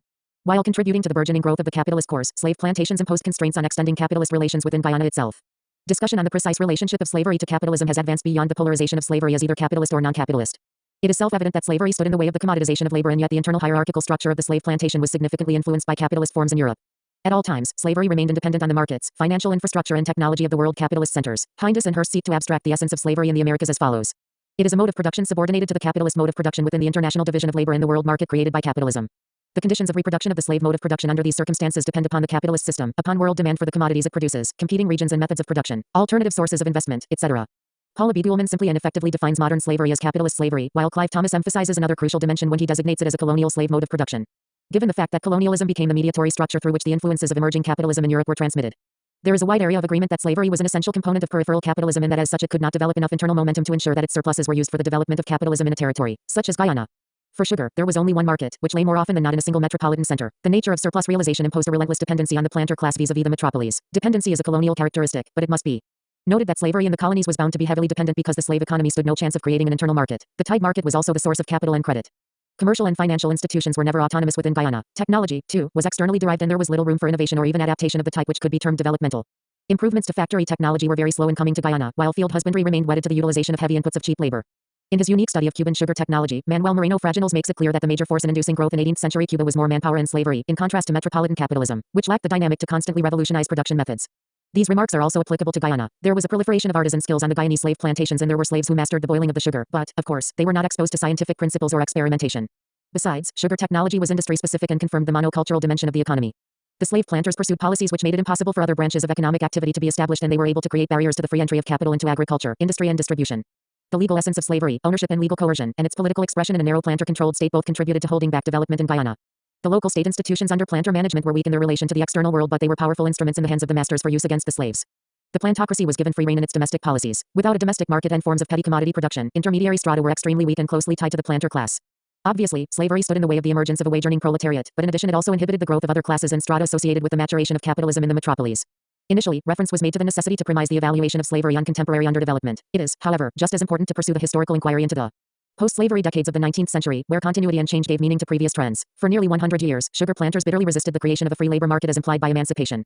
They succeeded in importing indentured labor from various sources and in having that labor force heavily subsidized from state revenues. Briefly in 1848 and then systematically from 1846, the planters organized large-scale state-aided immigration from India.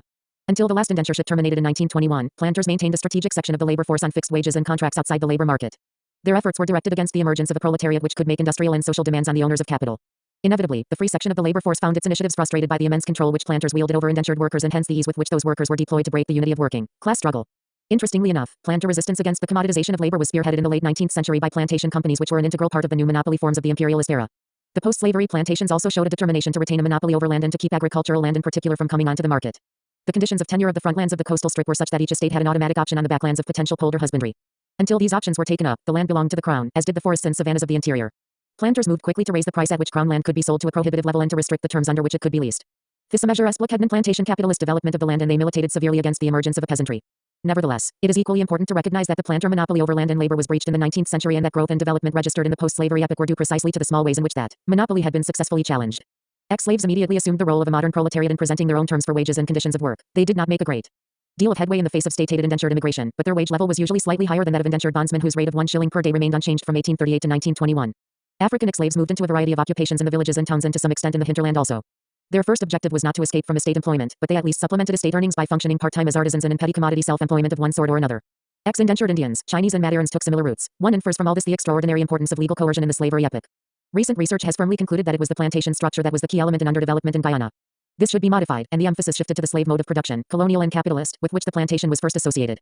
The plantation remained a factor inducing backwardness mainly to the extent that legal economic extraction of surplus did continue after slavery, but the new situation lacked the comprehensiveness of slavery and was slowly undermined by wage labor.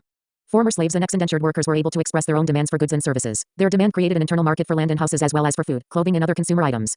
The immediate post-slavery activities of Africans in Guyana have long been a subject of scholarly attention. Butmisappprehensstillprevai. In general, the first post-emancipation decade is presented as the era in which ex-slaves fled the plantations and set themselves up as peasants in the villages.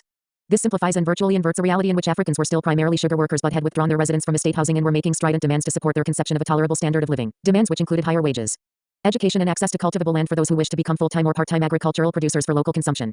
Distribution and other service sectors expanded because of these post-slavery trends, and intermediary classes began to make their presence felt. However slow hinterland development may have been in the 19th century, it was only possible because of the energy release of the emancipation. As wage earners and as petty entrepreneurs, former plantation workers were responsible for the growth of the timber and mining industries. When the middle strata acquired a small economic base outside the direct control of the plantation, they also started to challenge the political hegemony which restricted their further growth.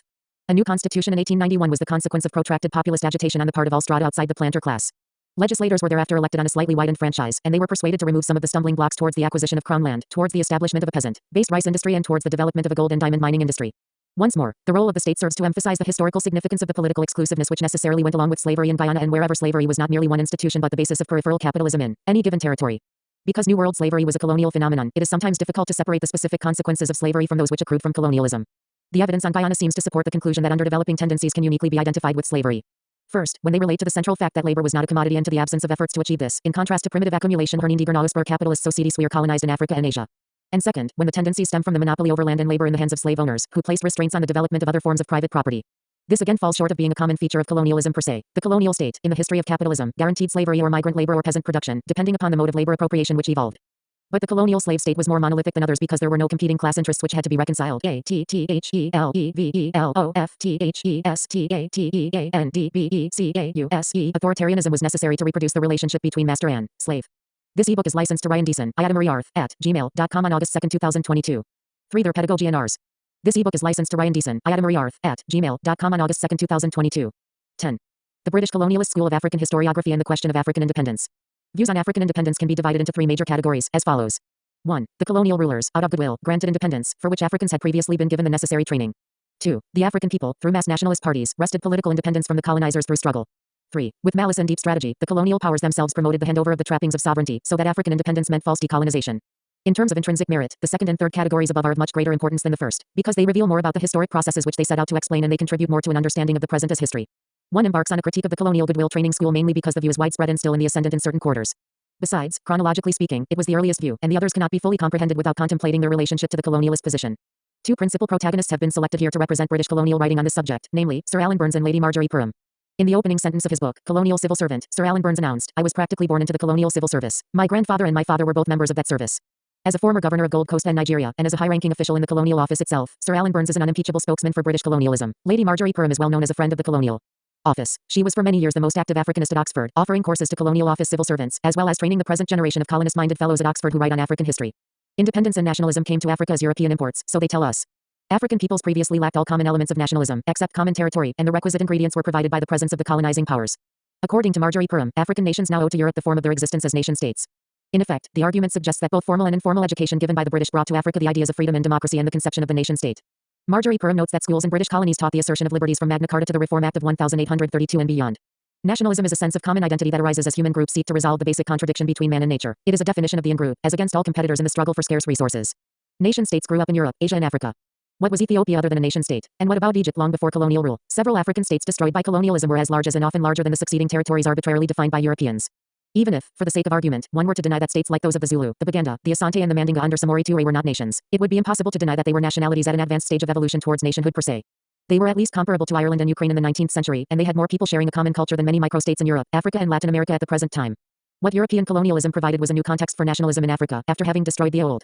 The boundaries drawn at Berlin became in most instances the borders of the new African nations of our time, because reaction against colonial administrations dictated the form of African nationalism. There is a vast difference between form and substance. Another extravagant assertion of the colonial goodwill training school is that Africans were taught freedom, or the democratic freedoms. Sir Alan Burns states categorically that the Sudan, under Anglo-Egyptian condominium, owes everything, including independence, to British tutelage. Do the concepts of freedom and independence really involve tuition and learning? It has aptly been pointed out that throughout history, there is no evidence of any individuals or groups being against the idea of freedom, though there are countless numbers who have been against the freedom of others. Claiming freedom on behalf of the people of Tanganyika at the United Nations in 1956, Mwalimu Julius Nyerere spoke of freedom in terms of a natural call, a call of the spirit, ringing in the hearts of all men, and of all times, educated or uneducated, to rebel against foreign domination. He was then making a reference to the great Haji Maji Wars by the people of southern Tanganyika against the Germans. And the thesis can be amply illustrated by the wide-ranging African resistance to the imposition of colonial rule in the last 2 decades of the 19th century and the first decade of the 20th. With respect to democratic freedom, one can say that the issue is much narrower than that of relaxing to freedom. Liberal or bourgeois democratic freedoms are a specific set of civil rights which emerged at a particular period in the history of capitalist Europe. Leaving aside the question of how far those rights were implemented in practice in Europe itself, it is certainly true that African leaders articulated African demands for freedom in the terminology of bourgeois democracy. Here again, what is at issue is the form of the demands, and, even at that superficial level, one must be careful to notice the sleight of hand by which the dialectical opposite of a particular position is presented as conscious policy. The British taught those who emerged as nationalist leaders with the purpose of facilitating exploitation, not so that they would advance the cause of African freedom. British colonialism in Africa produced Nkrumah, Kaunda and even Banda in spite of and not because of British colonialist intentions. At one point in her analysis of African and Indian nationalism, Marjorie Purham comments on the ideas of nationalist leaders as follows: like other weapons turned against the West, they have been purloined from the West. And the ideal of democratic freedom and an almost indefinable sense of moral obligation towards the weak have been learned very largely from Britain herself. That statement is redolent with bourgeois and colonialist assumptions, confusion and deceit. In the first place, the bourgeois notion of private property is extended to political and moral standards and the ideal of democracy. They have been taken out of patents for those aspects of the universal striving of man, and the Africans have come by them only through theft, that is, purloined. But, in the very next breath, the lady says that the ideas were learned, thereby reintroducing the duality of teaching learning and the implication that it was a conscious handing over on Britain's part. Indirect rule is a topic much favored by British colonialist historians. Sir Alan Burns calls indirect rule local government and claims that indirect rule is an excellent school in which the difficult art of self-government can be learned. Whatever indirect rule was, it was not training in self-government, because power and responsibility was always in the hands of the colonizers. Indeed, it marked the termination of the exercise of political power by the African people or by strata of the African population on behalf of others. In its northern Nigerian form and other variations, indirect rule was a tool of convenience for governing Africa cheaply and with the minimum of effort. It is quite incredible that it should be interpreted as one of Britain's gifts of backward Africa, and as offering the training that would lead to independence. It might appear more plausible to suggest that the legislatures which were set up in the colonies offered training for independence, legislative councils allowed for a few nominated Africans, and later on for a few elected African representatives. Undoubtedly, the few learned about Westminster procedure and about when bills went into committee, when they had their second reading, and so on. But, that is hardly enough grounds for concluding that the Legislative Councils were a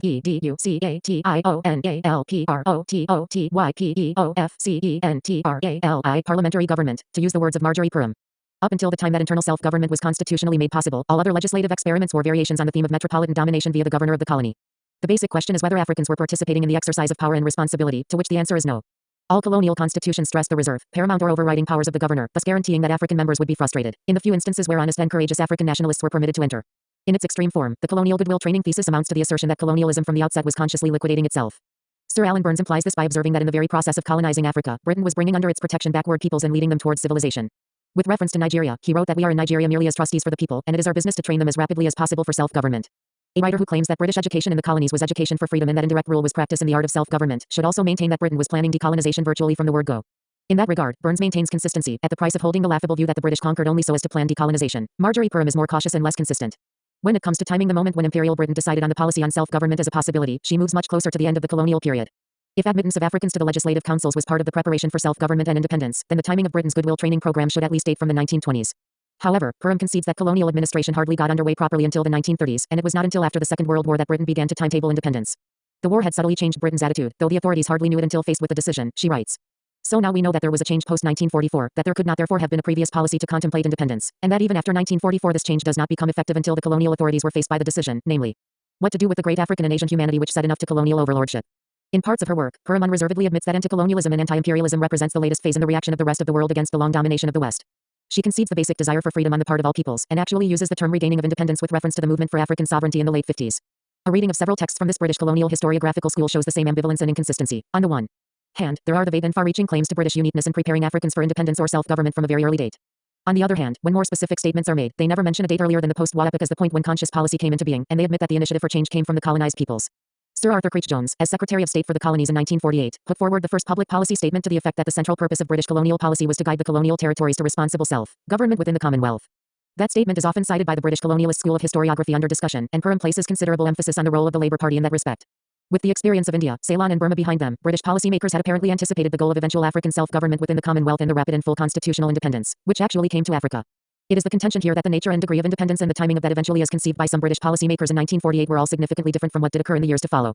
The most dramatic testimony that Africans rather than the British were the ones who set the main patterns of constitutional change in the 1960s is provided by the remarks of colonial officials right up to the eve of those changes, remarks showing blissful unawareness that the end of colonialism was in sight. Burns addressed a seminar of colonial officials at Oxford in 1947, in the capacity of governor of the Gold Coast. He began as follows.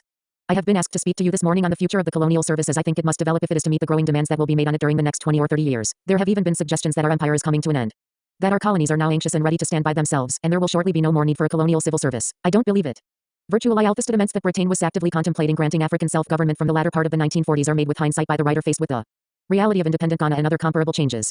For instance, Sir Charles Jeffreys explained in 1960 that the writing was on the wall in the Gold Coast in 1947, but he confessed that he did not see it, and he justified his own lack of perception as being part of a general phenomenon. He notes that Martin White, an expert on colonial constitutions, had written in 1947 that the Gold Coast Constitution of 1946 would last for decades. So, while White, Jeffreys, Burns and Creech Jones were contemplating self-government perhaps at the end of this century, the people of the Gold Coast came out on the streets in 1948 and upset those plans. The same picture can be obtained for other colonial territories which later played very dynamic roles in the independence struggle. Sir Hugh Foote said of Nigeria, in 1945 many people thought that the most Nigeria could hope for was a continuation of paternal administration, a few decades of marking time, at most a slow and steady development of the policy of indirect rule. With hardly any exceptions, the British colonial historians would join Perham in acknowledging that the nationalist movements developed with unexpected speed and power. This is explained away by the colonial goodwill training school as something that did not contradict the substance of British plans but was merely a matter of timing. However, that is a very frail rationalization, because the rate of change was so drastically affected by the efforts of the colonized that in effect the guide was being led. It would be naive and anti-historical to overlook the role of the colonizers in the last years of colonialism. Governors like Arden Clark, Renison, Turnbull and Hugh Foote presided over the dissolution of the British Empire with unquestioned skill, but it is certainly questionable whether they led or guided towards independence, as distinct from compromising with a reality that had outrun expectations. A great deal usually hinges on the example of the rise of Ghana out of this Gold Coast colony. It is there that one can pinpoint the earliest plans and reactions of British colonialism faced with African nationalism. Events in Ghana up to 1957 cannot be measured in exactly the same way as events leading to the independence of Lesotho in 1966 or even to that of Uganda in 1962 or Sierra Leone in 1961, because the later stages of the process gave the colonizers much more time to readjust and resume the initiative. The detailed history of the Gold Coast from 1947 to 1957 is one of British back-pedaling on the specific issue of constitutional independence. It was rioting by working elements that led to the Cowsey Commission. Self-government now meant a great deal more than eventual self-government, and the leap from self-government to independence was also, from the British viewpoint, a major concession. The sequence of events is incompatible with the notion that the process reflected the central purpose of British colonial policy. British colonialist historians consistently propose the most disinterested of motives as lying behind British colonialism in Africa. In their interpretations of British decolonization, they merely assert the factor of goodwill and never contemplate the possibility of self-interest. Thus, Marjorie Perham writes, nowhere, except in the regions of white settlement, did Britain even attempt to refuse the demand once her government was convinced of its strength. The problem was essentially one of timing. With her stands of efficiency and her sense of obligation to minority groups, British governments wanted to see the transfer of power carried out by gradual and orderly stages. A reconsideration of the supposedly philanthropic reasons for colonizing Africa would automatically weaken the credibility of this line of argument, and whatever little remains would disappear in the face of British maneuvers during that period when Africans were pushing for independence. Why were so many African nationalism leaders jailed? What about the attempts to interfere with the character of the regimes that would rule the independent African states? Without going into the details, one can cite Zanzibar as a blatant example of the way in which the British tried to manipulate the granting of independence, so as to frustrate the will of the African majority and leave local power in the hands of a trusted Arab elite. British colonialists withdrew only when faced with a challenge. They beat a strategic retreat in the light of their own interests, seeking to preserve as much as was possible. That was entirely natural, and is to be expected in any such political situation. It needs to be argued only because certain high priests have suggested otherwise. British colonialist writers on the period of decolonization in Africa invariably refer to the notions of mandate, trusteeship, welfare and development as being integral to the purpose of colonial rule. Some of the actors in the colonizing drama had made such claims from the outset, notably, Livingstone, in his emphasis on Christianity and commerce, and Lord Lugard, in his thesis on dual mandate. However, it was not until after the last war that policy statements consistently included the welfare of Africans as one of the motivations of colonial rule, coinciding with the establishment of colonial development and welfare. Sir Alan Burns adds this concern of the British for African economic independence to the list of other noble motives. In 1957, he asserted that the avowed British policy is today, as it has been for many decades, to lead all dependent territories up to self-government, and in the meantime to teach the peoples of the countries concerned the difficult art of governing themselves, and to improve the economic condition of each territory so that it may be able to face the future unaided. The CD&W Fund is generally projected by writers of this school as Britain's contribution to the socio-economic welfare of the colonies and to their economic self-sufficiency. But CD&W loans were not intended to make the colonies more independent, nor did they accidentally achieve that end. The loans were meant to develop certain social services and infrastructure in the colonies, so as to maximize their potential within the imperial context. The French were doing the same with their fund, and so both operations were following the line of thought advanced most cogently by the colonial minister, Albert Serrault. In 1914, the policy of mise en valeur or economic maximization of the potentiality of the colonies in the interests of the metropolis. Britain and France made no bones about the fact that the colonies were required to bail the metropolis out of the desperate post-war economic situation. To a considerable extent, the colonies did serve that purpose. Discerning Africans saw the whole CD&W scheme as a fraud, having nothing to do with African development and a great deal to do with the welfare of Europe, but, in any event, none of its British planners ever asserted more than the aim to develop both the colonies and British in terms of their continued association. Economic development for political independence was never raised as an issue. Undoubtedly, no nationalist movements in Africa so far as advanced to constitution and juridical independence entirely through armed struggle, not even Algeria. Apart from Algeria and perhaps Kenya, it cannot be said that violence was the dominant element within any one colony. Yet, in spite of all that, it is misleading to characterize the independence movements as nonviolent. The emphasis on nonviolence overlooks the fact that the concept of violence in any operational sense includes also the threat of violence and the example of violence, and, within the colonialist camp, additional confusion is deliberately generated to obscure the fact that colonialism was violence in a form hardly less distilled than slavery. Colonialism was violently imposed on Africa, and it was violently maintained. Land grabbing was violence, forced labor was violence, tax collection was violence. Certain juridical fictions emanating from the colonizing power placed only the briefest of lion clothes to cover the nakedness of violent colonial oppression. If the colonized exposed the legal fictions of law and order, then there was the riot act and the colonial police. If the local forces were inadequate, then a troop-carrying gunboat was forthcoming. In spite of all that, there was a pattern of violence in the colonies, stemming from worker and peasant actions such as strikes and boycotts. There were enough of those in the interwar years and in the post-war epoch to make the colonialist extremely apprehensive. Nationalists and anti-colonialists inside and outside the African continent naturally draw attention to the evidence of that African resistance against European exploitation which took the form of strikes and violent demonstrations. However, colonialist historians, and especially those with administrative backgrounds, were well aware of the same phenomena. Burns dedicated a chapter in his Colonial Civil Servant to wars and riots. He noted the seriousness of the Igbo Rebellion in western Nigeria in 1918 and of the Aba women's riots in eastern Nigeria in 1929. He admitted that the Gold Coast has a bad reputation for wars and civil disturbances, some of which were against the alien government. He was acting governor of Nigeria in 1942 when the trade unions mobilized against the government, and he went on the air to broadcast a typical governor's appeal for reasonableness and loyalty while promising that he must do his duty if anyone dared to go on strike. The increasing intensity of such strikes and confrontations after the war must have necessarily entered into British calculations as to how long unadulterated colonialism could last. The winning of constitutional independence in any given African territory has to be correlated with winning of independence everywhere else on the continent and in Asia, so as to determine to what extent the so-called peaceful handover of power was really peaceful and was due to the goodness of the colonizers, and to what extent it was an option forced on them by examples of violence in particular colonies and by the threat of violence implicit in any nationalist movement which had shaped the people into a single resolute force. It is, for example, palpably obvious that the French learned from defeats in Vietnam that they should quit the whole of Indochina peacefully, rather than perish at other DNBFs. The French repeated their high-handed actions in Africa and found that the National War of Liberation threatened to reduce the French 100-franc note to a piece of worthless paper, and had already bequeathed the National Assembly in Paris with a succession of jack-in-the-box premiers.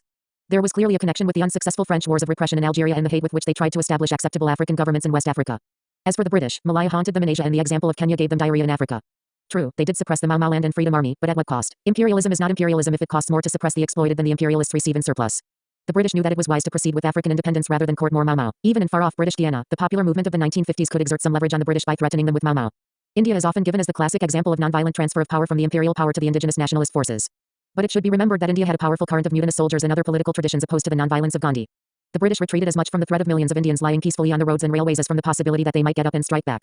Given the example of those nationalists who were attacking British life and property before and during the Second World War. Some insight into that situation and its relevance to Africa is provided by W. R. Crocker in his book Self-Government for the Colonies, written in 1949. Crocker was a colonial official in Africa, and shared many of the general assumptions of his professional group, yet, his emphasis is quite different from Burns's, under whom Crocker worked for some time. His book was an attempt to explain to his countrymen the force of nationalism as he saw it in the colonies. The question that he posed was suppress or appease, and he followed that up by asking whether suppression by the British stood any chance of success. His own answer was that the lesson from India is that nationalist agitation can be carried to such a length as to result in a breakdown of government, or what is so near to a breakdown that law and order and essential social measures can no longer be properly executed. Crocker also made reference to the cost and difficulty of putting down the early armed African movements for independence in Algeria in the 1920s and in Madagascar in 1946, as well as the People's War in Indochina. Besides, the international situation had changed, and he warned that Western Europe lacked the power and will to suppress. Therefore, it was essential to appease, and he explained. By appease I mean that the existence and the reality of the nationalist movement must be taken very seriously and that efforts must be bent to controlling it, guiding it, and competing with it. Up until the moment when power can be transferred with a reasonable prospect of inflicting no undue sufferings upon the docile majority, or up until the moment when the retain of power is no longer practicable.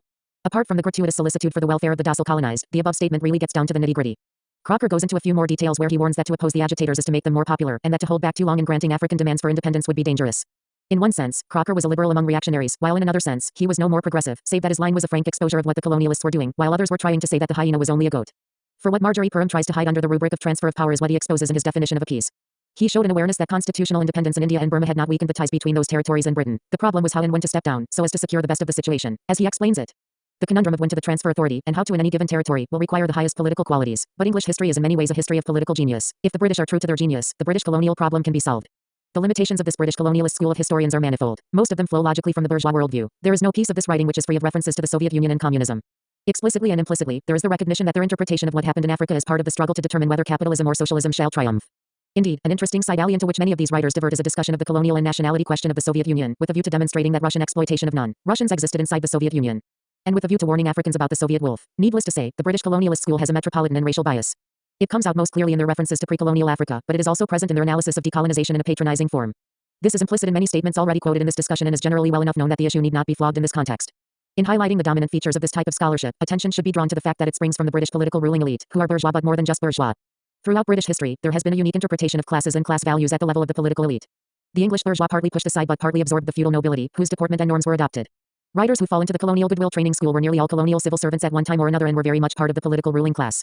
One of the distinguishing marks of this scholarship is the use of the royal we, clearly referring not even to the British people as a whole but to the policymakers. They scarcely bother to mention the economic exploitation of the colonies, which metropolitan rule was intended to protect, and one suspects that they were often ignorant of or indifferent to the economic reality of colonialism. Be that as it may, this school of interpretation is concerned above all to justify itself as a good ruling class, both in a practical and moral sense. In the final analysis, the value of the work under discussion is virtually nil. Because of its narrow focus on constitutional decolonization, it completely fails to mention other forms of integration between the colonies and the metropole in the economic sphere. Because of its concentration on British activity, it tells us nothing about African participation in the African role. There are a few hints that they perceived the class fissures within the nationalist movements, and, whatever their class perspective, it would have been valuable to get the views of the British rulers on this matter. However, such issues are simply defined out of the picture. On the specific issue of constitutional decolonization projected as British activity, the colonial goodwill training school tells us nothing about the pull and shove of the critical years when the question of African independence was indeed a political game. British colonialist writers cannot say anything meaningful about the process because they have conspired beforehand to affirm that it was nothing but sweet reasonableness on the part of Britain. With that sort of approach, the result is a scholarship devoid of even the saving grace of facts unearthed by bourgeois empiricism. It reveals nothing.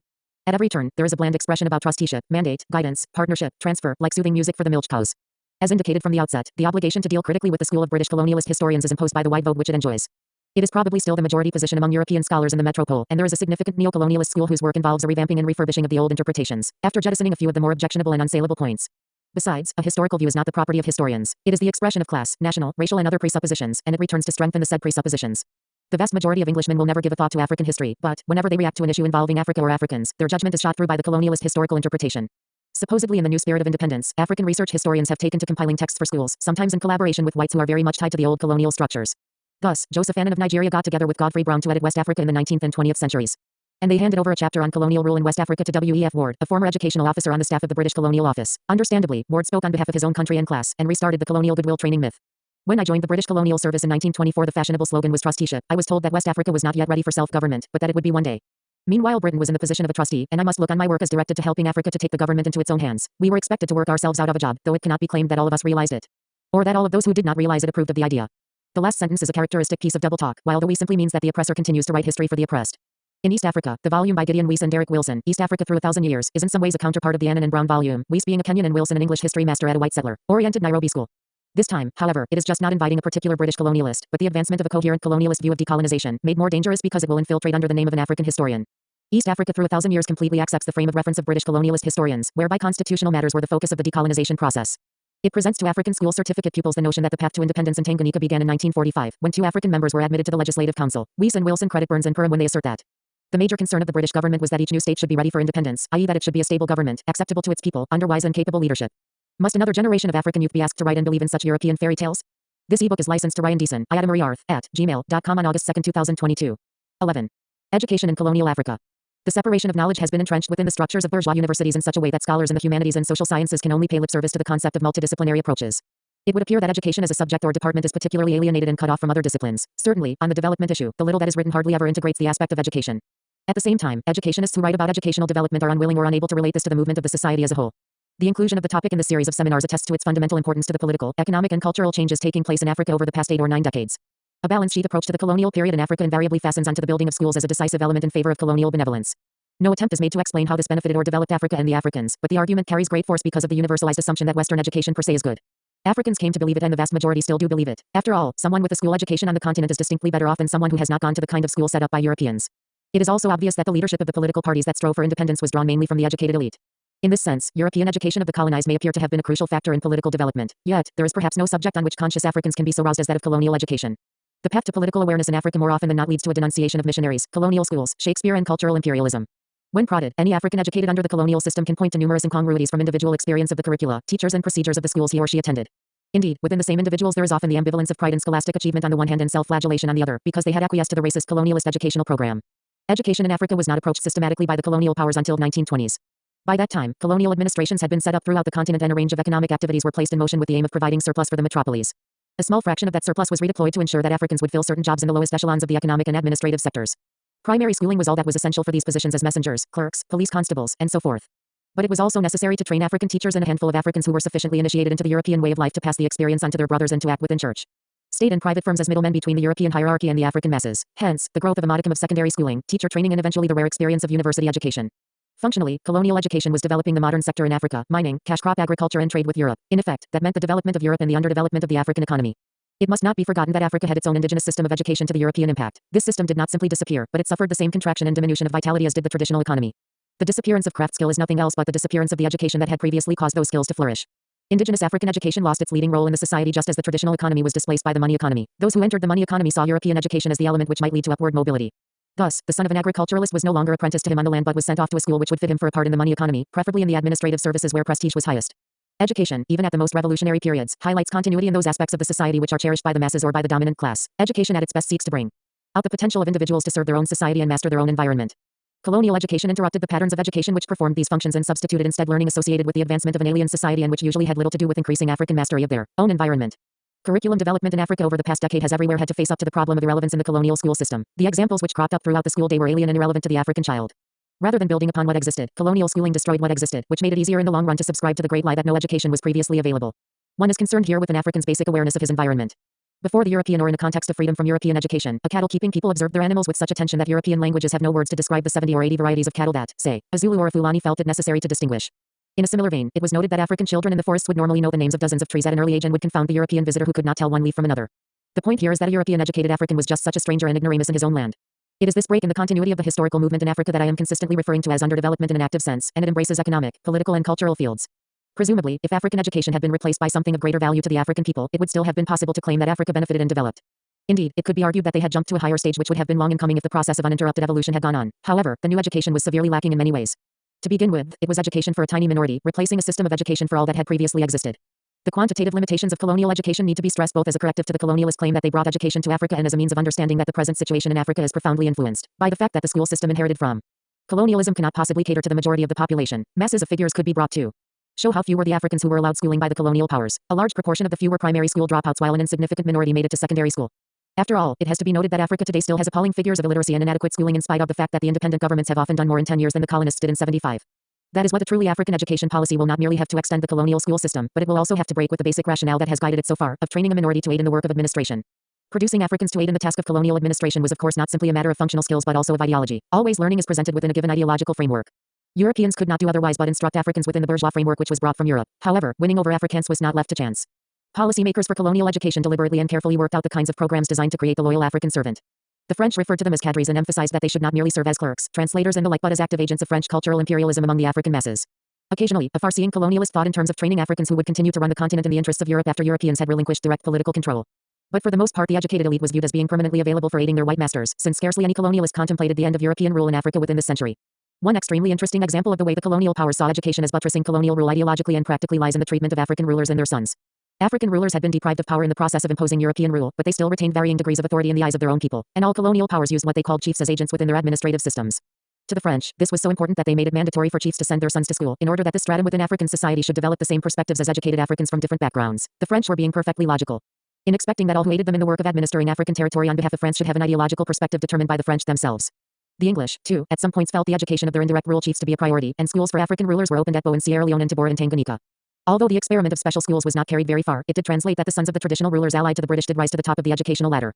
In the Gold Coast colony and Nigeria, clashes between the educated elite and the illiterate chiefs used to be common in the 1930s. But they disappeared in the post-war epoch as education and other factors cemented the privileged into a class whose interests were more readily reconcilable with those of the colonialists than they were with the interests of the African masses. When the German and English ruling classes of the 19th century decided to give more education to their workers, they did so out of the realization that they were enhancing the value of labor. Similarly, European policymakers for African colonies perceived that education was one aspect of the maximization of the continent's resources. The policy of the mise en valeur, as French colonial minister Albert Serrault put it. Inevitably, in such a case, the oppressor tries to recreate the oppressed in the image which is most suitable for persisting with the relationship of domination and subordination. In the case of Africans, the education system was doubly dangerous because it also fostered white racism and destroyed the African sense of identity to the point of self-hate. The kind of studies done on the impact of white education on the blacks of the U.S. and the sort of conclusions taught by Fanon of the white masks of the black West Indians are all highly relevant to the educational situation of colonial Africa. The system produced individuals like the Senegalese Blaise Diagne, who vigorously proclaimed that he was the most French and would always be French. Those who were most qualified were understandably the most alienated. The highly trained black lawyers of West Africa performed the role of black Englishmen so fastidiously as to outdo the models they were imitating. The picture they present is both droll and tragic. Colonial education in this respect was a tragicomedy. Some colonists recognized how distorted and destructive were the images produced by colonial education in Africa. One high-ranking French official was distressed to hear that black Africans were made to recite that the Gauls, our ancestors, had blue eyes. Others expressed dissatisfaction with educational standards in the more conventional sense, because the colonial education given to Africans was hopelessly inferior by the criteria of contemporary Europe, and it became relatively more backward as the colonial period advanced. The widening gap between the African and European sectors of the world imperialist economy was matched by a widening gap between the standards and achievements of the European-type education available in both sectors. While teaching methods were evolving in Europe, those in Africa remained fixed in a Victorian mold. While some freedom was being created in the atmosphere of a European classroom, the authoritarianism of colonialism reinforced the authoritarianism of backward scholasticism. Racism added to this mess, so that even the African head teacher ran the risk of being publicly disciplined within his school by some Twitter of a white school inspector. Europeans were quite aware that they were giving Africans an inferior education by European standards, quite apart from contradictions that sprung from offering a European-oriented schooling to African children. Wherever there were white settlers, their children went to schools whose curricula and standards were more or less equivalent to the best metropolitan schools of the time, so as to allow such white children to return and fit into their home society when they so decided. This discrimination was most marked where settler societies had come into existence, notably in Algeria, Kenya, South Africa and the Rhodesias. But everywhere on the continent the education offered to Africans was quantitatively and qualitatively as inferior as it could be and still remains consistent with the European objective of training Africans who would be effective auxiliaries in the work of colonization. Perhaps the most striking aspect of the backwardness of colonial education in Africa was its adherence to a so-called literary model producing white-collar types at its highest points. This model persisted in spite of the reorientation towards science which was taking place in the metropoles themselves. But of course, once one understands that Africa had a fixed role to provide unskilled labor for the international capitalist system, it is not surprising that scientific and technical education was never a marked feature of colonial education. Such a development would have contradicted the very purposes of colonial rule. Only in a place like the Congo did industrial activity force education into a technological channel so as to provide semi-skilled labor. The same potential existed throughout southern Africa, but it was denied by the avowedly racist policies designed to keep Africans from rising into the skilled and semi-skilled employment grades of the mining economy.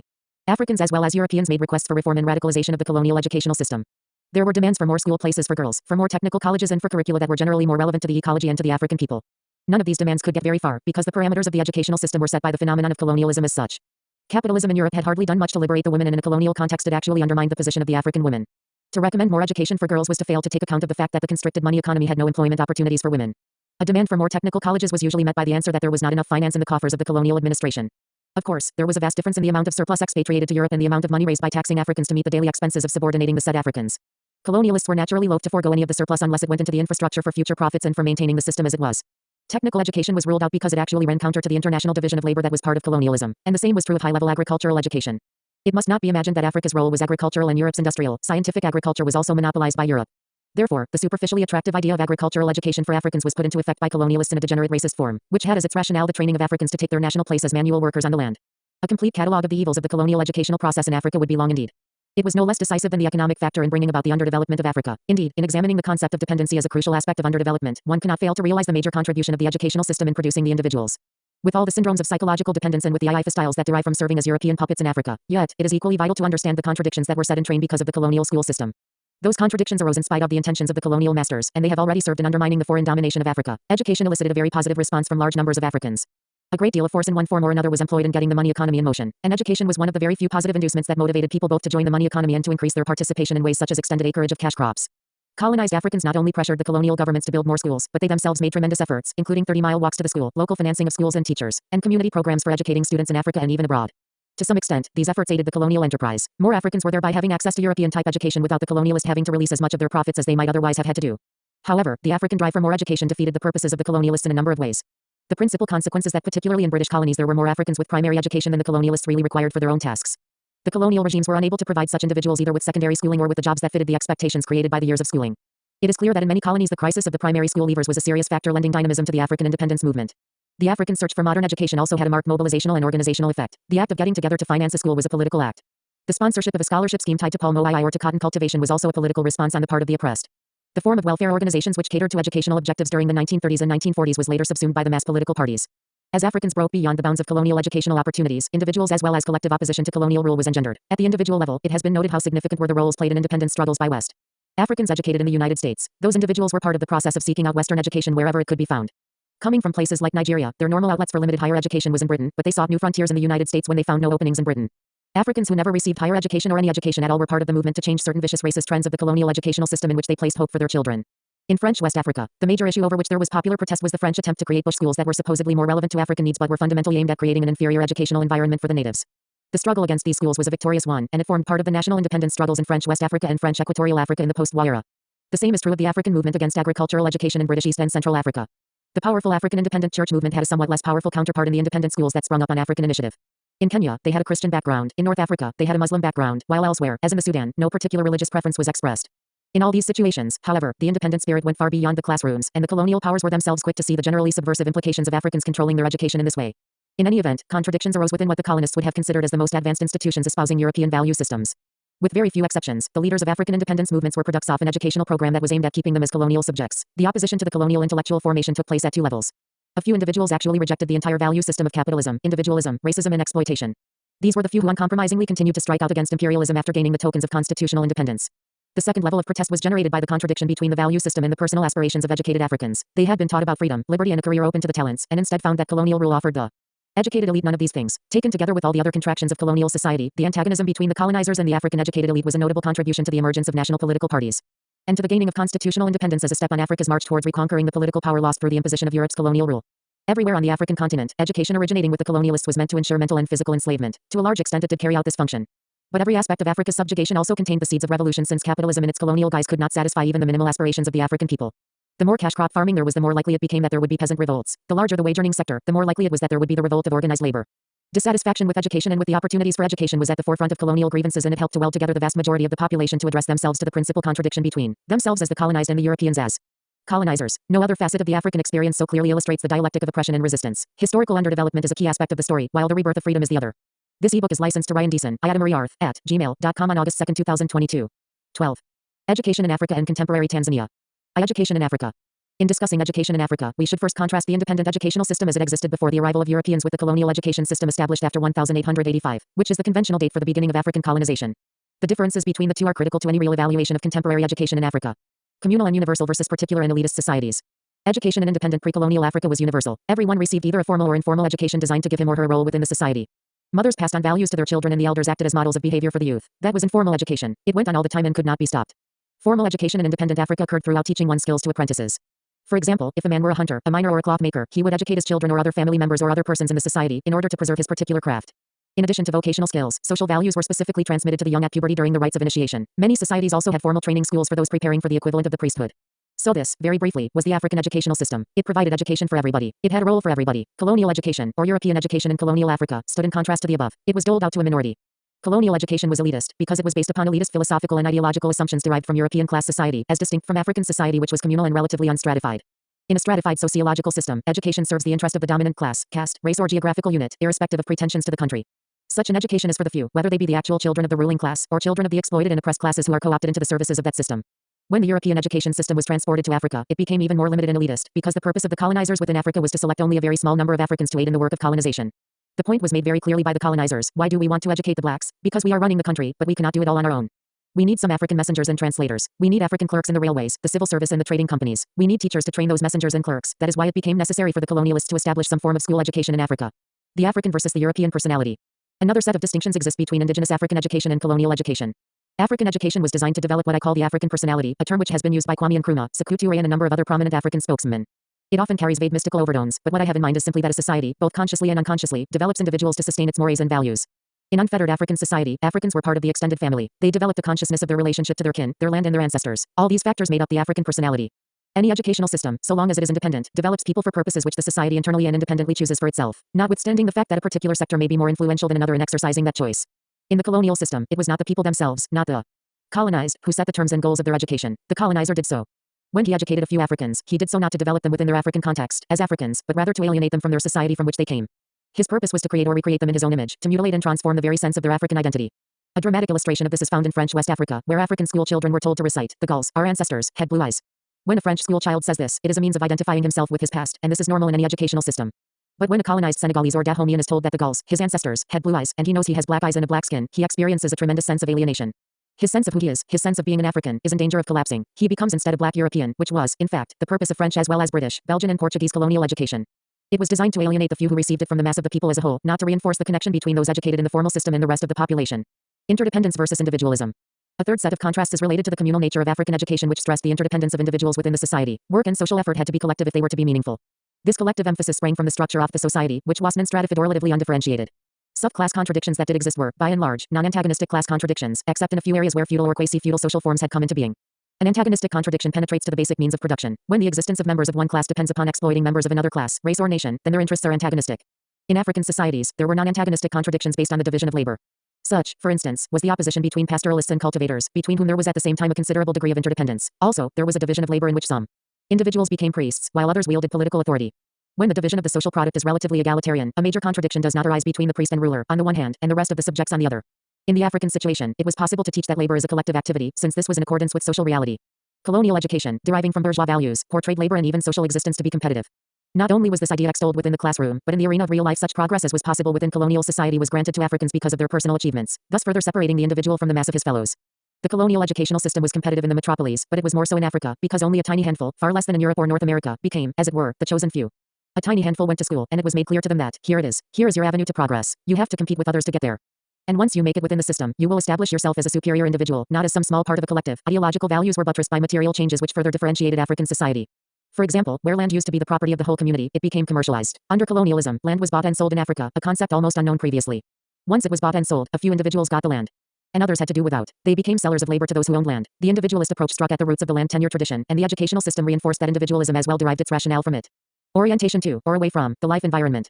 A final set of contrasts suggests that the original African education was carrying forward what may be called the principle of praxis, the unity of theory and practice.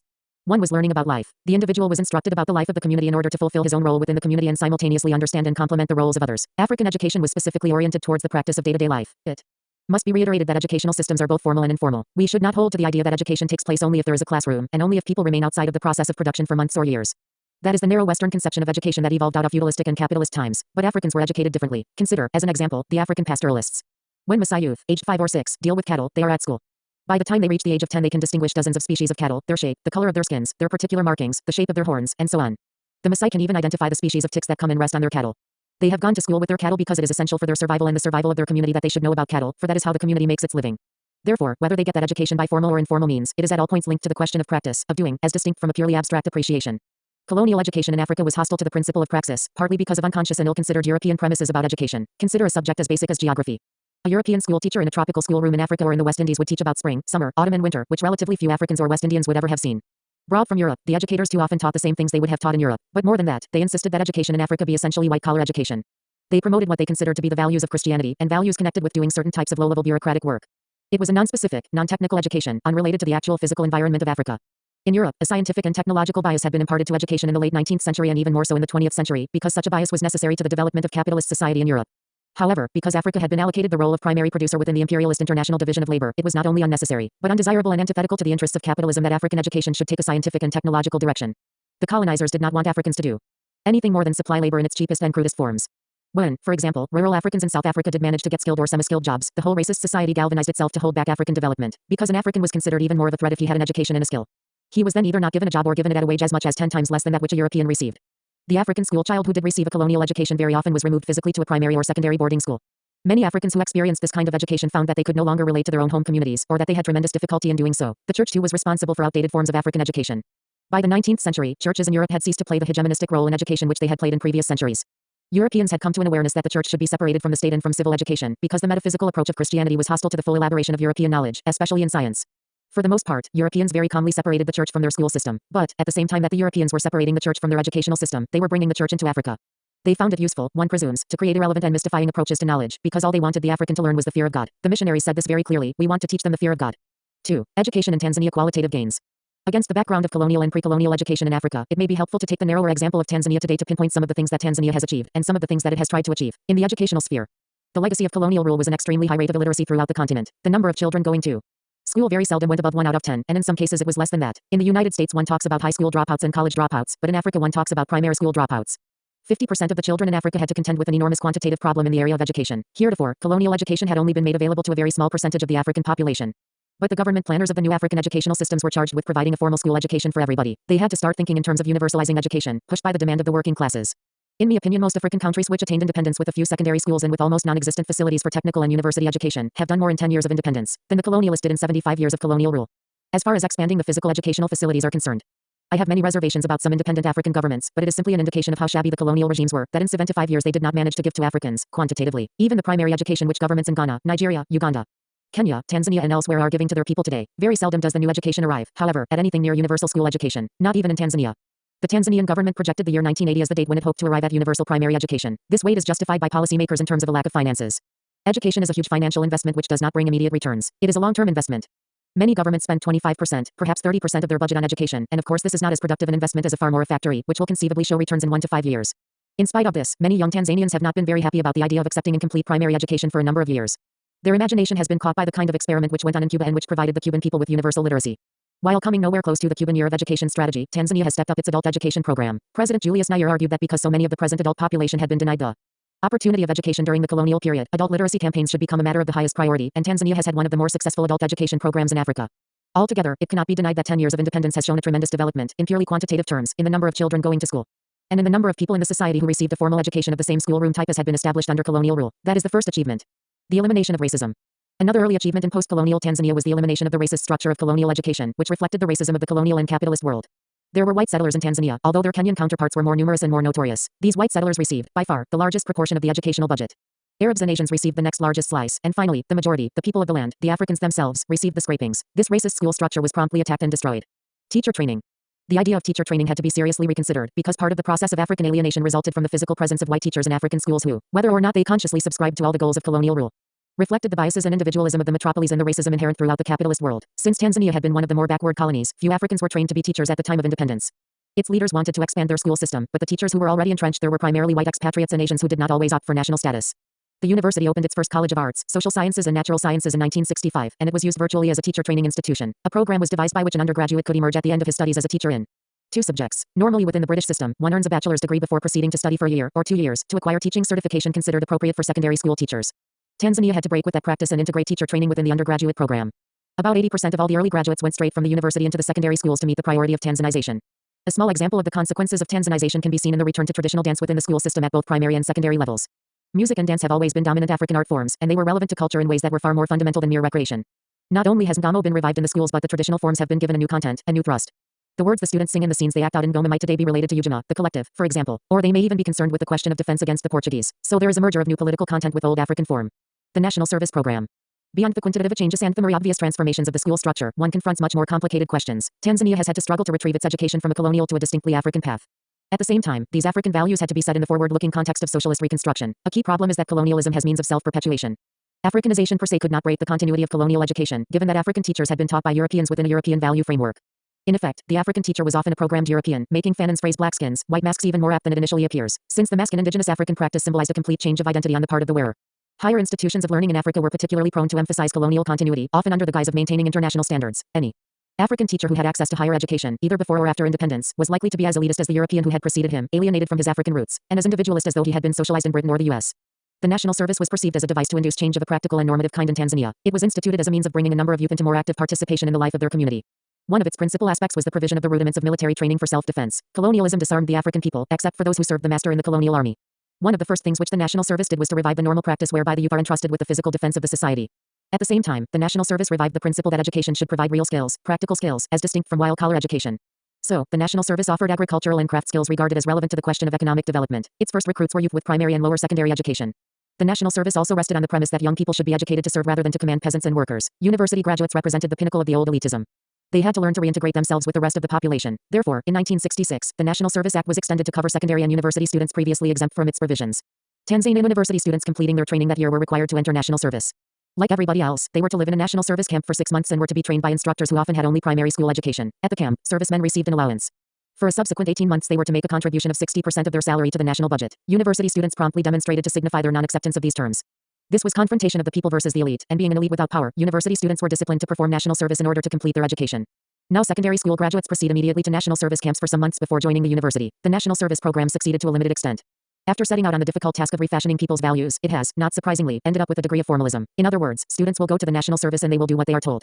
But they will not necessarily accept the idea that they are there to serve the people and merge with the community of producers. No one in Tanzania would be so naive as to say that the national service works perfectly, or to suggest that months of work on nation-building projects will create a new sense of identity for servicemen. One of the excruciating problems is that the national service is shot through with hierarchization and commandism, which is antithetical to its own goal of maximum participation along socialist and democratic lines. While given a highly political task to perform, its direction at various levels is manifestly apolitical, which means in effect petty bourgeois. A political education wing was incorporated in the national service at an early date, but it appears to have been swamped rather than to have expanded in a manner that would allow the institution to be considered a cadre-forming one. For the moment, the most positive thing that can be said about the national service is that structures have been set up and that meaningful goals have been defined which go far beyond the structures and goals of the colonial educational system. A national language.